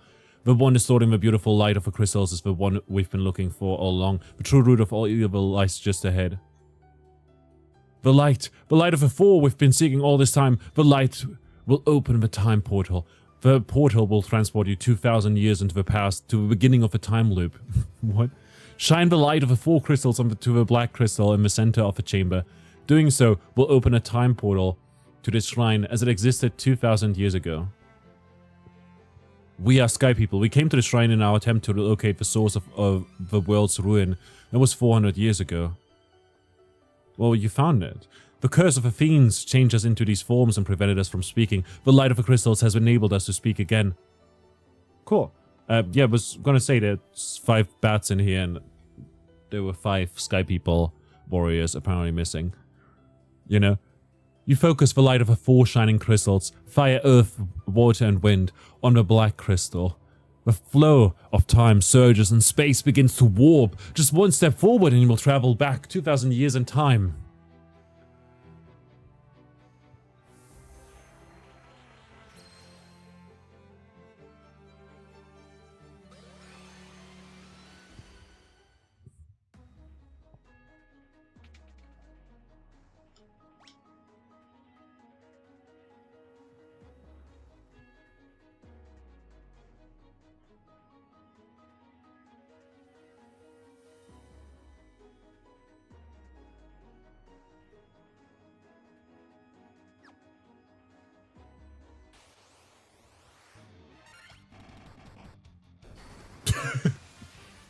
Okay, we're kind of strong.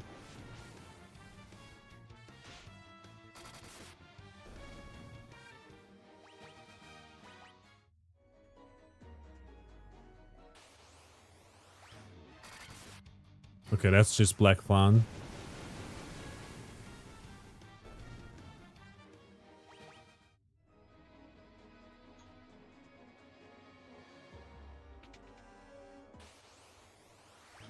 Earth Elementals. We haven't seen those in ages, man.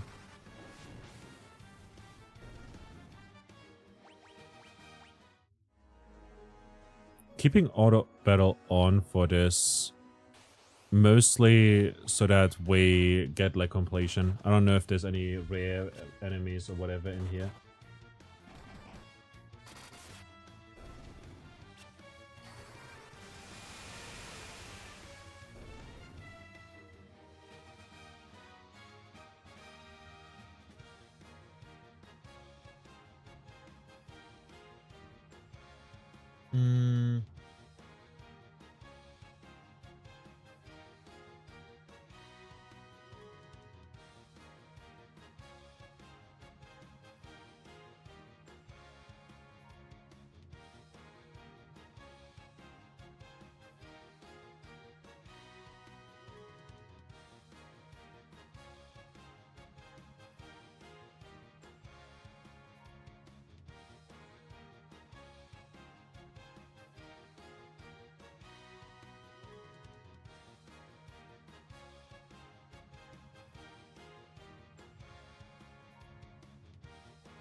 So apparently there's some rare monsters we could still go for.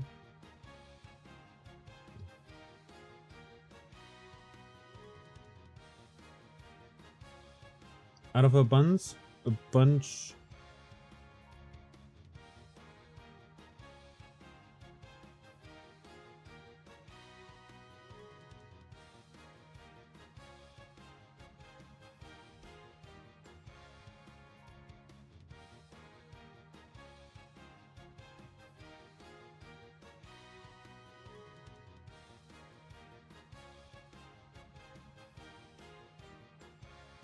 But we'll see. Let's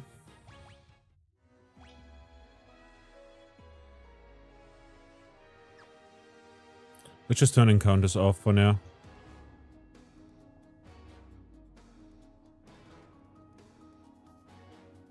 Because it will take a bit too long otherwise to get through this whole area.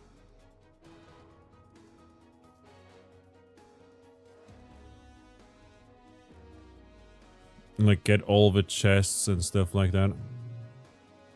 No, no, no, no, no, no, no, no. Music is banger.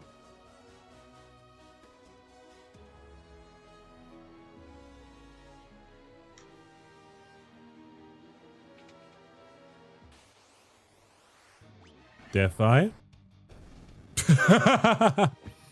4 experience. Dry Ether. Just in case... This is not the final boss, right?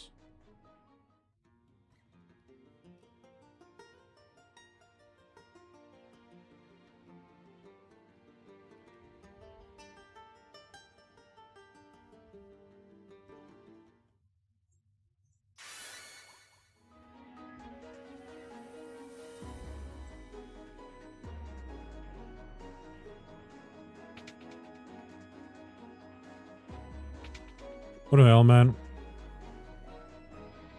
It's just the floor below?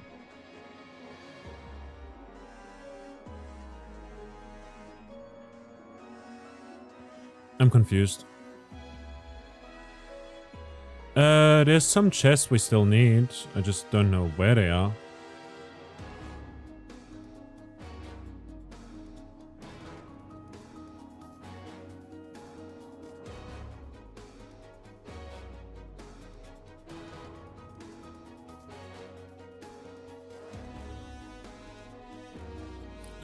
Let's head downstairs, I guess.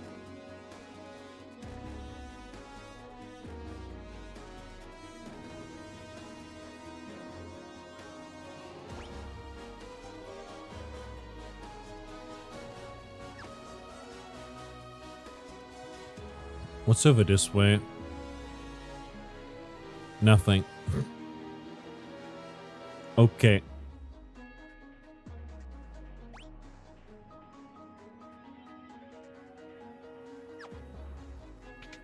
There's a door, though.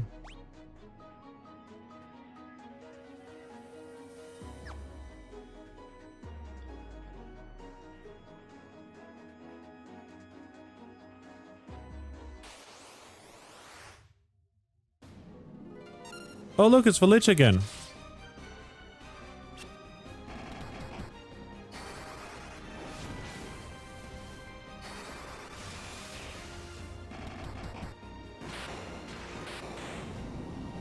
The Lich is still easy. But this time around, he seemed a bit easier. I wonder why.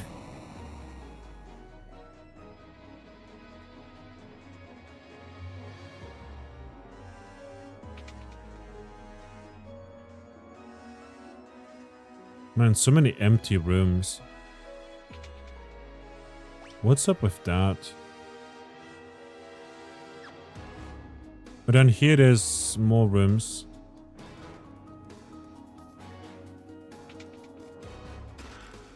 Protect cloak. Let's go.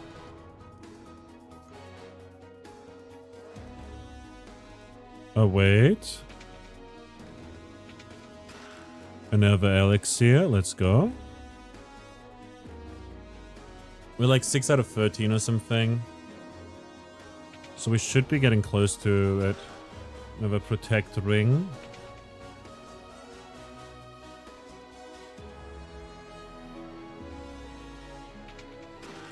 Saska's blade. Again, a weapon that we can't actually use. This is like for the ninja. And that's it.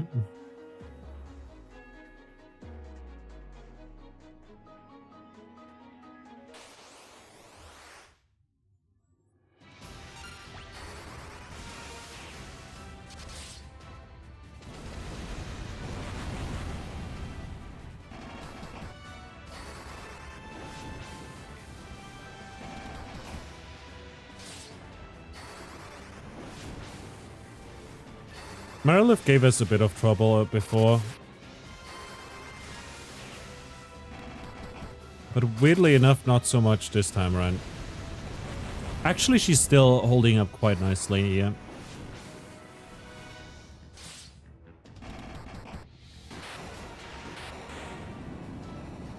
But now she's dead.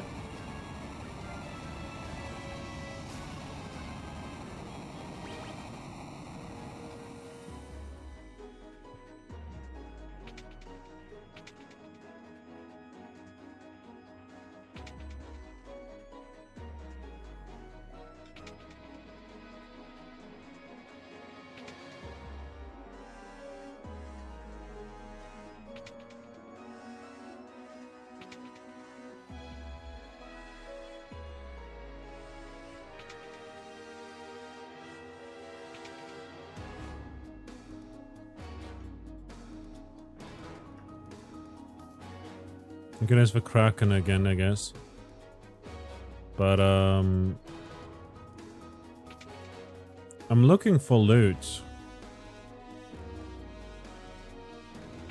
Have you seen any loot around here? Am I missing some doors?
What's our highest? I guess Fandaga.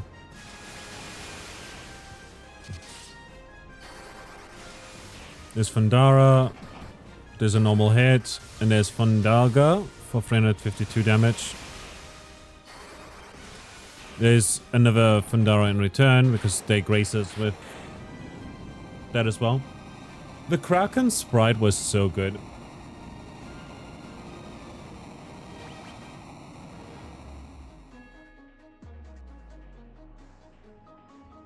Release the Kraken.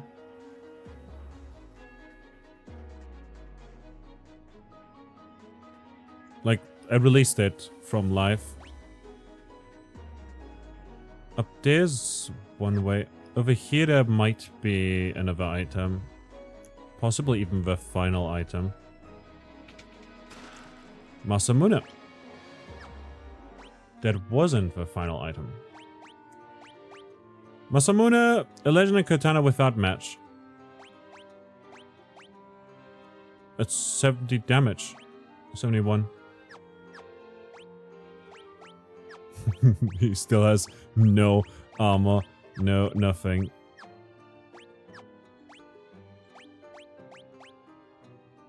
Oh, we can actually wear the protect cloak on Eris, which is really good to know.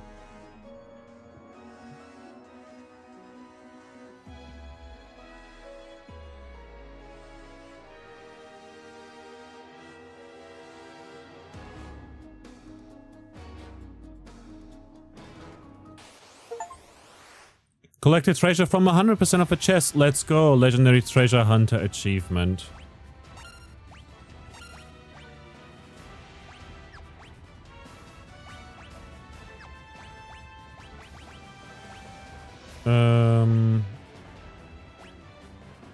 Let's lose Hilaga once. And Flare right here.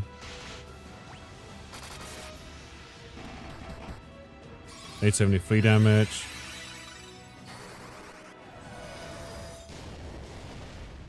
$546, 508.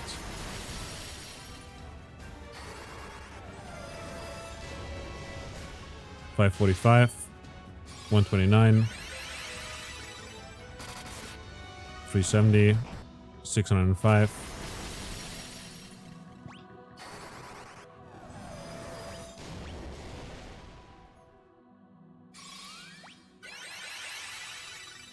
That Hilaga was kind of wasted.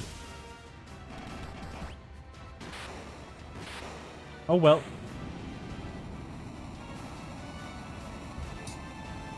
There she goes. There she goes again. For Jill.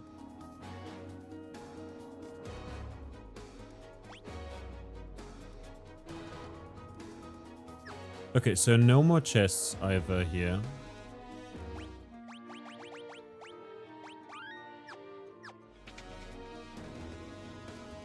Do you remember me? I was once the most renowned knight of Cornelia. It's Garland again. 2,000 years from now, you killed me. I'm Garland. Oh, you did defeat me then, but the 4 great forces saved me by sending me back through time. Once here, I sent the 4 fiends into the future, where they shall once again use the 4 great forces to send me into the past. In 2,000 years, I'll remember none of this.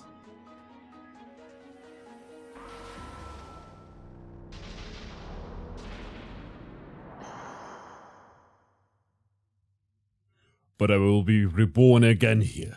So even as you die again and again, I shall return, born again into this endless cycle that I have created. Oh, that's epic.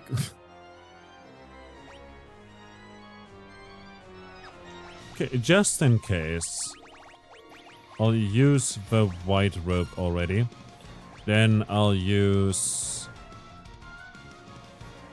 Temper on Rouge. Then I'll use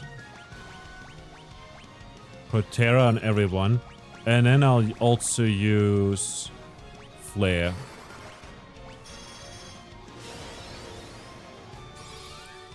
Invisora to increase our evasiveness. He just heals himself for 9,999 for whatever reason. We didn't even attack yet.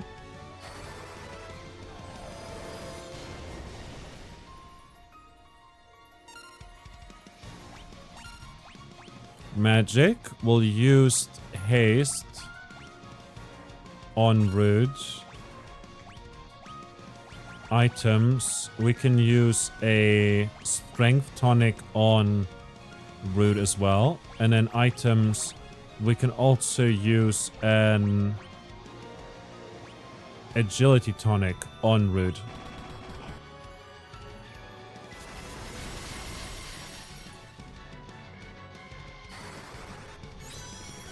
So now his hits are increased.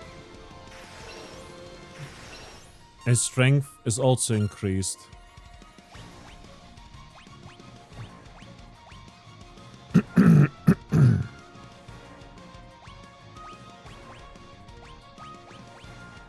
Blizzaga is our strongest spell on choose.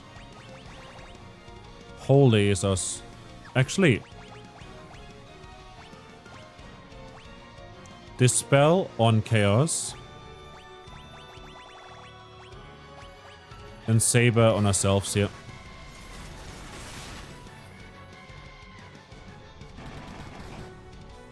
$3,500 damage? Oh, Dispel didn't work out there. That's unfortunate. It healed again.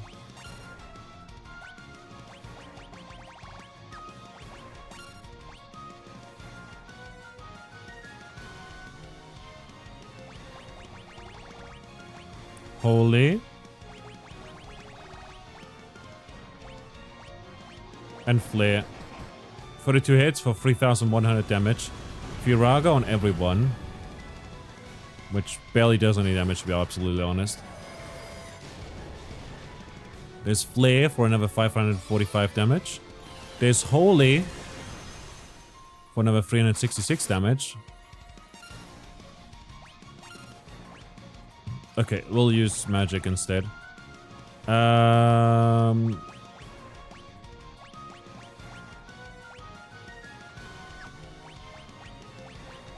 Actually, we can cast haste on ourselves here.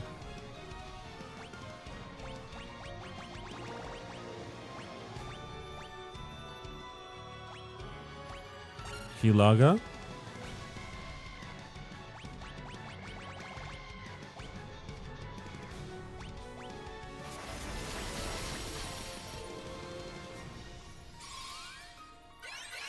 We're using Hilaga right here to heal 300 health on everyone.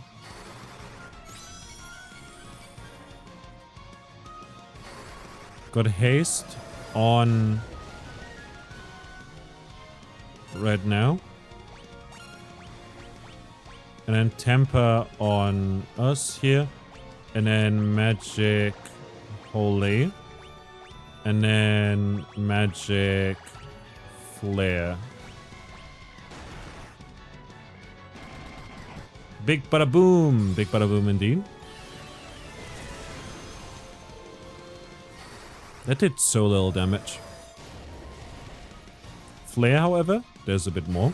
Not that much either, though.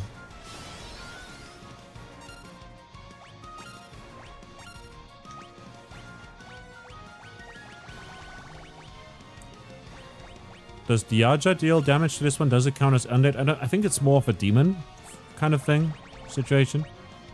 But still. Flare.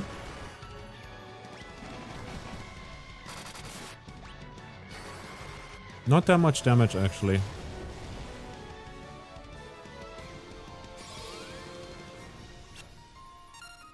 Okay, Diaja misses. We're gonna go ahead and use a strength tonic on Choose. And we'll also use a agility, like a speed tonic on Choose.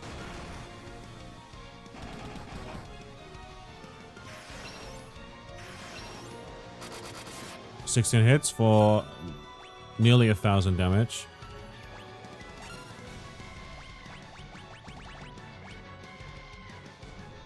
Hilaga on everyone. Perhaps we should use Blizzaga.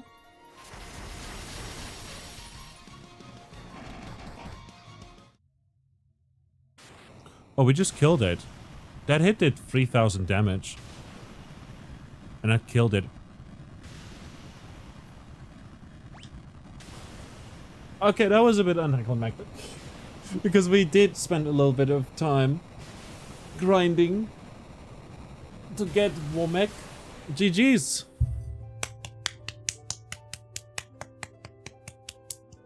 Clappies.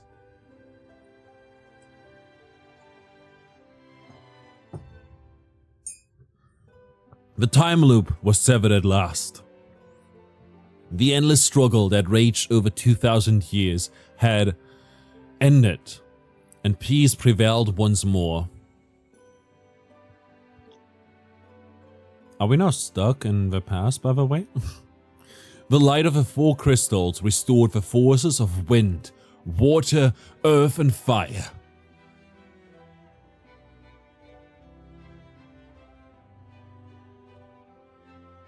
It was a mere trick of fate that had given rise to the chain of Garland's wrath.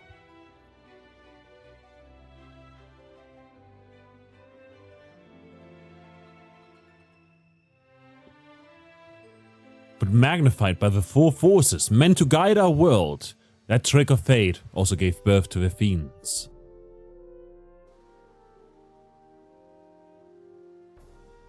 Monsters had run rampant as the world sank into darkness. And we know that already. That was in the expedition. Why is it in the epilogue as well? But all that is now past. All that is now past.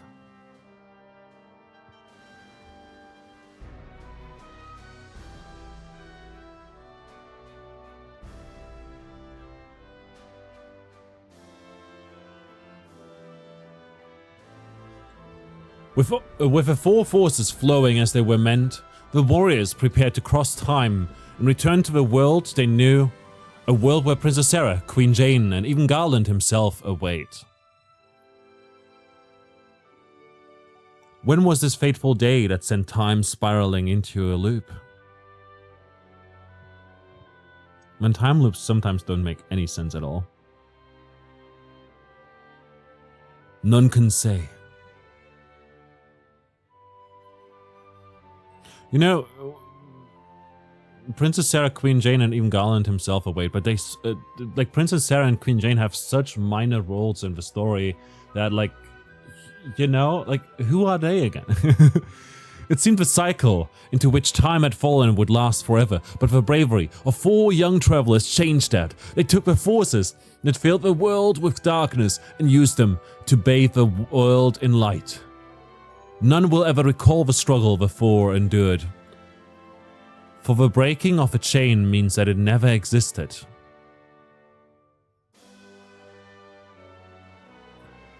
No, I mean, like, if we sever the chain, that means just that there will be from now on, no more time loop shenanigans going on.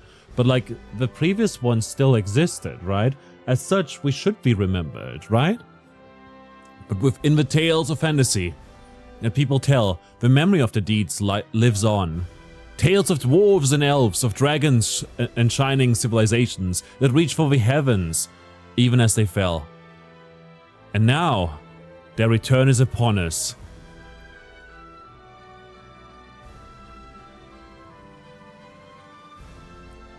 With a memory of that struggle buried deep in their hearts, they will quietly watch over our world. This was the final fantasy. Remember always, the forces of the world. Why does it keep going? Of a world must be used as they were intended. The power of light must never be used for dark, and the true crystals reside in your heart. Man, it sounds like that one super homophobic email I got ages ago when by a developer. For you are the warriors across time, you are the bringer of light.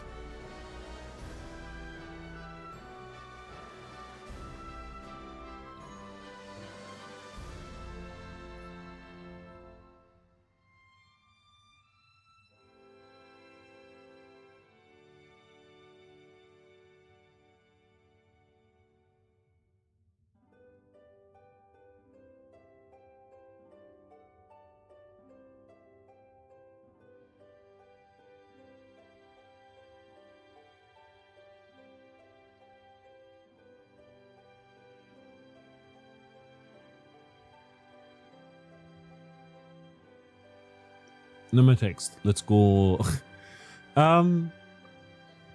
Honestly, this was a very, very pretty game. The music was nice. There's no music in this game that actually is stuck in my head. Like, I wouldn't be able to recall any of the music. Even the music that we just listened to. Like, I don't remember shit about it. To the fans across the globe, both present and past, and to the crew who brought the originals to life, we offer our profound and heartfelt thanks.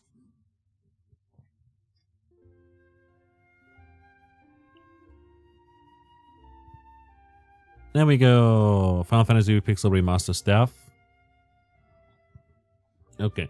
Like I wouldn't be able to recall any specific song from this game, you know. Nor from the original, by the way. Also, I find it cool to see like the spell with like the spell system with the charges and stuff that you have to recover by resting. That's cool.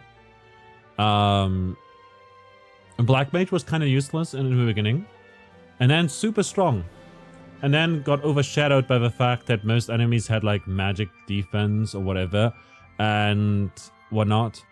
But like Rude, our monk, was dealing obscene amounts of damage. He was naked, and he was like naked half his time, like half a game, half a playtime. He was just naked, which is fun. My 32 attacks go vroom. Yeah, exactly. Like we could just increase his speed with like a tonic. We give him haste. We then see him quadruple his attacks. You know, suddenly got 32 attacks, each dealing obscene amounts of damage, high crit chance, and all of that. Plus, with temper and the power boost from the tonic, like, we just did so much damage there. And at that point, like, it didn't even matter that we had a Black Mage in our... Oh yeah, this music I can remember still. Like, I would be able to tell this is Final Fantasy 1, you know? No, no, no, no, no, no, no. No, no, no, no, no, no, no, no. This is iconic. But beyond that, like, I wouldn't be able to recall most of her music, you know? It's not like Final Fantasy and like other games. Tactics as well had a very, very good soundtrack. I believe, in my opinion. But yeah, it was nice playing through this. This is cool. Seeing where, like, decided to like go and do stuff cool. Blackbencher's job is just AoE away annoying groups. Yeah, like the Black Flan, for instance, who would take like 30 damage from Rude, but like 300 damage from Black Mage. So yeah, that was kind of, the balance was a bit off. I also hated finding items that I can't use, but it was cool to like see some customization, at least in terms of equipment and whatnot, different swords that are effective against different people. And also I found it a bit sad that we were able to sell Excalibur. I was like, yeah, maybe they will stop us selling this like mythical sword, but no, it's fine. It was also like we found Masamune, which is probably the strongest weapon with like 46 attack or whatever. And I was so glad that the Red Mage could actually equip that. It was nice. Like, I was actually kind of happy that he got to equip one of the weapons we found in the final dungeon.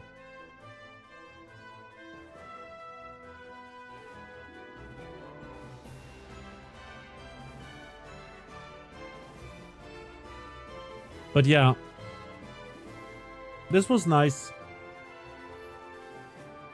Also, I did realize that clearing the final dungeon and also the wind dungeon wouldn't take too long, so I figured, hey, let's try and find this very, very difficult enemy. And we did. The Womek, who apparently is considered a super boss in this game, which is nice.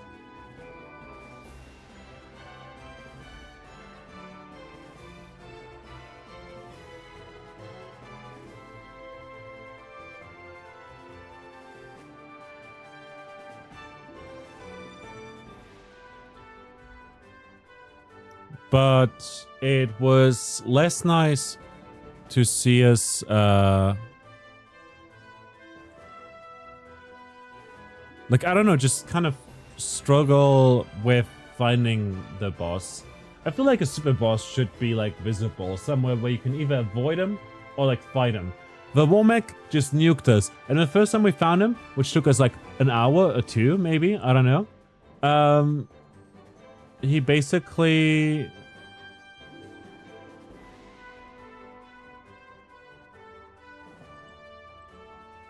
just obliterated us completely. We didn't wipe too many times either in the game, which was a little surprising in a way.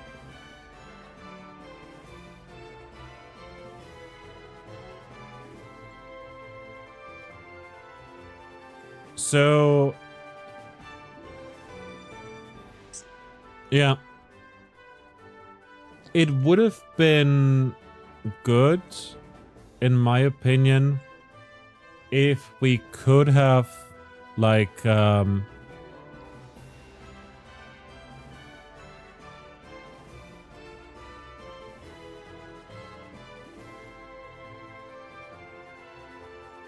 don't know, how do I put it?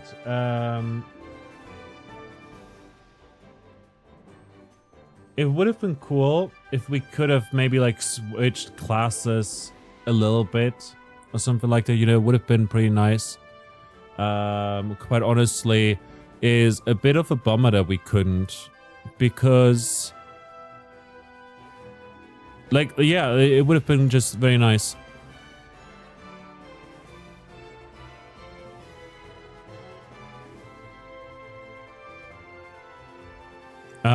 It was quite frankly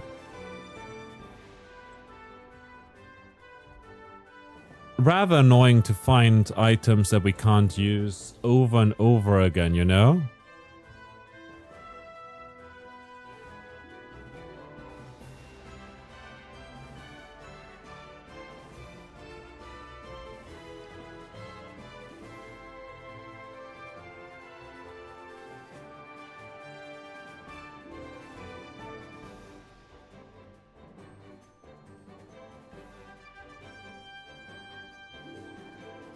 All of that said, it was good, I think. I think this was a good experience overall. Like, just like experiencing like the many shortcomings of this game, but also the many things that would later then Like, you know, the many things that would then later go ahead and coin.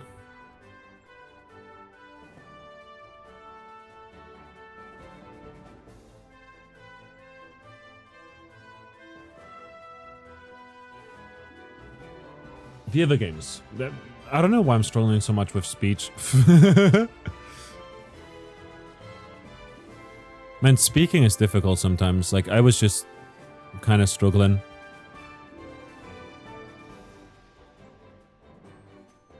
Today, multiple times. Like, we yapped, to be fair, for 3 hours. So there's that as well.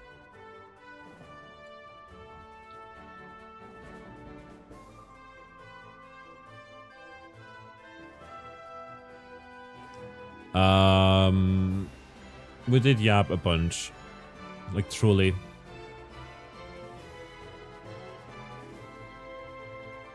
We truly did yap a lot today. I don't think it's that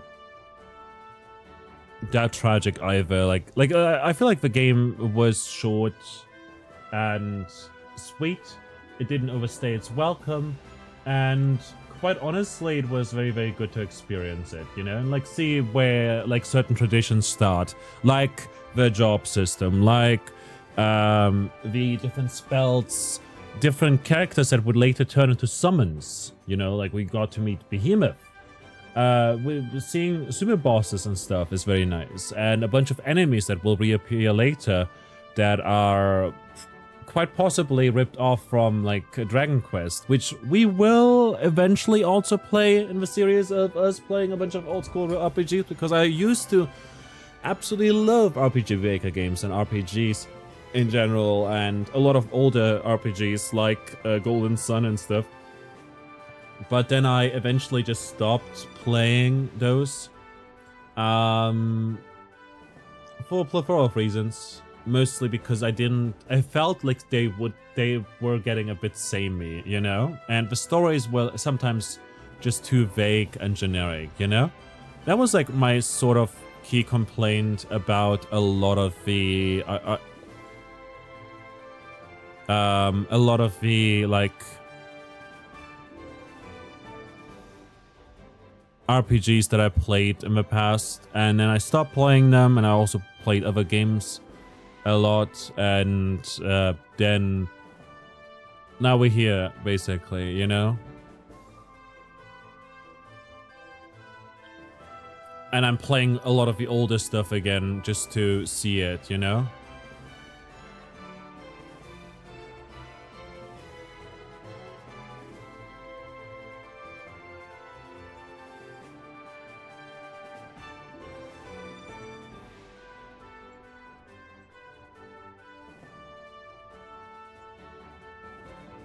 Now with that said, like next week we've got the end.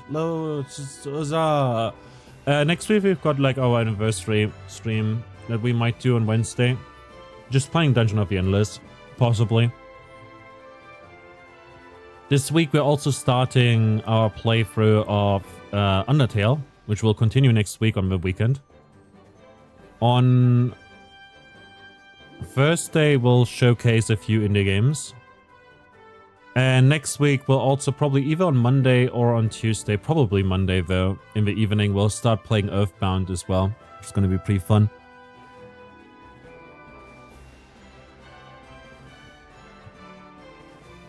And then, quite possibly, like the week after, we might do, depending on when I work, I'll ask my boss basically. But depending on when I will be working, probably on Saturday, I might just do like a stream on the Friday the 28th. That is a bit longer, with like special events and stuff.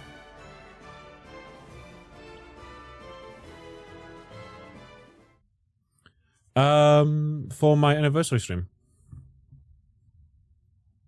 Because like the 22nd, I actually have a lot of work to do. Up to the final boss. Sure. Let's do it over here on the 4th. Ta-da! What does the star mean? Defeated chaos and restored peace to the world. Now, what achievements are we lacking still? We're missing 2 exactly. One is for completing the bestiary, and the other is for earning all achievements. Never mind. So, looking at the bestiary,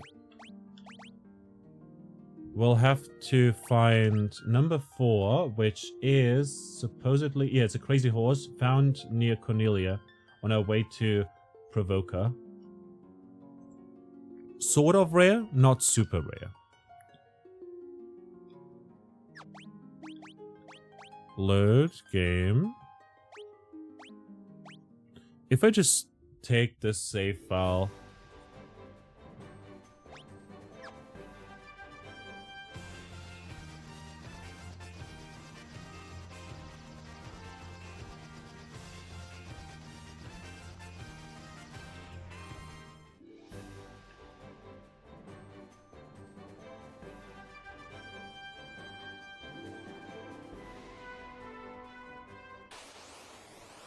There it is.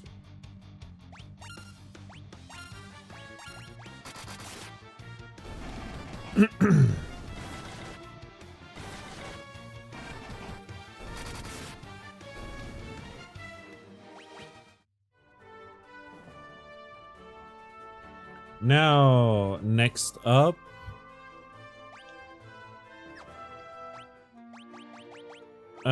Configuration. Bestiary. 13. Is actually not on the list of rare monsters in this guide that I found, but FF1 Bestiary.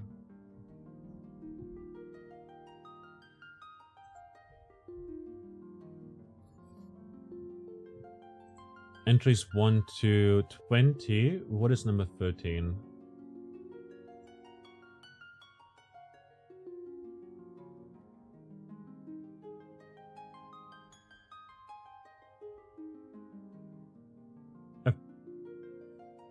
Apparently something found in the Chaos Shrine.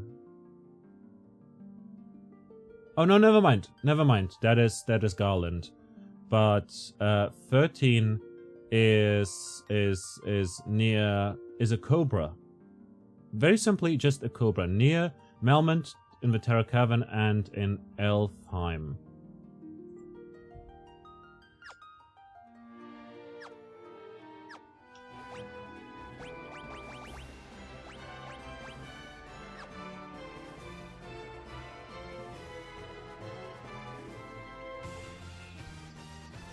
So we'll head over there.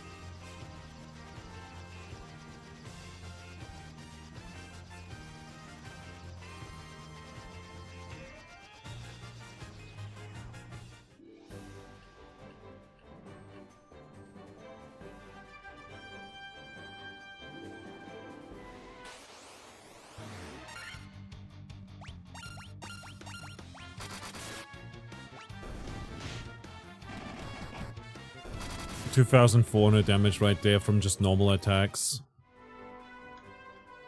We just kind of didn't stumble across the Cobra, I guess.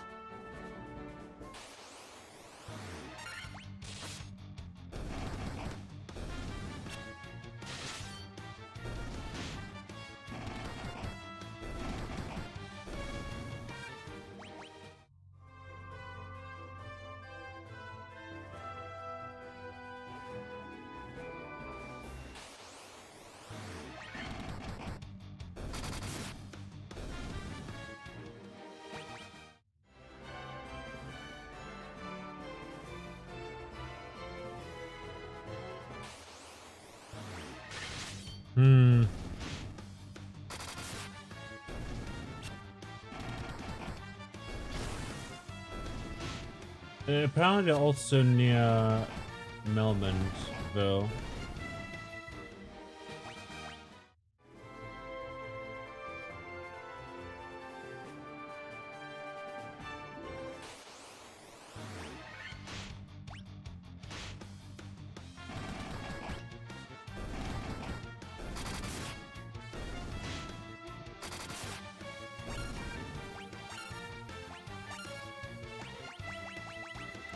Might as well just use Fundara here and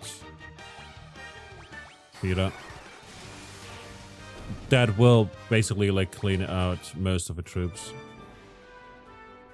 Most of the units.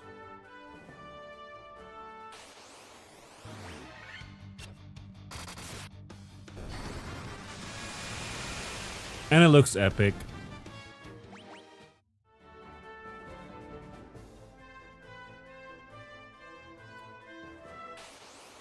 Stupid purple snake is not appearing.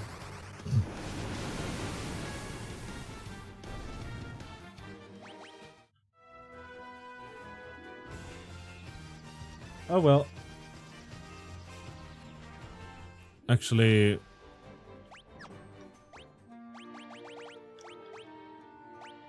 config... Beast Cherry. What else are we missing?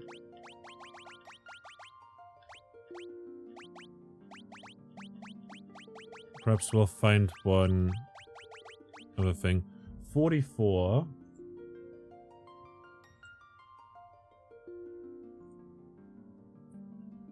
Is an ochre jelly found in the Terra Cavern. There's a rare encounter on floor B3, B4, and B5.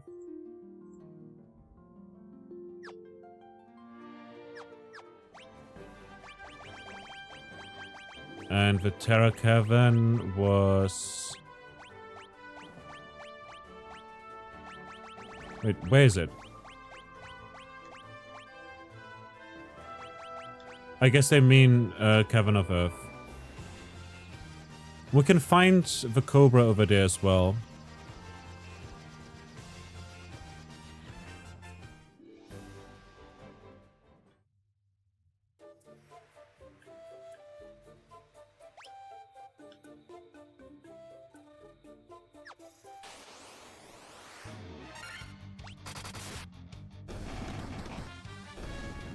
Spoodus.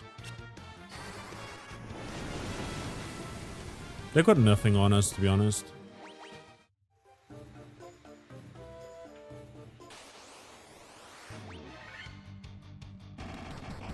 Gonna leave encounters on still for this.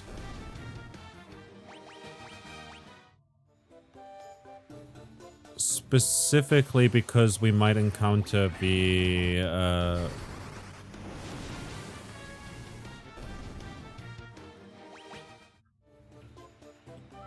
snake.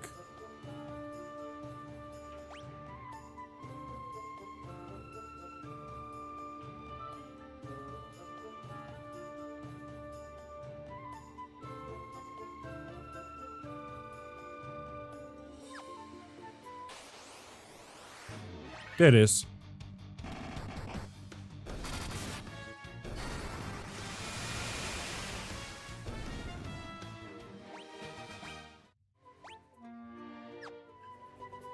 Now we can turn that off because the Ochre Jelly spawns on B3, B4, and B5.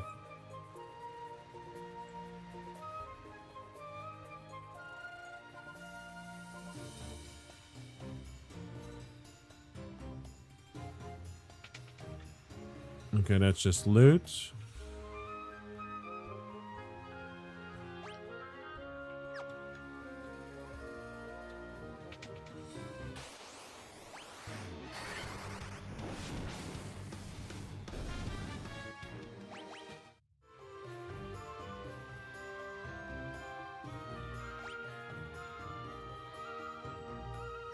Oh, it's over this way. I didn't see the stairs.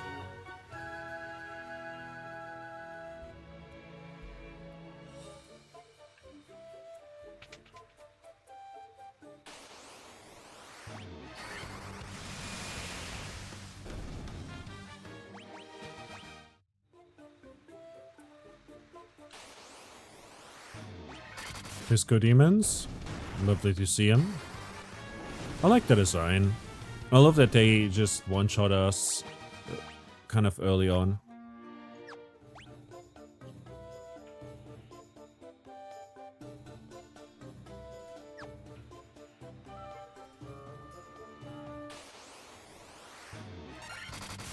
So over here is like a re-encounter of an ochre jelly, which basically is just a flan enemy again. But in a different color.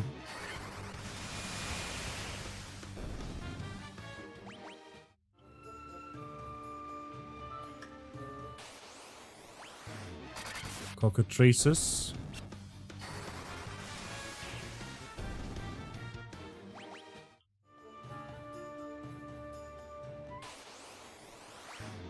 Braves.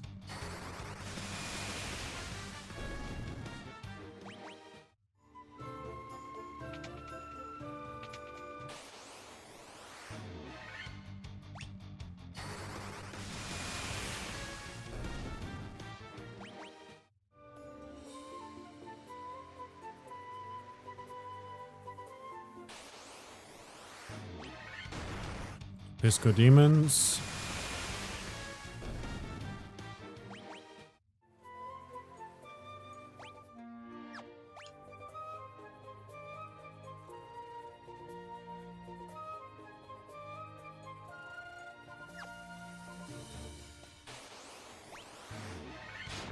Ghasts and Whites.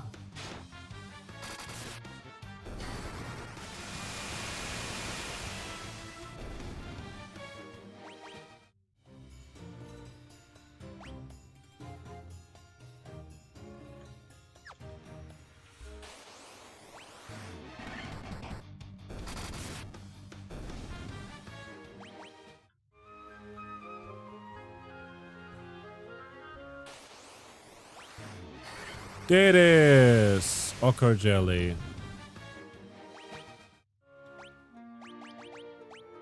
Config.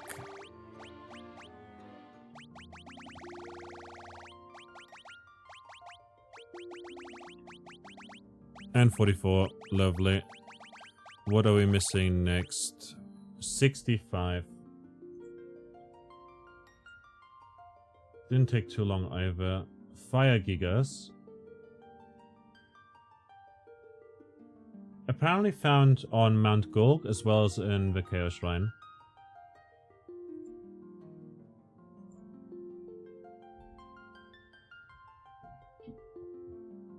But before that, I'm going to quickly take a break. I'll be back in a bit. Please take care of yourself. I'm going to grab some tea, and I hope you'll take care of yourself. Because you deserve it. You deserve being taken care of, and if there's nobody else to take care of you, then why not do it yourself? See you in a bit.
Alrighty, we're back again.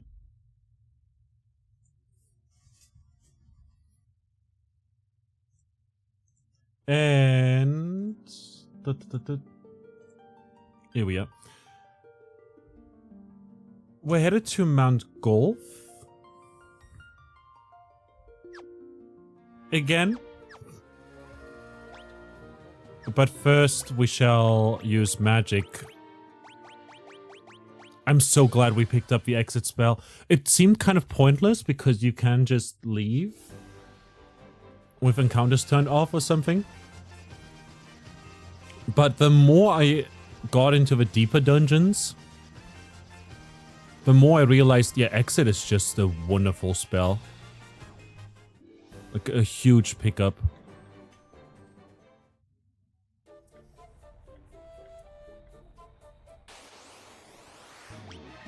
Unkeg. Now that I think about it, Fira, we need to change that.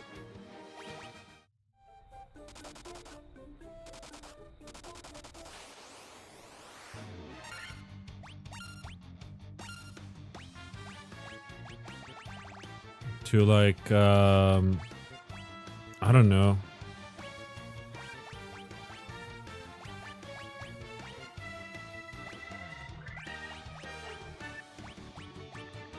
Let's do that and gauntlets, I guess.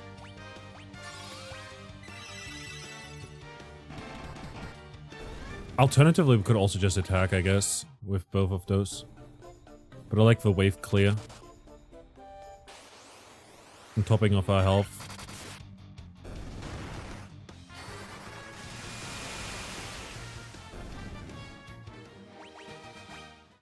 We got a knife!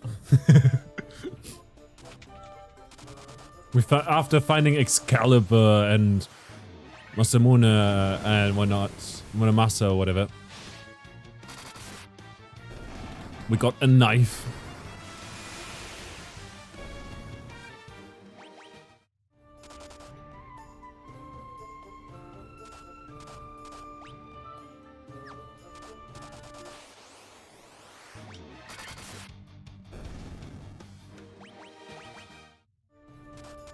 I'm glad we can skip through that by holding A.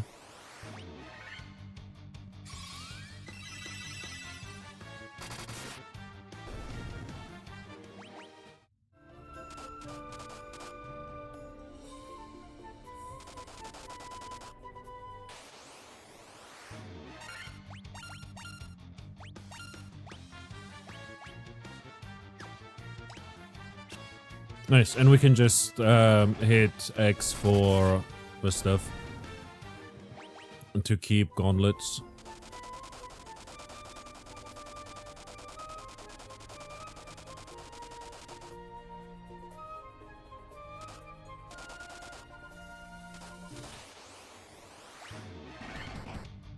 Let me check real quick if there's any closer.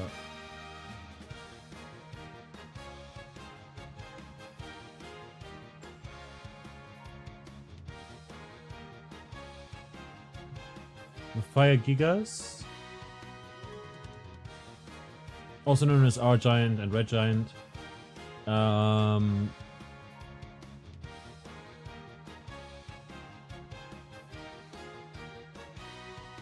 Appears in Mount Golg B4 and B5.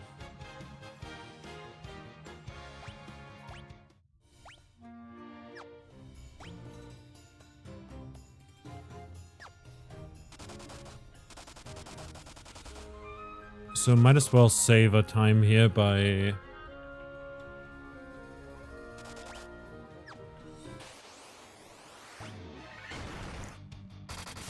only fighting on B4.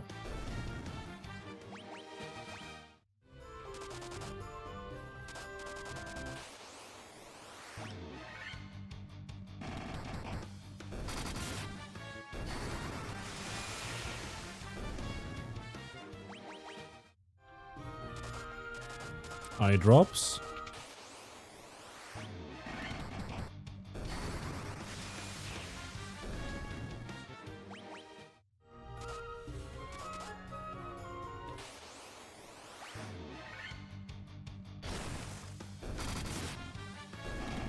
Yeah, fleeing is probably going to be much slower than doing it this way.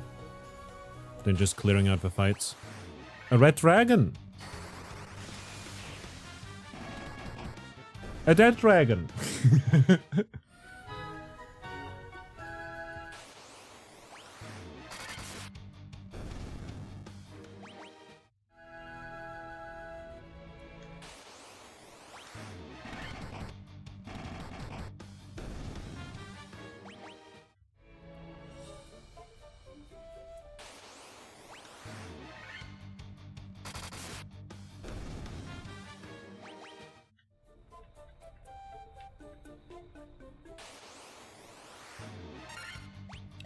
Actually, what I'll do is change this into the healing stuff and then use items, force hammer.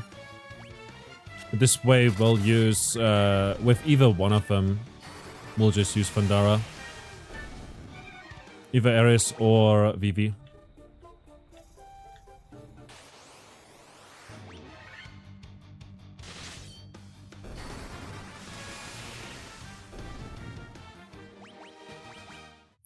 Also, while we're at it, we'll go into configuration and turn off a boost because, like, there's no point in getting experience.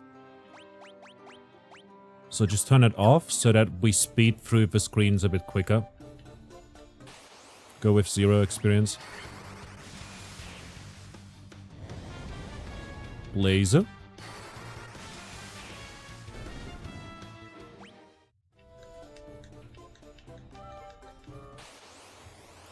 Because then we don't have to deal with the level up, getting experience, waiting for the gold and experience to calculate, you know.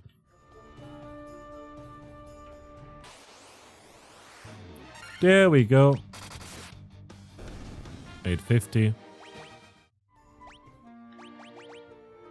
Now, next up, configuration, bestiary.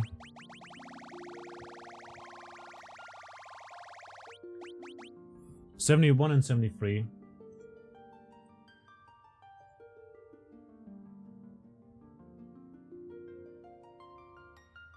Ice Gigas found near Onrak and in the Ice Cavern, and the Remoras also Ice Cavern and near Onrak.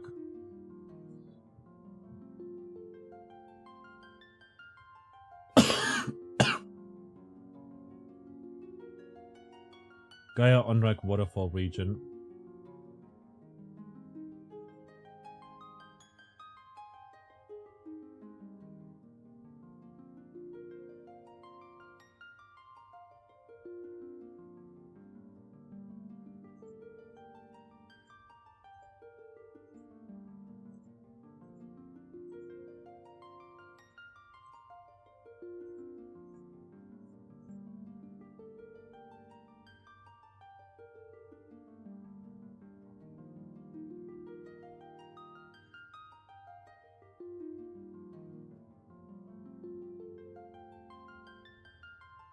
Let's see, Ice Gigas we can find...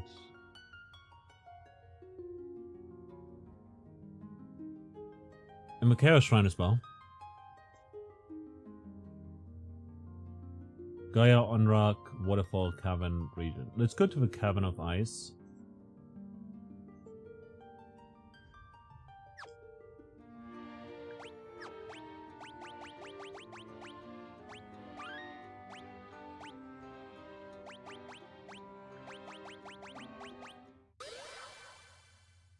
That effect is so cool.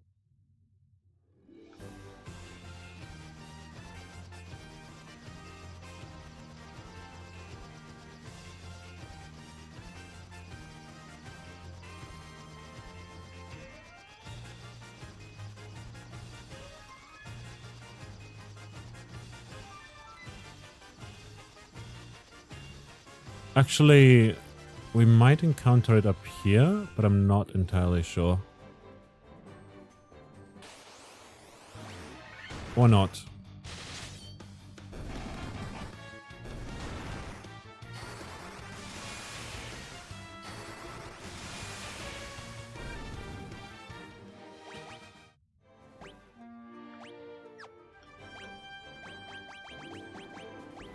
Let's see, where's the ice cavern? Ah, down there.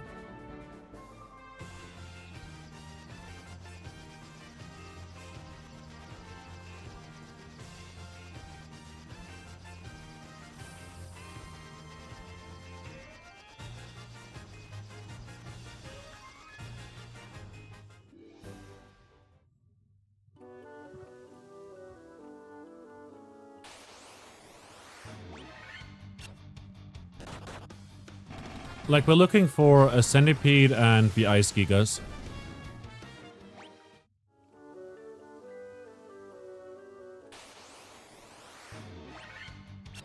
And the centipede seems to spawn anywhere in this kind of area.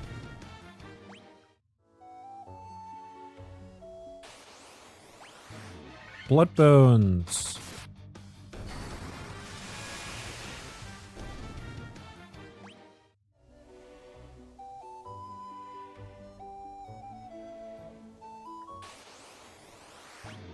Dark Wizard might actually be one that we're missing as well.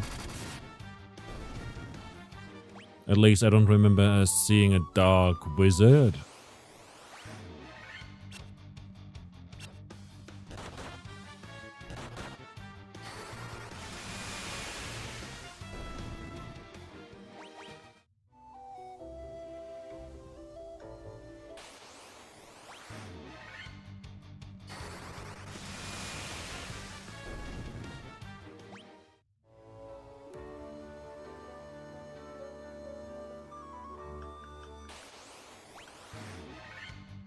More Dark Wizards.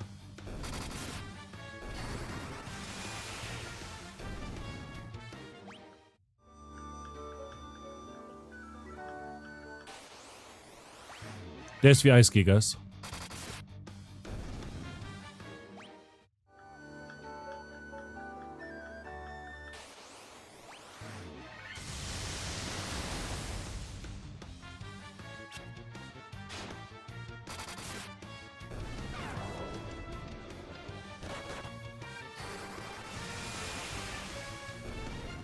Actually got slowed for once.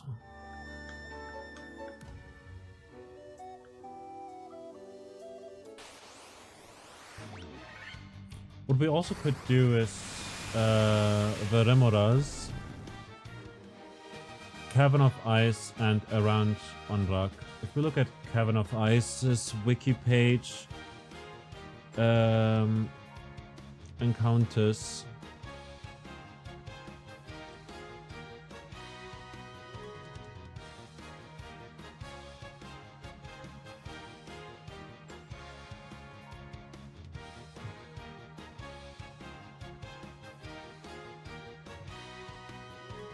East, west.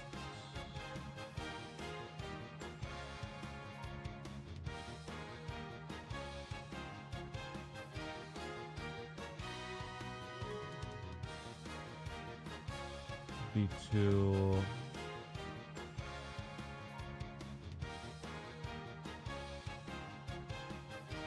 Ah, and B3.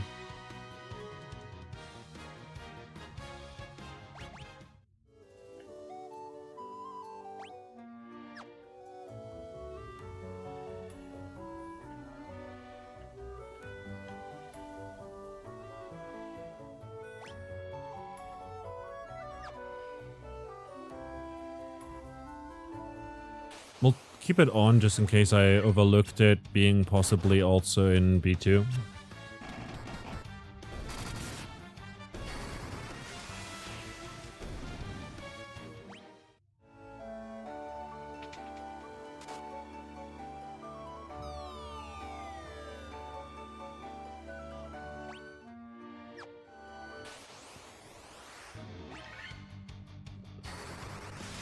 Brass, Whites, Ghasts, and Spectres.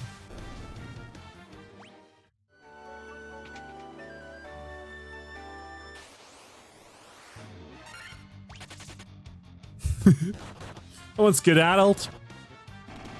Off it goes.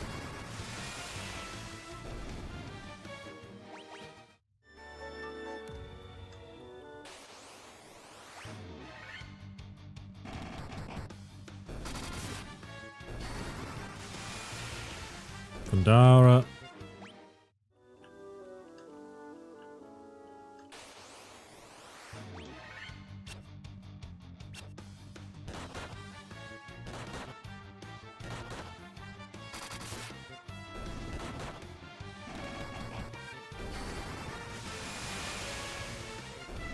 Nice.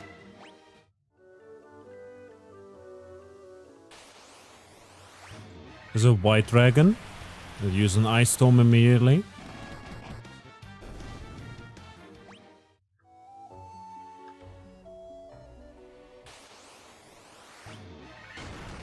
Is it specifically? No, it's the same rarity as like the Ice Gigas, it seems.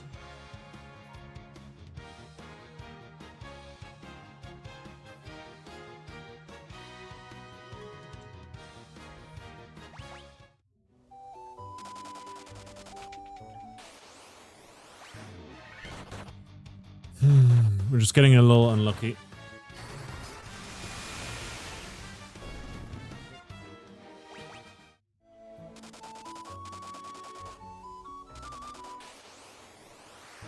Oh, there it is.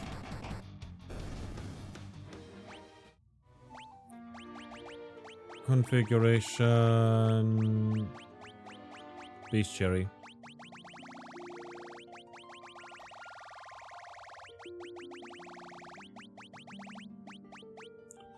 Uh, 84.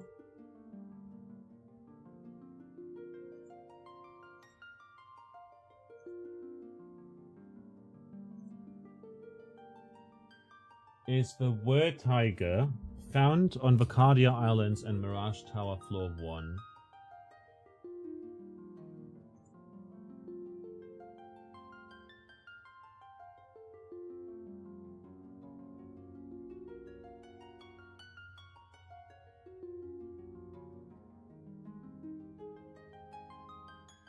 Found apparently on the Bahamut Islands and Mirage Tower.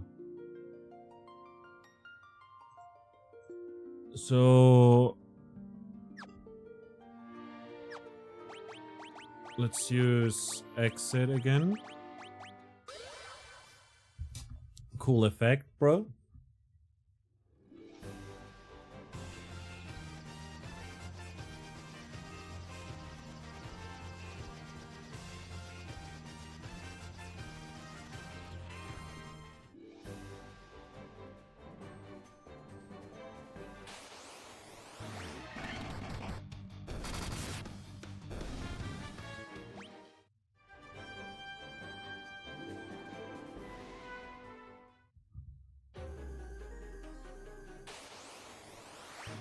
Chimera.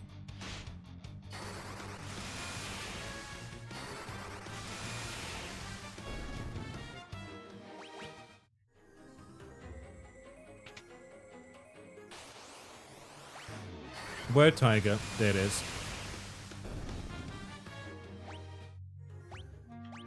It's a bit wasteful, but also we have enough ethers forever. Forever. Let's quick save again. And then configuration.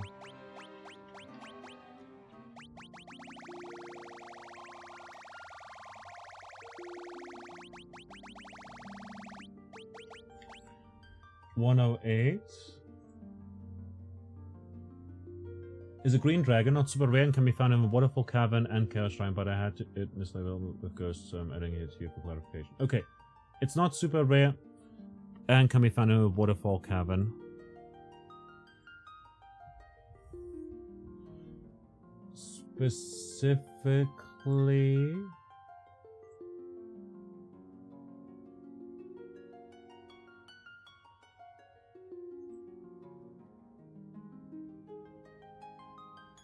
Waterfall Cavern. Anyway.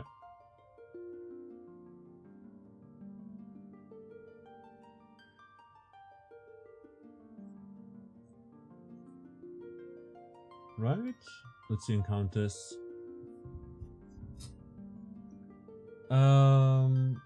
Green Dragon.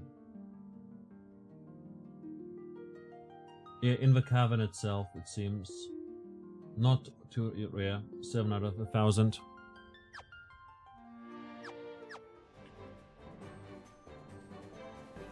Down we go.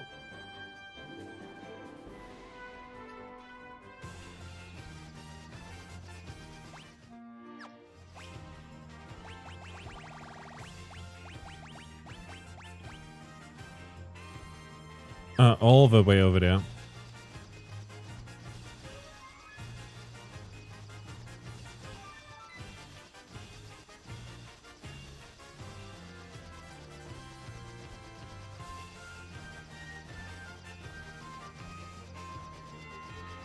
Where's the best place to land?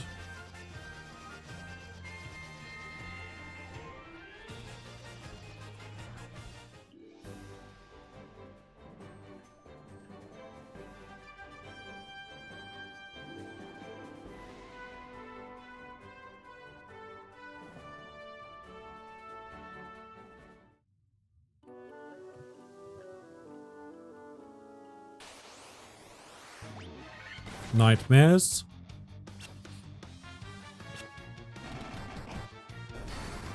$1991.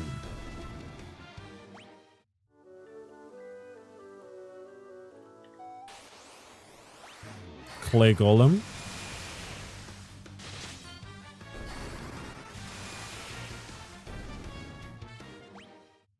Easy peasy.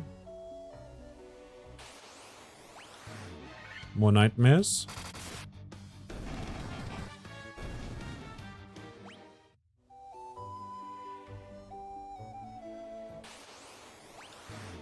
There's the green dragon.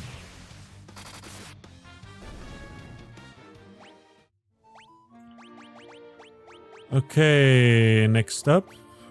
We're checking the bestiary in here because the next one might just be in this area as well.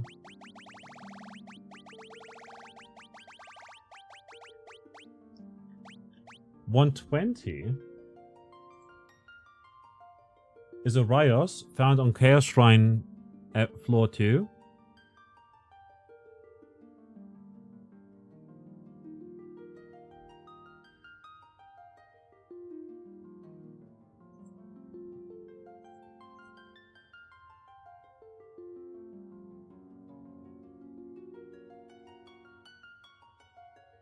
Past floor 2.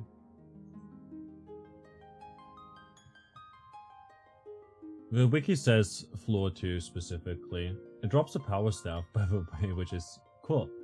But we can also check Chaos Shrine real quick for the encounters. So that was a Rios. Dun dun dun dun dun.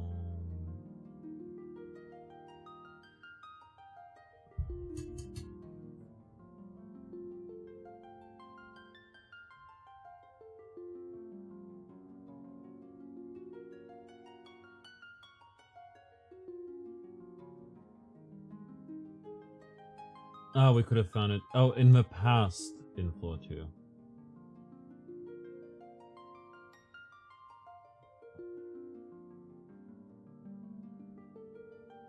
Let's keep that one for later.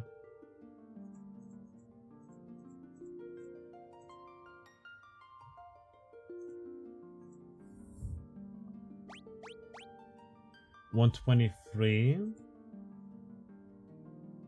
is the Iron Golem, also found in the past on B4.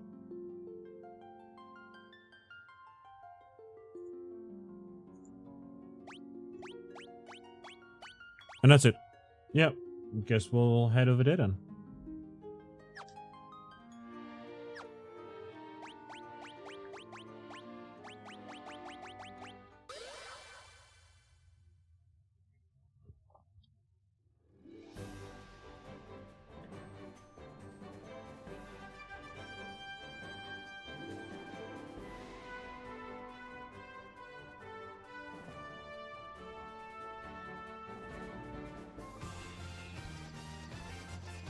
Da, da, da, da. Ba ba ba ba ba ba ba ba ba ba ba.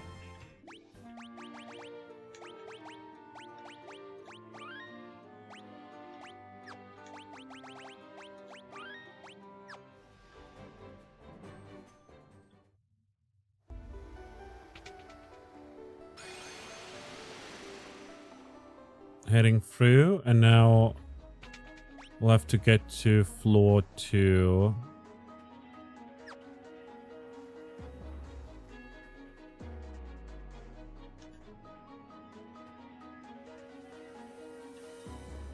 Oh, wait.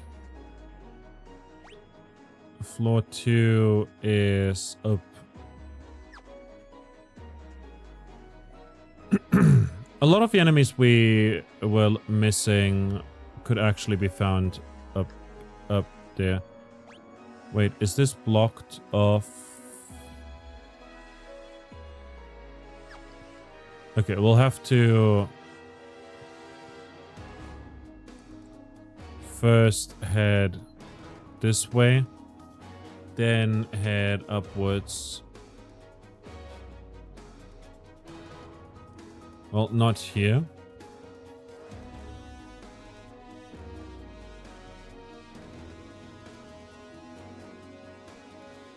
Maybe to the right?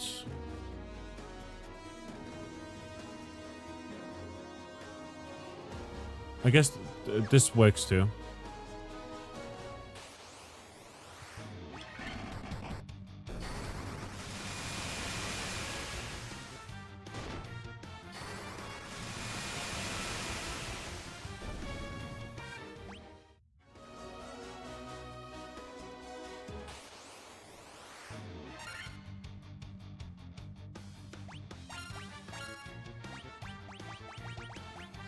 Let's use the major staff and then keep gauntlets.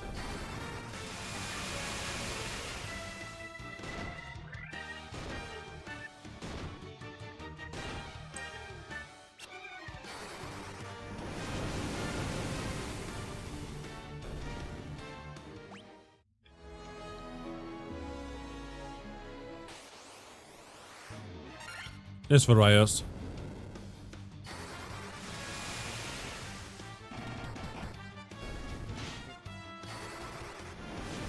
The blue ones.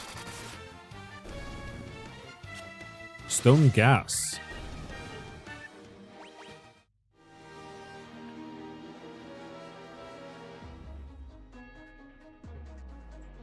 And now the last one, the Iron Golem, is a normal enemy that appears on the Chaos Shrine B4.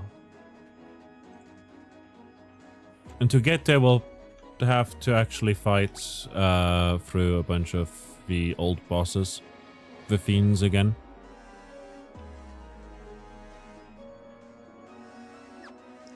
Was it like the middle room?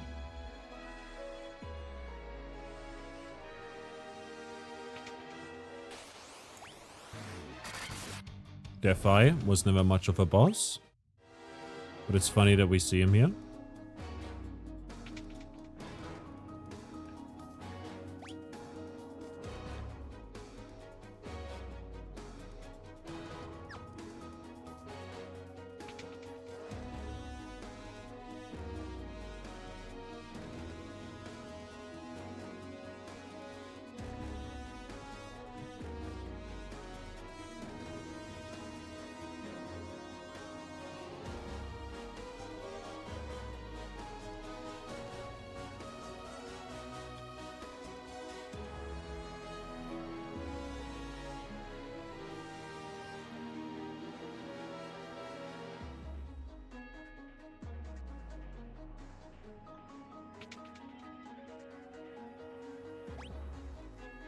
Oh wait, it's down here.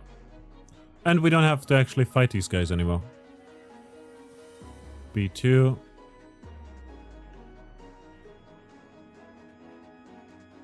Actually quite lovely.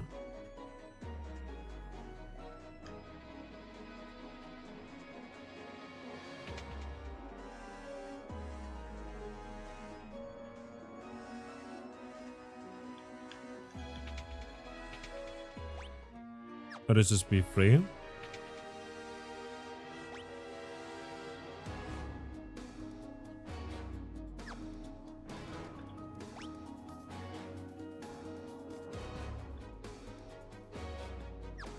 And we'll have to go through here.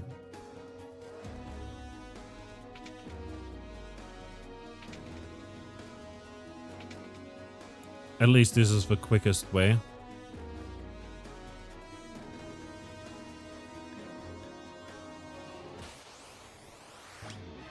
Purple worm, cheetah prince dancing on the people.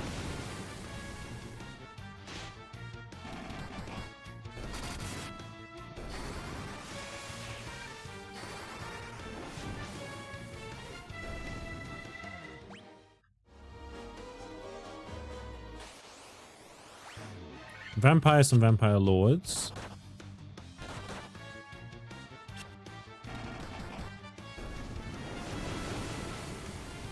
Feeder.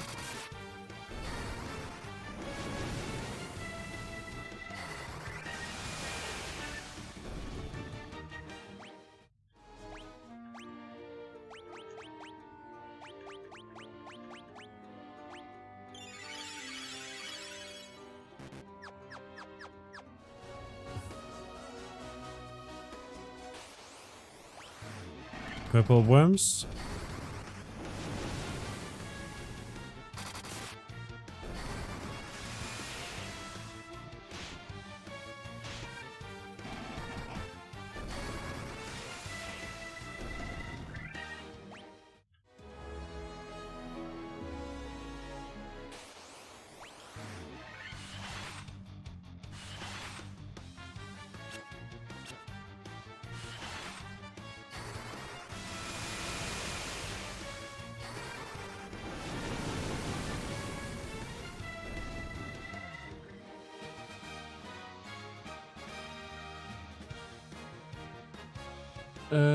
Chaos Shrine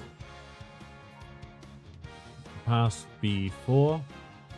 The Iron Golem is a 60 out of 1,000. So the purple worms that we found 4 times, that's essentially the same. Like, you know, that could have been a Iron Golem.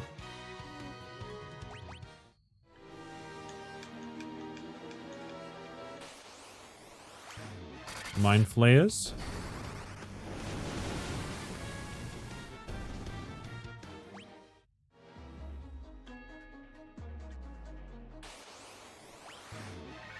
Stone Golems. Close, but not the variant I need.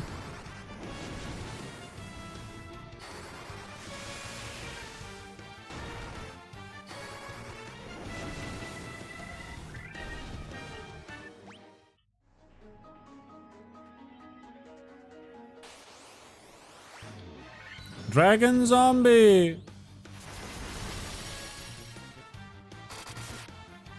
Dead Zombie!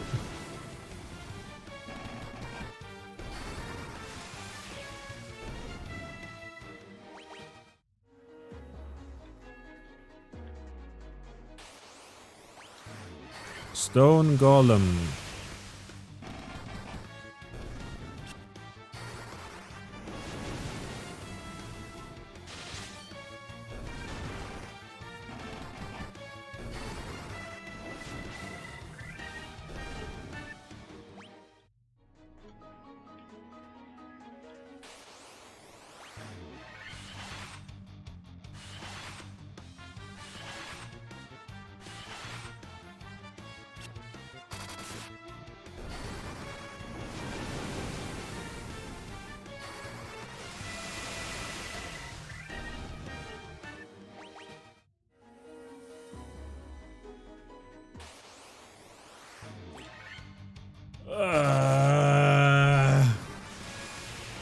This might take a while if we get unlucky, but like it's 60 out of 100, 1000, a 6% encounter chance, essentially.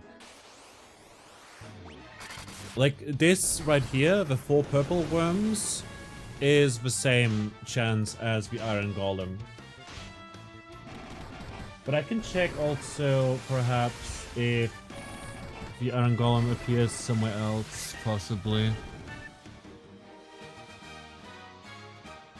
No. Iron Golem. Actually, Iron Golem is a 70 out of 1,000, and also a 60 out of 1,000 for 2 Iron Golems. So there is an even higher chance of encountering at least one, you know? Like, encountering one is going to be 60 out of 1,000, and encountering 2 is 7... No, is 60, and 1 is 70. So that's 130 out of 1,000. That's a 13% encounter rate for at least one of them. There it is. Actually, it's less than that. Master of I, a Master of 1, and Field Research Professional.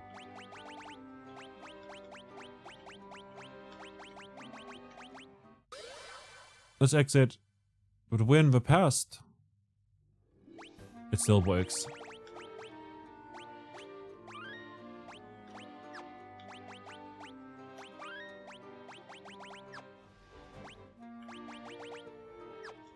Right. There we go. That was Final Fantasy 1. 100% it. Fantastic. I didn't intend to do it, but hey, we did it. And I think that's fine. That said, I had a fantastic time today. Thanks a lot to everyone's been hanging out today. Everyone's been lurking and chatting and stuff. Appreciate y'all greatly. I hope you have a wonderful rest of your evening. We'll be live again maybe tomorrow. Maybe tomorrow. Depends really on when I get back from uni, if I have something else coming up. Because there's, like, a friend and I have possibly some plans, but also maybe not. We'll see.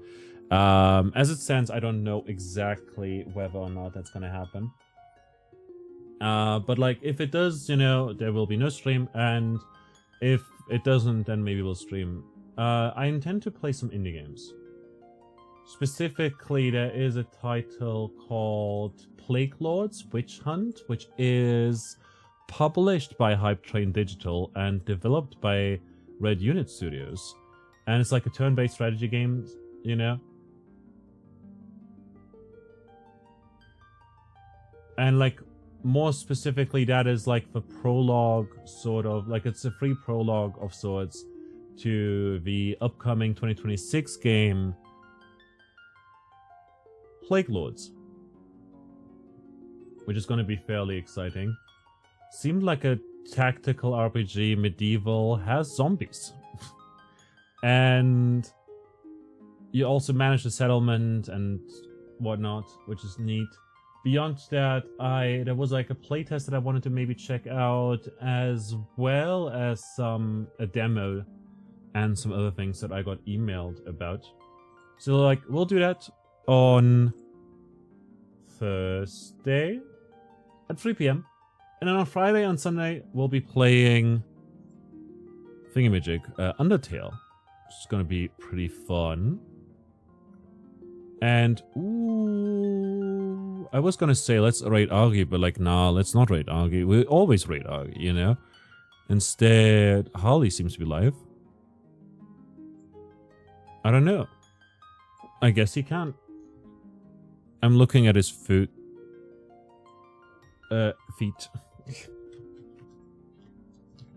Harley's a lovely variety streamer from the UK with a big focus on, like, a bunch of different games. Like, from co-op shenanigans like Biotic Factor and to, like, N-Peak and Lethal and some other games, to various, like, AAA kind of games. Like, I've seen him play Elden Ring, I've seen him playing Resident Evil 4, and some other titles. He has also played the Callisto Protocol recently, Biotic Factor, God of War, is right now live with Resident Evil 4, in fact. I'm just gonna say hi over there. He is, mind you, a little lewd at times. His community is pretty feral. Feral, get it? Furry. But also he's super wholesome, and I highly recommend checking him out. Much love.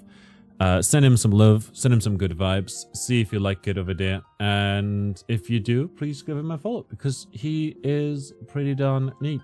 Definitely worth checking out. And like, yeah. With that said, I'll see you on Thursday, or possibly tomorrow. We'll see. And good night.